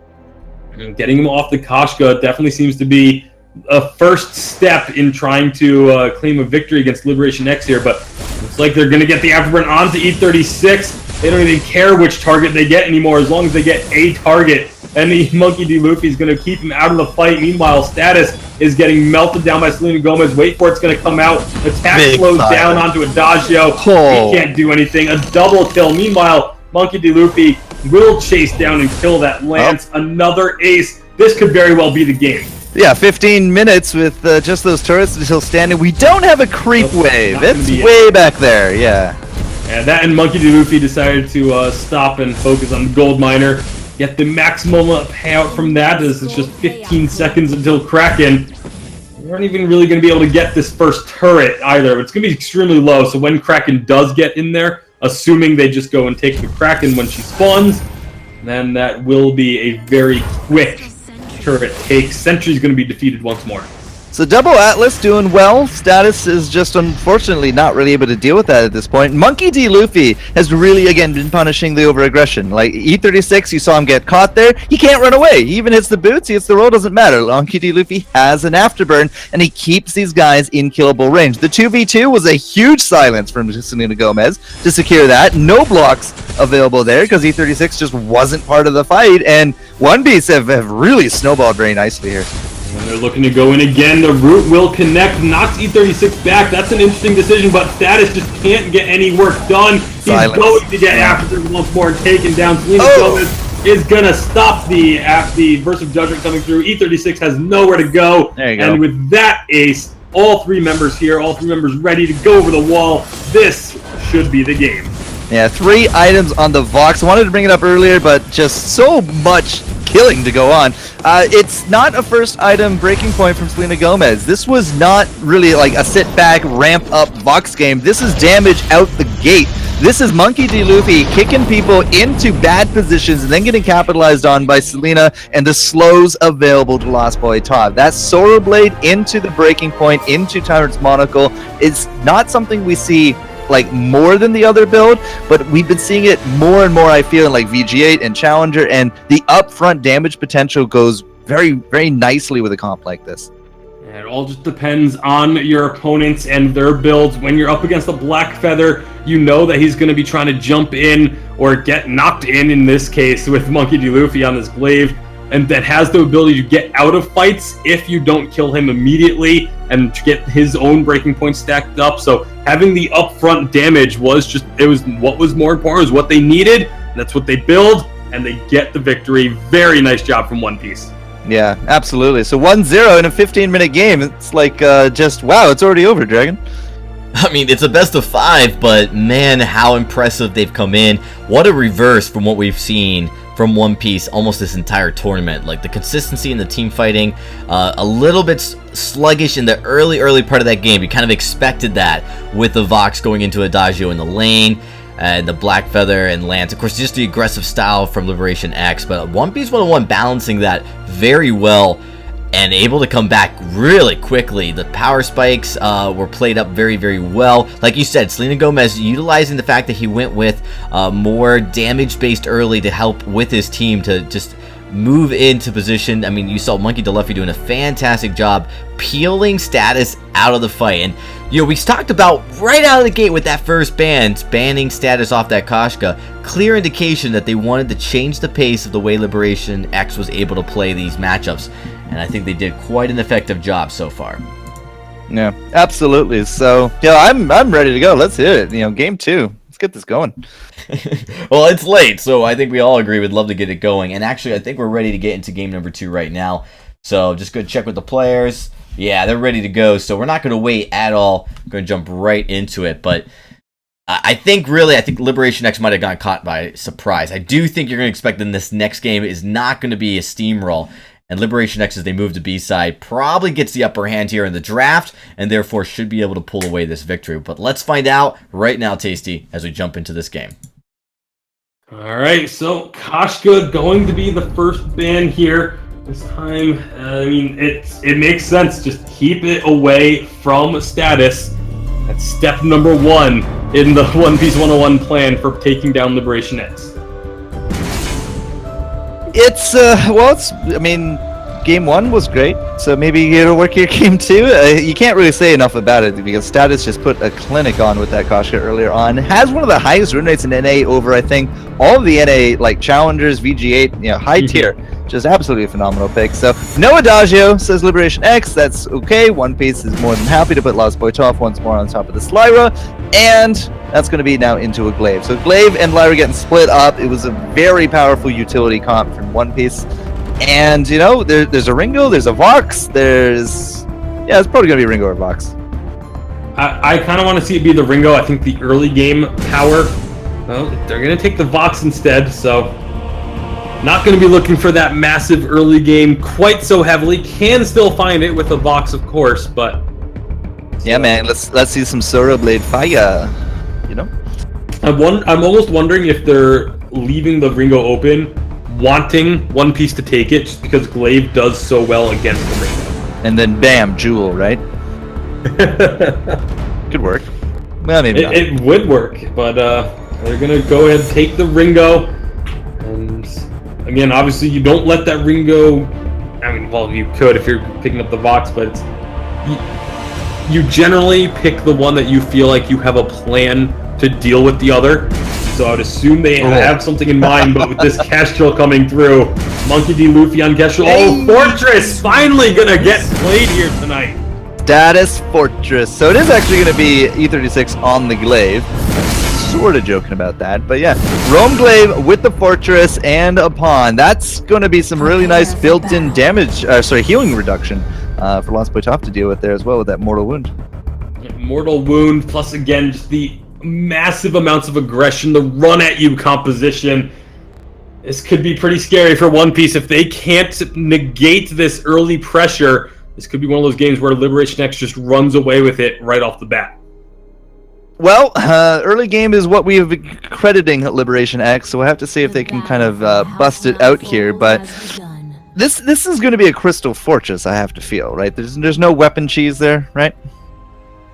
I would be very, very surprised if that's the case. Almost certainly just the weapon blade, just to make the early game farming a little bit better. That's what I'm hoping. One of the first times Liberation X doesn't go for the 3-man invade, and this is when One Piece is going to be pulling it out. So let's see, can they deal with their own medicine? Well, up against Ringo and Kestrel, if you charge blindly into that, I feel there's just not enough escape. Like Status and Pawn, sure, everybody has a little bit of a gap close, a little bit of movement speed, but Glimmer shots hurt, man. Like level 1, it's one of the most powerful, just kind of rapid fire shots that you can get. Right now, they're going to be in deep. E36 trying to steal away this camp. It's going to go to Monkey, though, and now E36 is in a whole world of trouble on his own. It's going to be just Selena Gomez waiting over the wall for him to get in vision range and then just taking down. First blood going to One Piece. Yeah, E36 dies. I look at Status. He's just rolling in this grass. It's like, okay.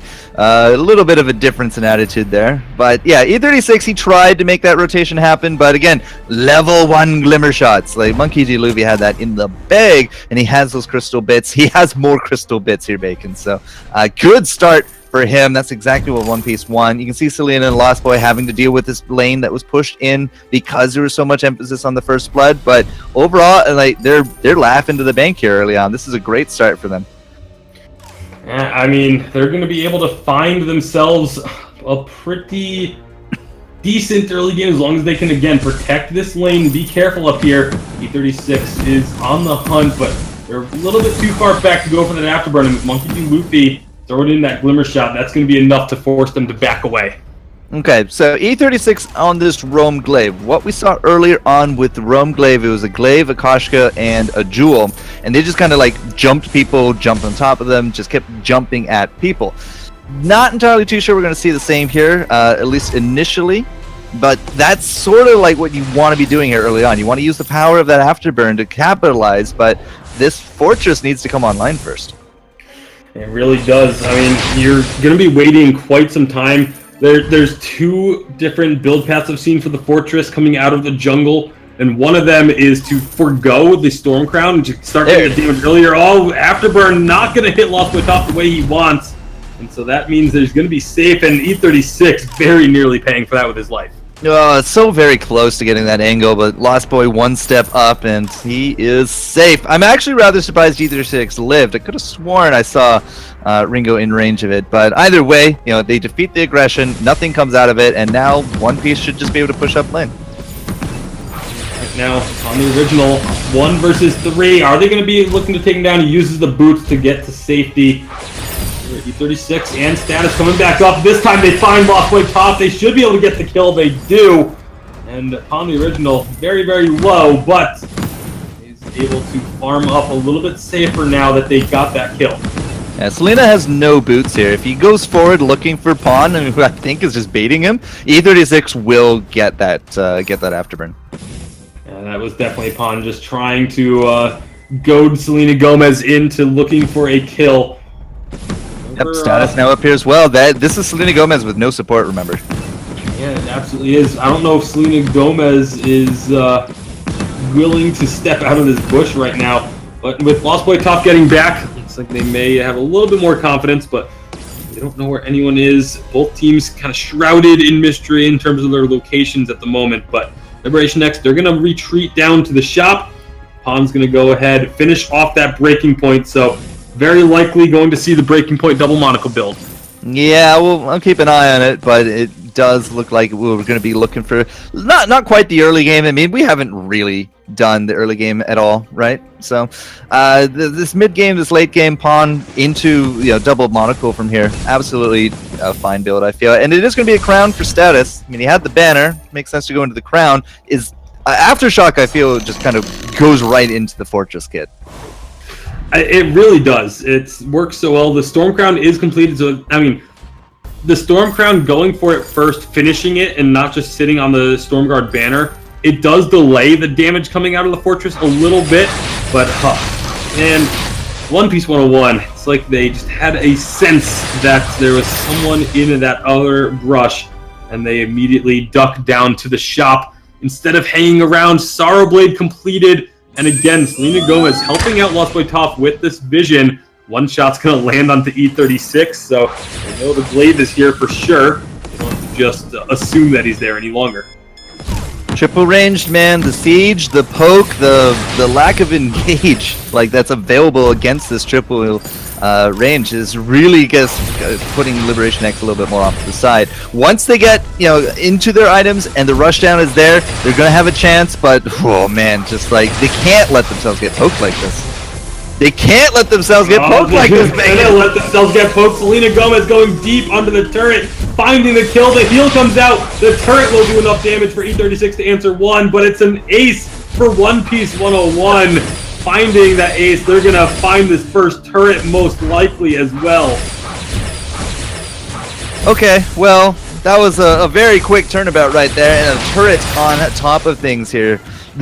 I don't want to call this an early game comp, but it definitely feels a lot more powerful early on than Liberation X. I mean, especially with Pawn going into this breaking point, you can see he's going into the crate. E36 on a Roam Glaive just has nothing really to combo with. If he and Status had gone bouncing around looking for Crystal Kestrel, might have been a different story, but that didn't happen. Now we're 6 minutes in, and you're losing out a turret? Oh, man. I mean, well, they're going to look to try and answer now. Liberation X, they need to make something happen or they will be at risk of falling pretty far behind on this composition that was meant to win early. That is just not quite having the damage yet. They're going to look to go in on this turret while it's only 2 members here. Attack of the Pack comes out. That's going to make the turret angry, and they're not going to be able to really get much done here off of that. So, a little confusing to see that ultimate use. I think they were just trying to find those kills, but not able to get anything in the end. I mean, I hate it when turrets get angry too, man. Just, I had a mental image, it was so funny, of an angry turret just trying to hunt down these wolves. Oh, thanks for that, Bacon. It was great. Okay, Anytime. so, One Piece right now, yeah, they lost out that kill. Finally, you saw some aggression coming through from Liberation X. More of that, and they're going to come right back into this game.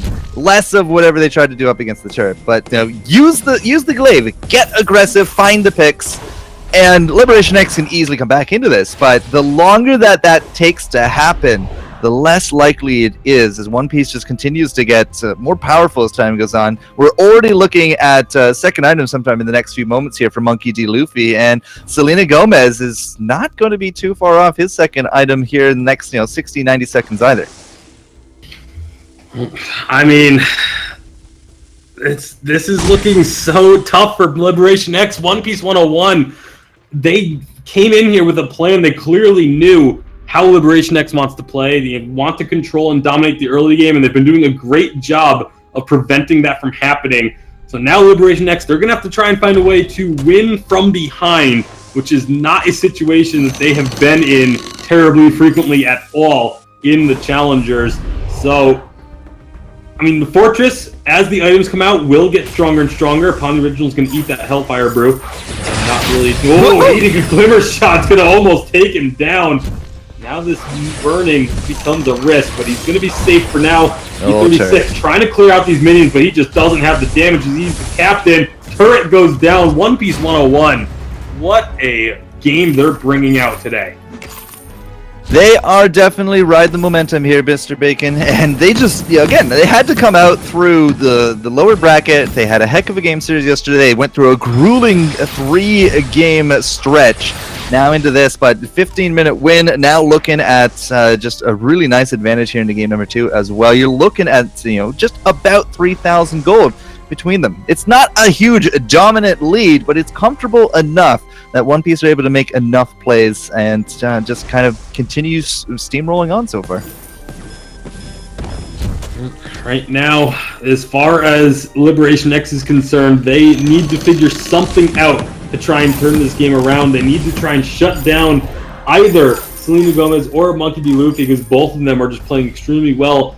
And this is one of the advantages to these games when you don't have a lot of kills but are still taking objectives, that even if they get a kill on you right now, you're not giving up that much of the shutdown gold, because it no longer scales based on the gold deficit. It's purely based on how many kills you've picked up. So, this style of just focusing objectives, getting your opponents low, forcing them out of fights, and then taking a turret is actually a really big advantage, almost even better than just repeatedly killing your opponents. I thought E36 was going to start making that aggression, but no, it's going to be the double ult! That is a very hurt Nippon. We saw that combo actually pick up a kill or two yesterday. But, Still only got him to half health, man. And got him to half health, but now Lost Boy Toph could be in some trouble. He's going to be using the portals on that big active camo stun! Oh, that just destroyed Liberation X. That's going to be another ace for the side of One Piece 101. What an active camo stun. That was unbelievable. Oh, okay, I don't think of Lyra as that playmaker in a triple range, but that was the play of the night right there, I feel. That was disgusting. That was absolutely ridiculous. I mean, it looked like they were going to get turned around on for a moment, and then all of a sudden, good night. Wow. Good night. Status just getting put to sleep completely there, and there isn't even a Samuel around. It is just ridiculous, the damage coming out of One Piece 101 at the moment. And there goes the sentry on top of it. Wow. Yeah, this is the dominant stuff, man. The Straw Hats, One Piece, just really showing worth. E36 showing up, saying, all right, there's a gold miner happening, but look at Monkey D. Luffy, just says no. This is the no-fly zone, man. Oh, it's going to try and get stolen. Nope, Ringo secures it. Attack of the Pack comes out. That's just going to try and stop the fight from happening. But now they're going in. E36 gets on the Lost Boy top. Can they kite them into this active camo? Do they need to kite them into this active camo? They've already got 2 kills. E36, last man standing. They were able to kill Selena Gomez, but it is a 1 for 2. And Monkey D. Luffy and Lost Boy top are chasing this down. I don't think E36 gets out of here. He is going to fall. Bright Bulwark and one last glimmer shot to take the ace. Not going to be enough to get really any work done because the respawns are already coming through, but oh, Monkey, he wants to set up a trap. He doesn't quite get the active camo where he wants it, but he still has so much damage on the original. Okay. Well, the puppies are going to get their exercise. That's about all I can say about this week. But 11-4, and it's on such a short cooldown now. It really is. I mean, that's the advantage of this build. It's just like, the utility glaive, such cooldown reduction for that afterburn status. He's not really going to be too worried about the usage of that. He can be pretty liberal with it. But 13 minutes in, and you're sitting on 11 kills here from One Piece. Like, they can't even go for the Kraken. It's just not there. I mean, with the choke already gone, unless you get a pretty free and clear ace, it's going to be very hard to crack these turrets unless you have that Kraken. I mean, these final 2 turrets, if you get an ace, you can push in for them, but that Kraken just makes it that much easier. A minute and a half away from her spawn, but it looks like maybe they want this fight. There's going to be Hellfire in one shot, but the jumping in is E36. Don't know if that's the fight they want. They're losing a lot of health. Selena Gomez on the front line is going to fall, but it's a 1-for-1 at the moment. The portal's back. Getting tongue-tied on that one, but not quite the setup they were looking for. Because again, the portal into an active camo is such a strong combo that teams just don't seem to necessarily be ready for. It didn't come through quite properly that time. But 1-for-1, that's, I mean, I've always felt that when you're losing, having an even trade is a win. Absolutely.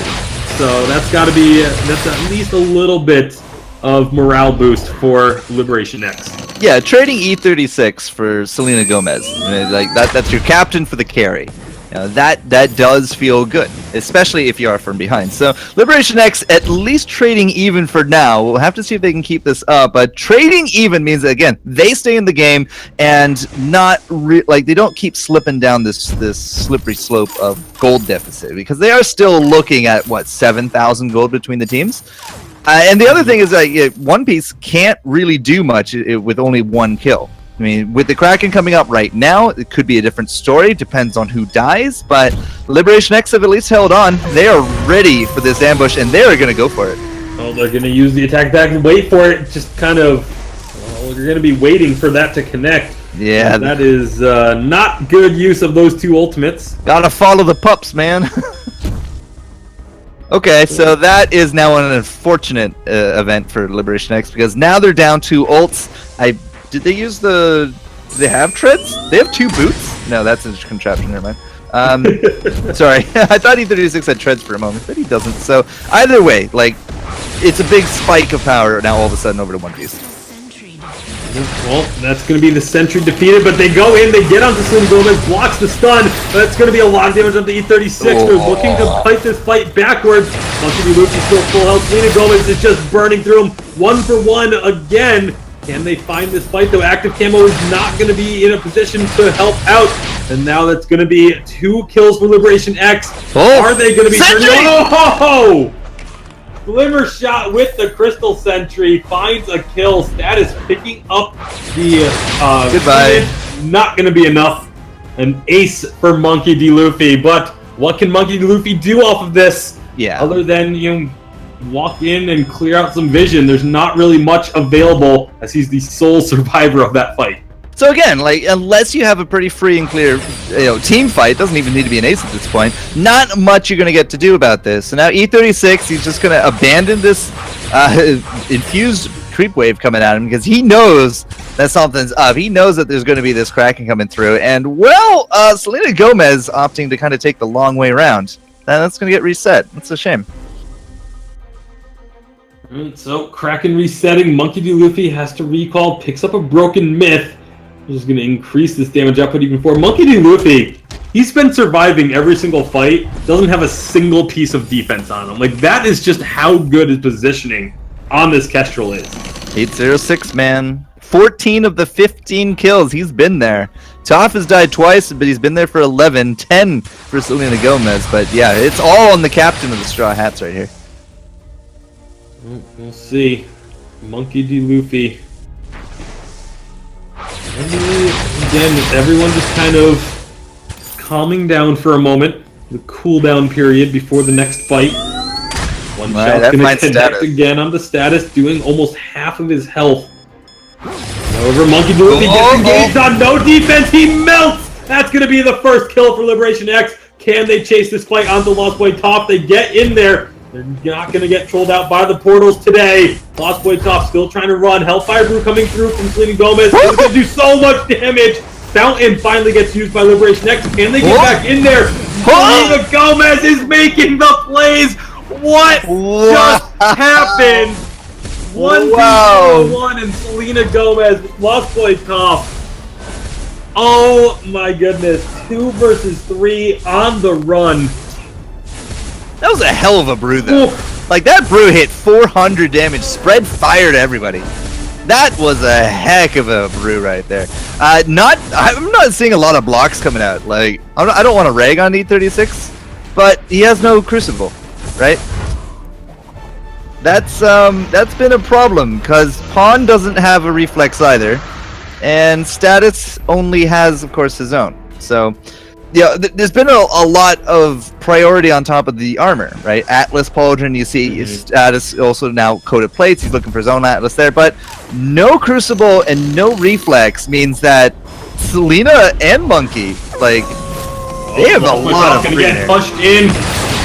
Out, but now E36 taking a lot of damage, so is Status, but they've got the kill onto Lost Boy Top. However, Selena Gomez and Monkey D. Luffy are still going strong, but they get Selena Gomez the shutdown. Monkey D. Luffy wants to try and find this, dodges out the flare just narrowly, but he's going to get spotted by these scout traps. Meanwhile, Kraken gets into the base, will be able to take at least one turret, but these fights are just massively intense. Now that Liberation X has finally caught up in terms of items, they're able to find a fight here or there. Monkey D. Luffy didn't get just knocked away. Yeah, just go home, Captain. Just go home. E36 gonna eat that one shot. There's still another scout trap here, so they know that Monkey is here. They're gonna go for the kill. Monkey D. Luffy is gonna get taken down very quickly. What did he think he was gonna do? Again, no defense. It's just a distraction, but it's not enough for the kill.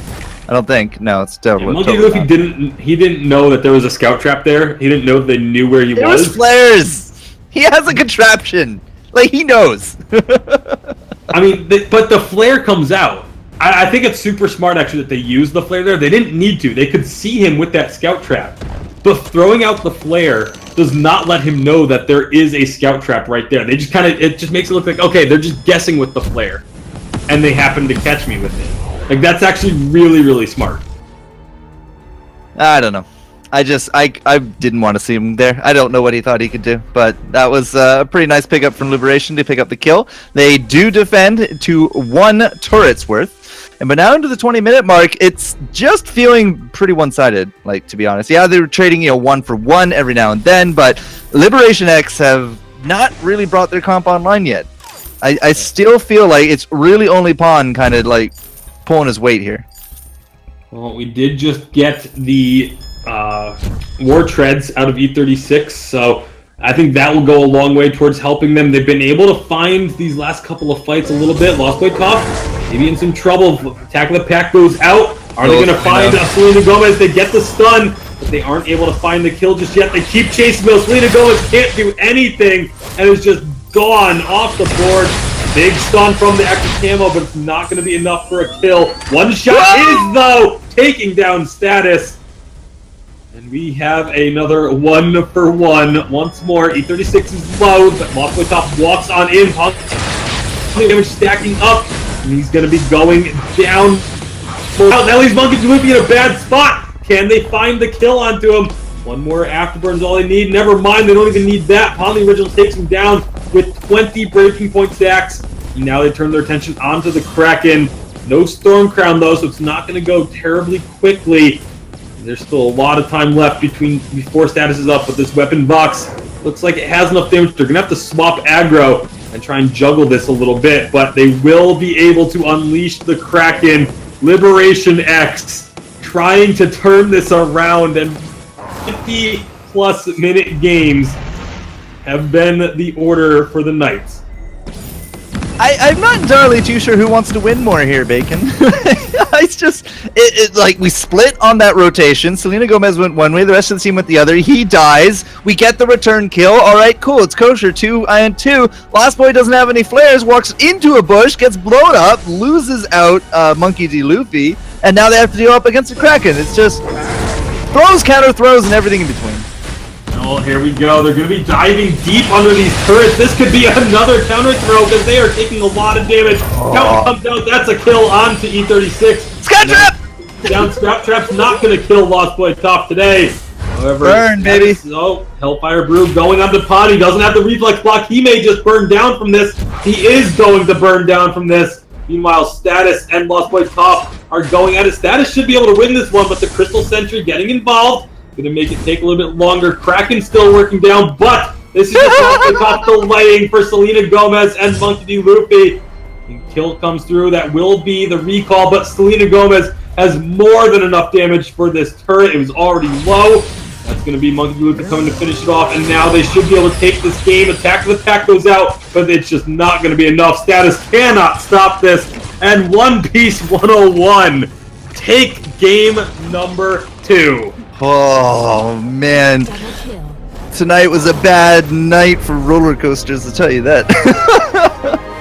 Just so many ebbs and flows, throws, counter throws, advantages, counter advantages, throwing all those advantages into the window. Like, I don't know really how to call some of this by the time we get to this point of it, but 22 kills definitely did favor One Piece. They had the gold advantage. They had the item advantage for a good long time there as well, but just so many little things just adding up. Like, no Crucible on E36, and Selena Gomez kind of realizing that. I mean, there was nothing to stop out the Atlases. Every single Atlas, hit. Nothing to stop out active camos. Nothing to stop out the Hellfire Brews.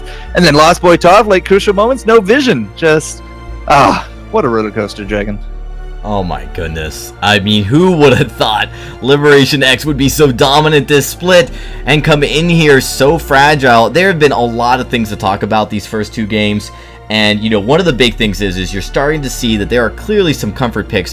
Just as One Piece 101 has been banning out Kashka to keep status off of that, you have to imagine that Liberation X should probably be looking at the fact that Monkey D. Luffy on this Kestrel, someone needs to track his accuracy. The guy is so accurate. We saw E36 on this glaive trying to dodge these glimmer shots, and he's nailing glimmer shots. He's nailing one shot, 1 kills. He's just really, really good on this Kestrel. It's probably time to look at your draft and figure that out. On top of that, Selena Gomez is a really, really good Ringo. He's playing very well, and then, you give them a healer. You give Lost Boy a healer. It's really challenging to play this draft out. And, of course, by the time Pon the Original got his Double Tyrant's Monocles, and let's just point out, it took him a very long time to get his Double Tyrant's Monocle. You start to see them come back into the game, but when you're down to 1 turret, and you finally get your 3rd Tier 3 item, that's not really a great spot. I mean, you might be able to come back and win it, but you gotta have everything go perfectly for you. And I really think that, One Piece 101 for this game, they just had to do one thing. They just had to not throw too hard, and they didn't. They kept it just, they snowballed as much as they could. Just enough. Just enough. Almost did. It got really close there, actually. And it changed the moment Pon the Original bought that 2nd Tyrant's Monocle. Box's Double Tyrant's Monocle, it is almost undefeatable if he gets it early enough. If he gets it early enough, and he didn't get it early enough in this game. I just don't know if it's people slipping or if it's like people finally hitting their element. Like, it's really hard to call really good plays versus just kind of the slip ups, because I feel like it's on both sides. Yeah. Hey, these guys are likely getting tired at this point. I mean, we're almost 4.5 hours deep into this broadcast, and there's still minimum 1, maximum 3 games to go, and these have not been quick. Our fastest game, I think, was 13 minutes, but we've gone all the way to the 28, leaning more towards an average of 2022. Yeah, I mean, these have been long, drawn-out games. And, One Piece 101, when you've got a veteran player like Lost Boy Toph, he finds ways to help you win, right? We've seen this even with players like Hardek, right? He'll take games. We saw a 38-minute game yesterday. He will find ways to win the match no matter what. And we're seeing that, 38. Yeah, that was a very long matchup. You guys can go see it on Vainglory or VG Pro. And it went the distance. Hopefully we don't have one of those tonight. And of course, if Liberation wants to stage a comeback, they're going to have to dig in and just, deal with the fact that they've got to win 3 games in a row. There's no advantage coming into the winner's bracket here in this double elimination tournament. So it's up to them to make something happen here. We are going to get into this next game pretty quickly. But players need a moment. They need a moment. We need a moment. I'll be honest, for Court, watching that game unfold, it was just absolutely incredible how precise Monkey D. Luffy is. There were fights where Liberation X was starting to win, they were getting the picks, and then next thing you know, they're just getting picked away by glimmer shots from a distance. So they really need to be careful how they composition or how they draft into if they're going to let them get another Crystal Kestrel. That's going to be something they have to really think about here, and they need to be able to, and you had a glaive, so you want to be able to get to the back line, but Lost Boy Toph doing such a good job with those portals, actually using them as a defensive, and we actually saw that the active camos would be timed with those portals to stun them up, if they came through. Disgusting. That's all it is, man. All right, let's take a moment, get ourselves all ready, and see if we can end it out. Yeah, I think they are ready to go. So we're hopefully going to be able to jump right into this match right now. Tasty, are you back? I want to make sure he's back with us. Almost. The muted mic symbol says no. He is in game though, so we could always start without him if the players are ready. They're ready. I'm back. Yeah, there he is. Like magic. Refill my water bottle. Needed it after that game. Yeah, I'm on my 3rd or 4th here myself. Oh, all right, fine. Kick me from the game. See if I care. Rude. We should be getting back into it in just a second, though. It's like go go go. Kicks forecourt. Oh, okay. I think the whole party got disbanded. Yeah, one of those issues. All right, so we're going to be coming back into it here in just a sec, but One Piece on a 2-game roll up against a team that has not dropped a series, and only until today, Bacon, didn't lose a single game. That's quite the story if we can actually go from the challenger to champion kind of again. Yeah, it would actually be pretty ironic that it was almost the exact same story over in Europe, where it was Late Cobras, formerly Fnatic Gaming. It was undefeated up until the grand finals, where they then dropped the finals to the eventual champions of Lemon and Lime. So could be a repeat story here for North America. I forgot who's A side. Oh man, it's been a long night for our mods too. Our mods, our guys in the background, our everybody just involved. It's going to be a little while yet to find out who's going to take home first seed, but it will be April 8th? I think it's April 8th that we have the challenge battles, yeah? Yep. Next weekend. Everyone gets a decent amount of time.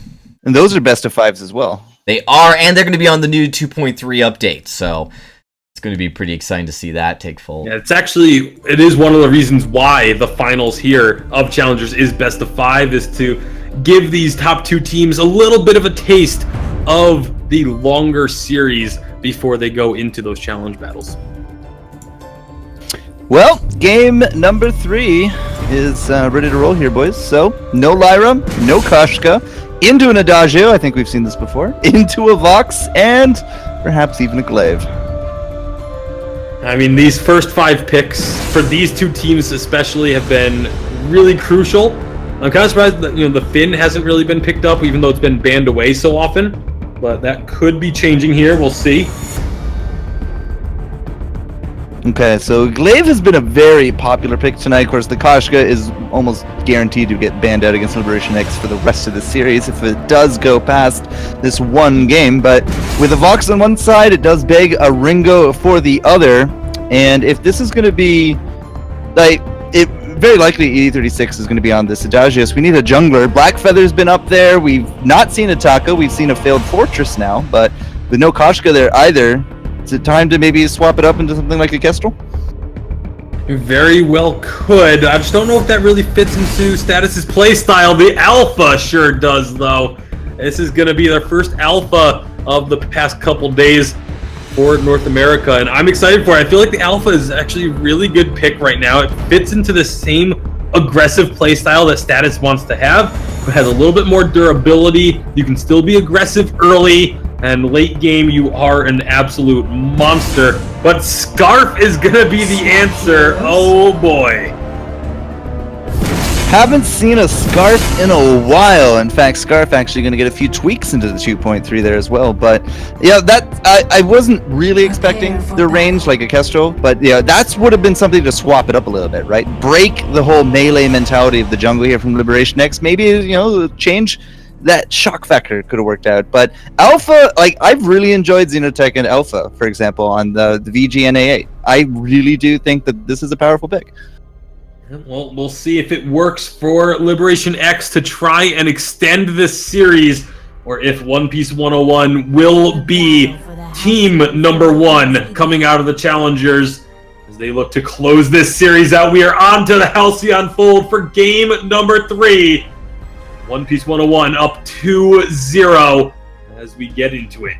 So this is a jungle Scarf then. If Selena Gomez is going to be on this box, this also puts Lost Boy on the Roam Glaive. This is not the first time that we've seen a jungle Scarf. We actually had one in Challengers yesterday. There's one earlier in Challengers as well, I believe from NRG.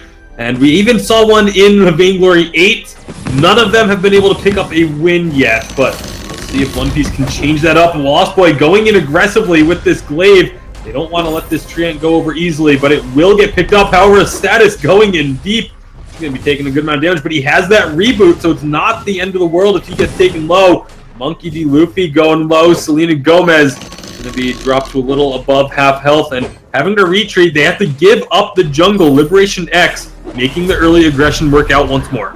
Yep, the 3-man roam in. When it comes to the level 1, not stunning Status, I think might have actually done a little bit better here for One Piece, because even if you bring down that Alpha, you got to go through the infinite reboot this early on, and that is a lot of free time for E36 and Pawn to get the damage down. If they had gotten like the Ringo instead, for example, might have been a bit better, but Pawn started off with the attack speed. Now he has those boots, and E36 here as well, picking up the boots. So this, again, this early pick from Lost Boy, you got to be really, really deep in order to get Pawn the Original into a position for that afterburn, because he's just going to boots away afterwards. Well, it's going to be Selena Gomez just looking to trade out, looking to farm up, and see what they can find. Down in the jungle, you've got Lost Boy top and Monkey D. Luffy working together to clear this out. No contract for Lost Boy.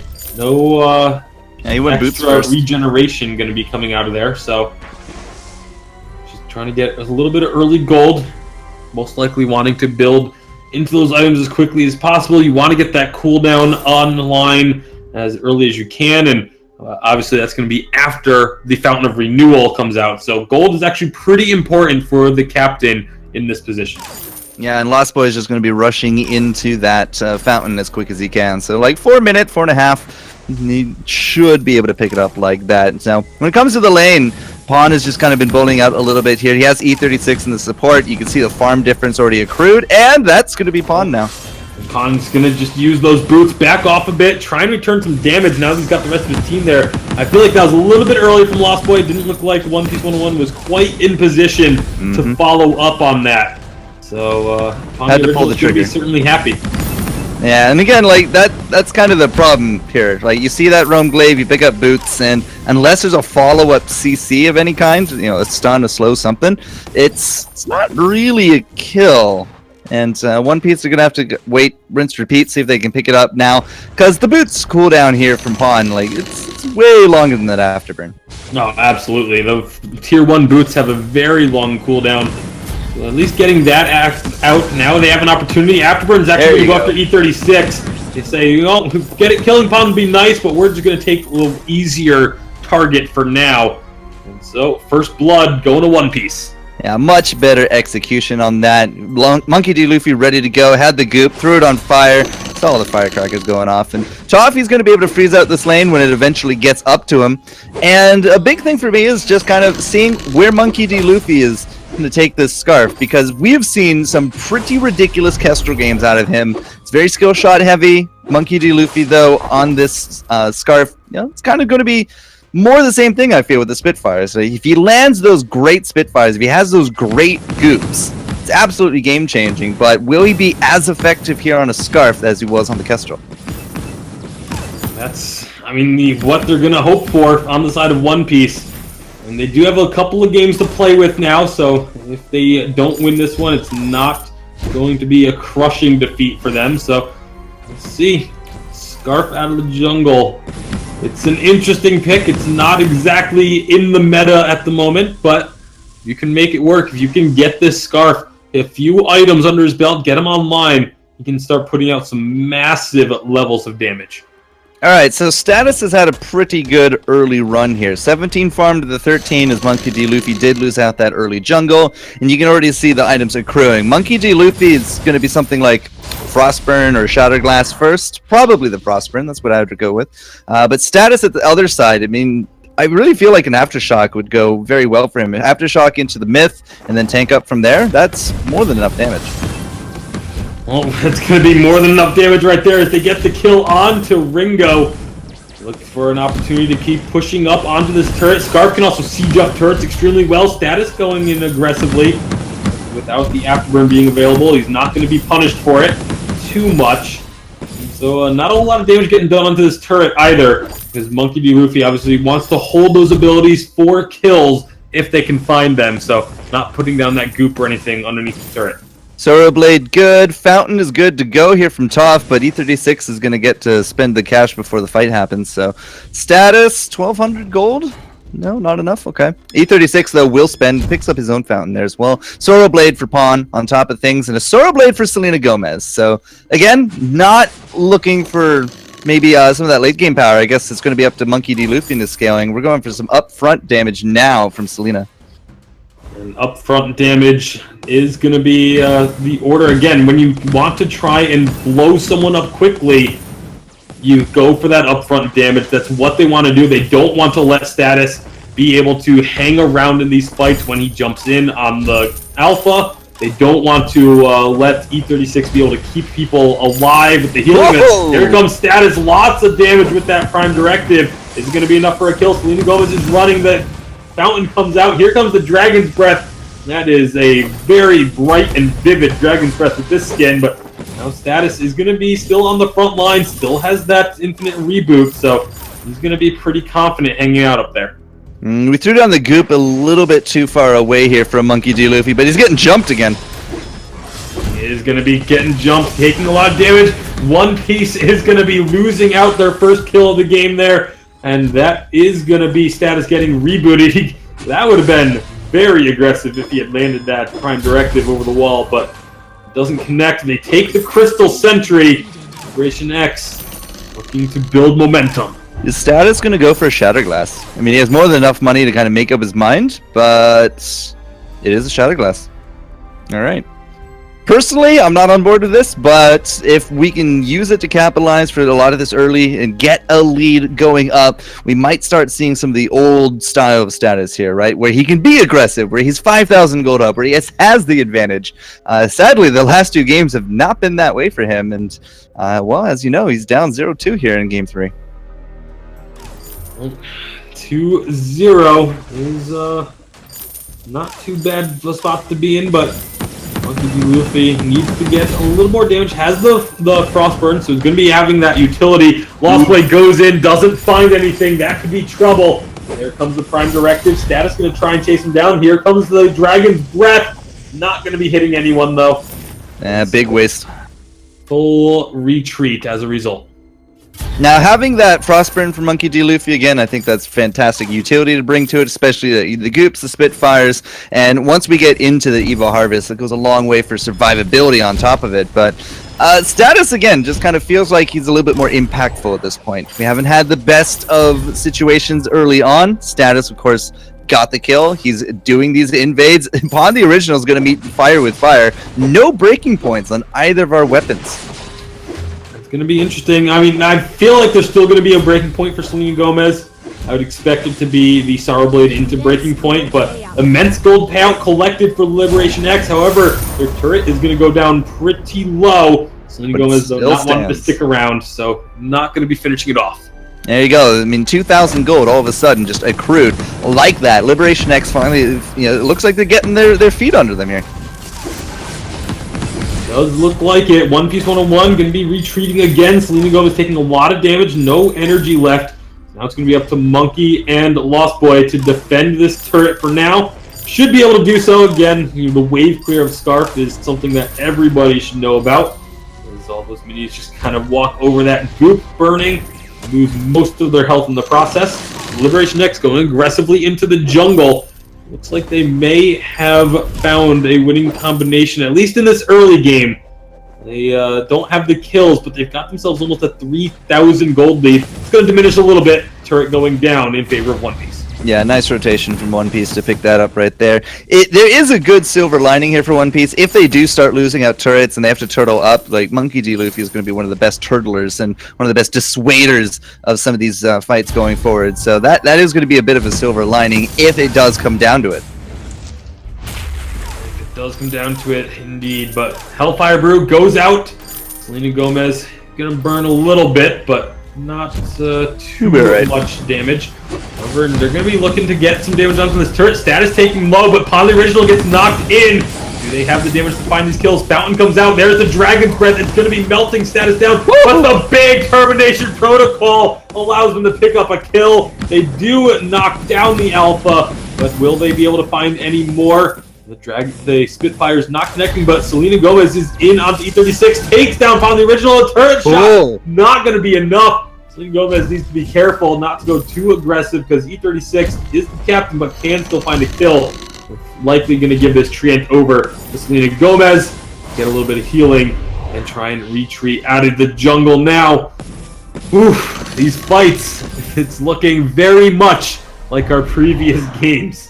So what I have a little bit of a worry for is that Status, yes, he has the Prime Directive and he has the Shatter Glass and he has a good gap closer and he can get some great numbers off, but I fear that if even like one fight down the line that like he misses the ult or he gets silenced and he can't ult, then his participation is just going to kind of dwindle. At that point, he's going to become less and less and less of a threat, and they're eventually just going to start ignoring him and just favor killing off Pond the Original. So I'm really curious to see how Status is going to stay into it. He does pick up a lot of armor, he has the Aegis on top of it, and he's building into a second crystal, but it's something that's kind of in the back of my mind. It's definitely something that both of these teams should be keeping in mind as we continue on. 12 minutes in. Another gold payout getting collected. Lost Boy Top is up forward and going to be actually not getting the afterburn off. Gets blocked. Burst of Judgment doesn't really connect either. So two big tools going to be on cooldown for a little bit. Obviously, afterburn is available much quicker than Burst of Judgment though. Yeah, but Selena Gomez doesn't have a silence right now. Remember, he threw the weight for it trying to steal the gold mine, and that's 20 seconds window still kind of benefiting Liberation X. Now, not having a verse kind of hurts their chances of looking for the engage, but recognizing that they had that opportunity was definitely a good step in the right direction for them. Lost Boy has himself now 3 items on the support. With the War Treads now in place, Monkey D. Luffy could have a bit more of a success rate with that giant Dragon's Breath of his. Yeah, if they can get the mobility in and get the hit, as long as you get that first hit, you do get the slow from the Dragon's Breath and can then keep it on targets that much easier. So it's going to be pretty important if they can find the damage. That's all it's about, the initial damage. Of course, the Broken Myth going to be stacking up throughout these fights as well. Can make this little baby dragon do some pretty devastating damage. Even without being stacked up, one Spitfire still does some pretty good work, as Pond the Original just found out. Yeah, just like the Kestrel in the last matches, though, Bacon, One Piece have, Monkey D. Luffy to really poke him out. If we poke down Liberation X before any kind of real engage happens, that could be just, like, game-winning for them. Very much could be. Now, Status, actually, I want to point out, went for the Shatter Glass as the first item, typically from the Crystal. Oh, never mind, Lost Boy Top's going in, gets E36 knocked in. That's a lot of damage. Burst comes down, it actually stuns up Lost Boy. Selena Gomez is so low. Fountain comes through, big prime directive. Termination Protocol is going to be activated after the kill comes through. They get nothing off the Termination Protocol, but they didn't need it. They already got a kill. Monkey Luffy charging up the ultimate, using that fortified health. That's not going to be enough, and that is going to be 2 kills for Liberation X. Now Lost Boy has to run and give up this turret. Man, if Pawn had gone down, at least Monkey would have felt good about that death, but everything coming together there with E36 just really being the captain his team needs him to be right there. 4-4 as they tie up the kills, and well, that's still going to be the Jungle Steals and the gold advantage over Liberation X. Status, yeah, he did start off with that Shatterglass, but now into that Broken Myth. I mean, this is going to be the 2-item combo for him. After this, probably going to be that Atlas, and we'll see from there, but it's good to see that he was able to land that damage. Again, like, if he just does one misstep, it's such a burst misstep from the team that Liberation X might fold, but as long as he stays on target, it's a heck of a burst that these guys got. Okay, so Monkey D. Luffy now building what looks to be, I would assume, a Eve of Harvest. Yep, 3rd item, should be. Pretty important for Scarf to have that finished, can really help him stay alive in fights. If he has that in that last fight, maybe he's able to get the kill. Pawn throwing out the Hellfire Brew, but they get onto Status. The Hellfire Brew is blocked. However, Status is doing a lot of damage. Lost Boy Top blocks out the Burst of Judgment. Here comes the Dragon's Breath. Status is melting. There goes the Termination Protocol, gets in the thick of things, finds the kill onto Lost Boy with it, but the group underneath the Alpha is going to find the kill. E36 can't get away from the Crystal Sentry, and that's 2 kills now for One Piece. They're going to chase down Pawn. He does get the... Well, that's an ace for One Piece 101. I was going to say, Pawn just narrowly got the pulse onto...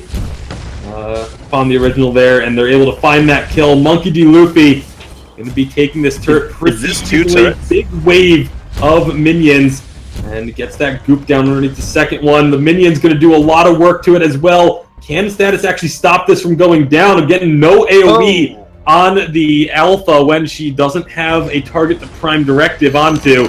As a result, that is 2 turrets destroyed for One Piece 101. Like, it was a great trade. Pawn the original able to make the trade there for Selena Gomez. Really good stuff. But Monkey D. Luffy, that was the best outcome from that one for One Piece. If Monkey lives through these fights, it doesn't even matter. 3v2, 2v1, like whatever. As long as he's still alive, the siege potential is massive. He now has an Eve of Harvest. He can solo at the Kraken if he really wants. Like, if he's still the last one standing at the end of these fights, this will be a One Piece game. Alright, so Liberation X having to regroup once more. They started to get the momentum going their way. One Piece with one fight just brought it all right back in their favor. Hellfire Brew goes out onto Selena Gomez. Again, it gets blocked. And they disengage. Maybe we're going to look to try and get some poke. Pawn is eating some damage. There goes Status right into the thick of things. Monkey D. Luffy trying to get out of there. Burst is not going to connect onto anyone. Status is getting dropped low, but so is Selena's. A big burst of damage. Monkey is low, but he's healing up. He gets the kill, but it's not going to be enough. That is now going to be a 1 for 2. Lost Boy Toph trying to get away. Will Afterburn over the wall. Termination Protocol getting that big burst down. Able to find the kill for Status and gets back up. Now they're going to work on the Kraken. Liberation X really prioritizing that they kill out that Scarf, and you saw just such a great angle that Status found on top of that as well. The burst was absolutely real. He got the one, and then he was able to rinse, repeat, get the second, even blow up into the end. The Crystal Sentry not making the difference this round. So Monkey D. Luffy and Selena both coming up now. Selena's still sitting on 3 items, not quite done with the tankiness. Monkey D. Luffy finally starting to get into a little bit of his, but can Lost Boy steal this? That's the question right now. trying to get in there, trying to make it happen. Lost Boy used to be known for stealing away objectives. Can he do it this time? They get the steal! Lost Boy Top does it again! But now they have to run. Status with the termination protocol, not going to get the damage. This could be One Piece with an opportunity to turn it around. Monkey D. Luffy is so healthy. Kraken is pushing in. What a play from Lost Boy. Do they know that Pawn is there? Do they know that Pawn is there? No, they don't. The capitalization could have been real if they had checked, but they didn't. Now Pawn is just going to be able to go home. Lots of infusions coming through, and they're already starting work on top of this Kraken, but it's going to go straight to the Crystal. This choke has not existed for a while yet. Here we go. One Piece is moving in, looking for the damage. A big goop down. Big damage. Now half of Status is healthy. Doesn't have the infinite refill. Pawn is dead. They got the kill. One Piece 101 are looking to close out this game. The Dragon's Breath will find a second kill. And with Kraken on these turrets, One Piece 101 are going to take this series. They will be your VIS Challengers champions. Oh, Selena, you and your fancy footwork. Oh, wow. That is that, Mr. Bacon. Number 1 for One Piece 101. Wow. And how fitting that the play that sets up the end of the game is a Kraken steal from Lost Boy Top. Unbelievable. One Piece 101 taking this series 3-0. Oh my god, Dragonborn, I need you to step in just because I am just out of breath completely after Destroyed. Wow, guys. Unbelievable play. Incredible comeback. I'm not talking about coming back in the series. I'm talking about like 101's comeback into playing really, really good Vainglory. They had been looking shaky all challengers long. If anyone's been following these matches, you guys have been seeing they've gotten really close to losing games they shouldn't have. They were losing a ton of games to teams that people thought they shouldn't be, and they got knocked down the loser bracket. And a lot of people had doubts about this roster, but I will tell you, there was two types of One Piece 101 teams. There's two teams for this one team, and it's Team 1 is without Lost Boy. It's with Polly. And Team 2 is with Lost Boy. They are very different. They play differently. They're both very good, but I can tell you that, there seems to be a slight edge when you add Lost Boy Top to the mix, and it's really showed here against Liberation X. It came down to a few things. Like at the first, yes, we had the kills, but with a Crystal Alpha on that Kraken with a support Adagio, with a captain Adagio, I mean, there was no bursting there. But as soon as like Toph went in, he got the Atlas. They tried to jump on him a little bit to say no. We had the verse go out. The silence came out. So as soon as the verse was done, the silence was there, and we could not jump the Kraken. Toph gets the last hit, and Status tries to explode on somebody. It misses. I've been harping on that all game. If it misses, like, that's it. And then on the next team fight, he doesn't have ult. He doesn't have passive. He doesn't have ult. They have nothing in the bank. The Kraken's pushing down. Monkey D. Luffy had already set it all up. Like, it all came together, and it was phenomenal. Yeah, and what really stood out actually in this last game, it really highlights how incredible that Scarf pick was. I really want to know who was doing the draft for this series, because it just felt completely different the way they drafted versus all the games they've played before. So either they were holding their cards closely, or they changed up how they were handling drafts completely. And the biggest thing was that last pick Scarf. We've seen them last picking heroes in these drafts that have been absolutely clutch, and it's resulted in them coming in with a victory. What was really key here was the composition of Liberation X really needed to go in, jump in, and get early damage and hopefully get a kill, because if they didn't, and if you were able to get Scarf, Glaive, and Vox to disengage correctly, move out of that fight, get into a safe spot, and turn onto Liberation X, it was really hard for Liberation X to get out of a choke point, with Scarf coming in there with his Dragon's Breath, Glaive punting people all around to keep them in, and then of course the resonances coming off of Selena Gomez were just devastating the team. So turning those fights were so pivotal, and we actually saw them pull that off. They were able to disengage and then reinitiate onto Liberation X many times successfully, and that was the biggest challenge for Liberation X, was they couldn't deal with that. They had to jump in, and they were kind of like a burst comp in the sense that Alpha wanted to jump in and do a lot of damage, and hopefully you would win the fight with that, and sometimes they did, but sometimes they didn't. Well, this has certainly been a long night, Dragon. There you go, 3-0. 2-1, 2-1, 3-0. It's 9 of the 11 possible games we had tonight. Yeah, it really, really has been. So we do want to, of course, take a few moments to congratulate the teams that have won here and performed. We're going to take a look at the top 4 teams here in this Challenger Series. All 4 of these teams walk away with some cash in their pocket. First place, it's One Piece 101. Second place, Liberation X. Third place, Necrolite, and then rounding off the top 4, it is Team Rage Pingers. But the top 3, those are the 3 that are going to make it into the challenge battles next weekend, and you guys are not going to want to miss that. It's been absolutely phenomenal, of course, going through this entire challenge series tournament tonight, as well as the last night, few nights of the last 4 weeks here. It's been a long haul here at the VIS desk. Of course, I want to thank the casters for casting tonight. I want to thank our incredible moderator who's been modding these games by herself for the last 4 weeks. It's been a long, long journey for all of us here. And of course, the teams coming out here and competing, hats off to them, playing very, very late into the night. Well, GG, well played, man. Always a pleasure to be here. Can't wait to see what happens. VG8 final week. Then we got the challenge battles. And then we do it all again for Split 2 because somebody's got to go to London, man. Yeah, it's going to be an insane amount of games here over the next couple of weeks leading up to it. Of course, everyone trying to get back into the Vainglory 8 if they can from Challengers. Make sure you guys tune in this weekend for challenge battles. You can see right below me. Next weekend. It's this week. This week for Vainglory 8, not challenge battles. The schedule is right below me. You can see it scrolling on the ticker. All the matches that will be taking place this Saturday, and then, of course, next weekend it's going to be challenge battles. You're not going to want to miss it, but it's late, so we're going to say goodnight, guys. We'll see you next weekend.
Only $14.99.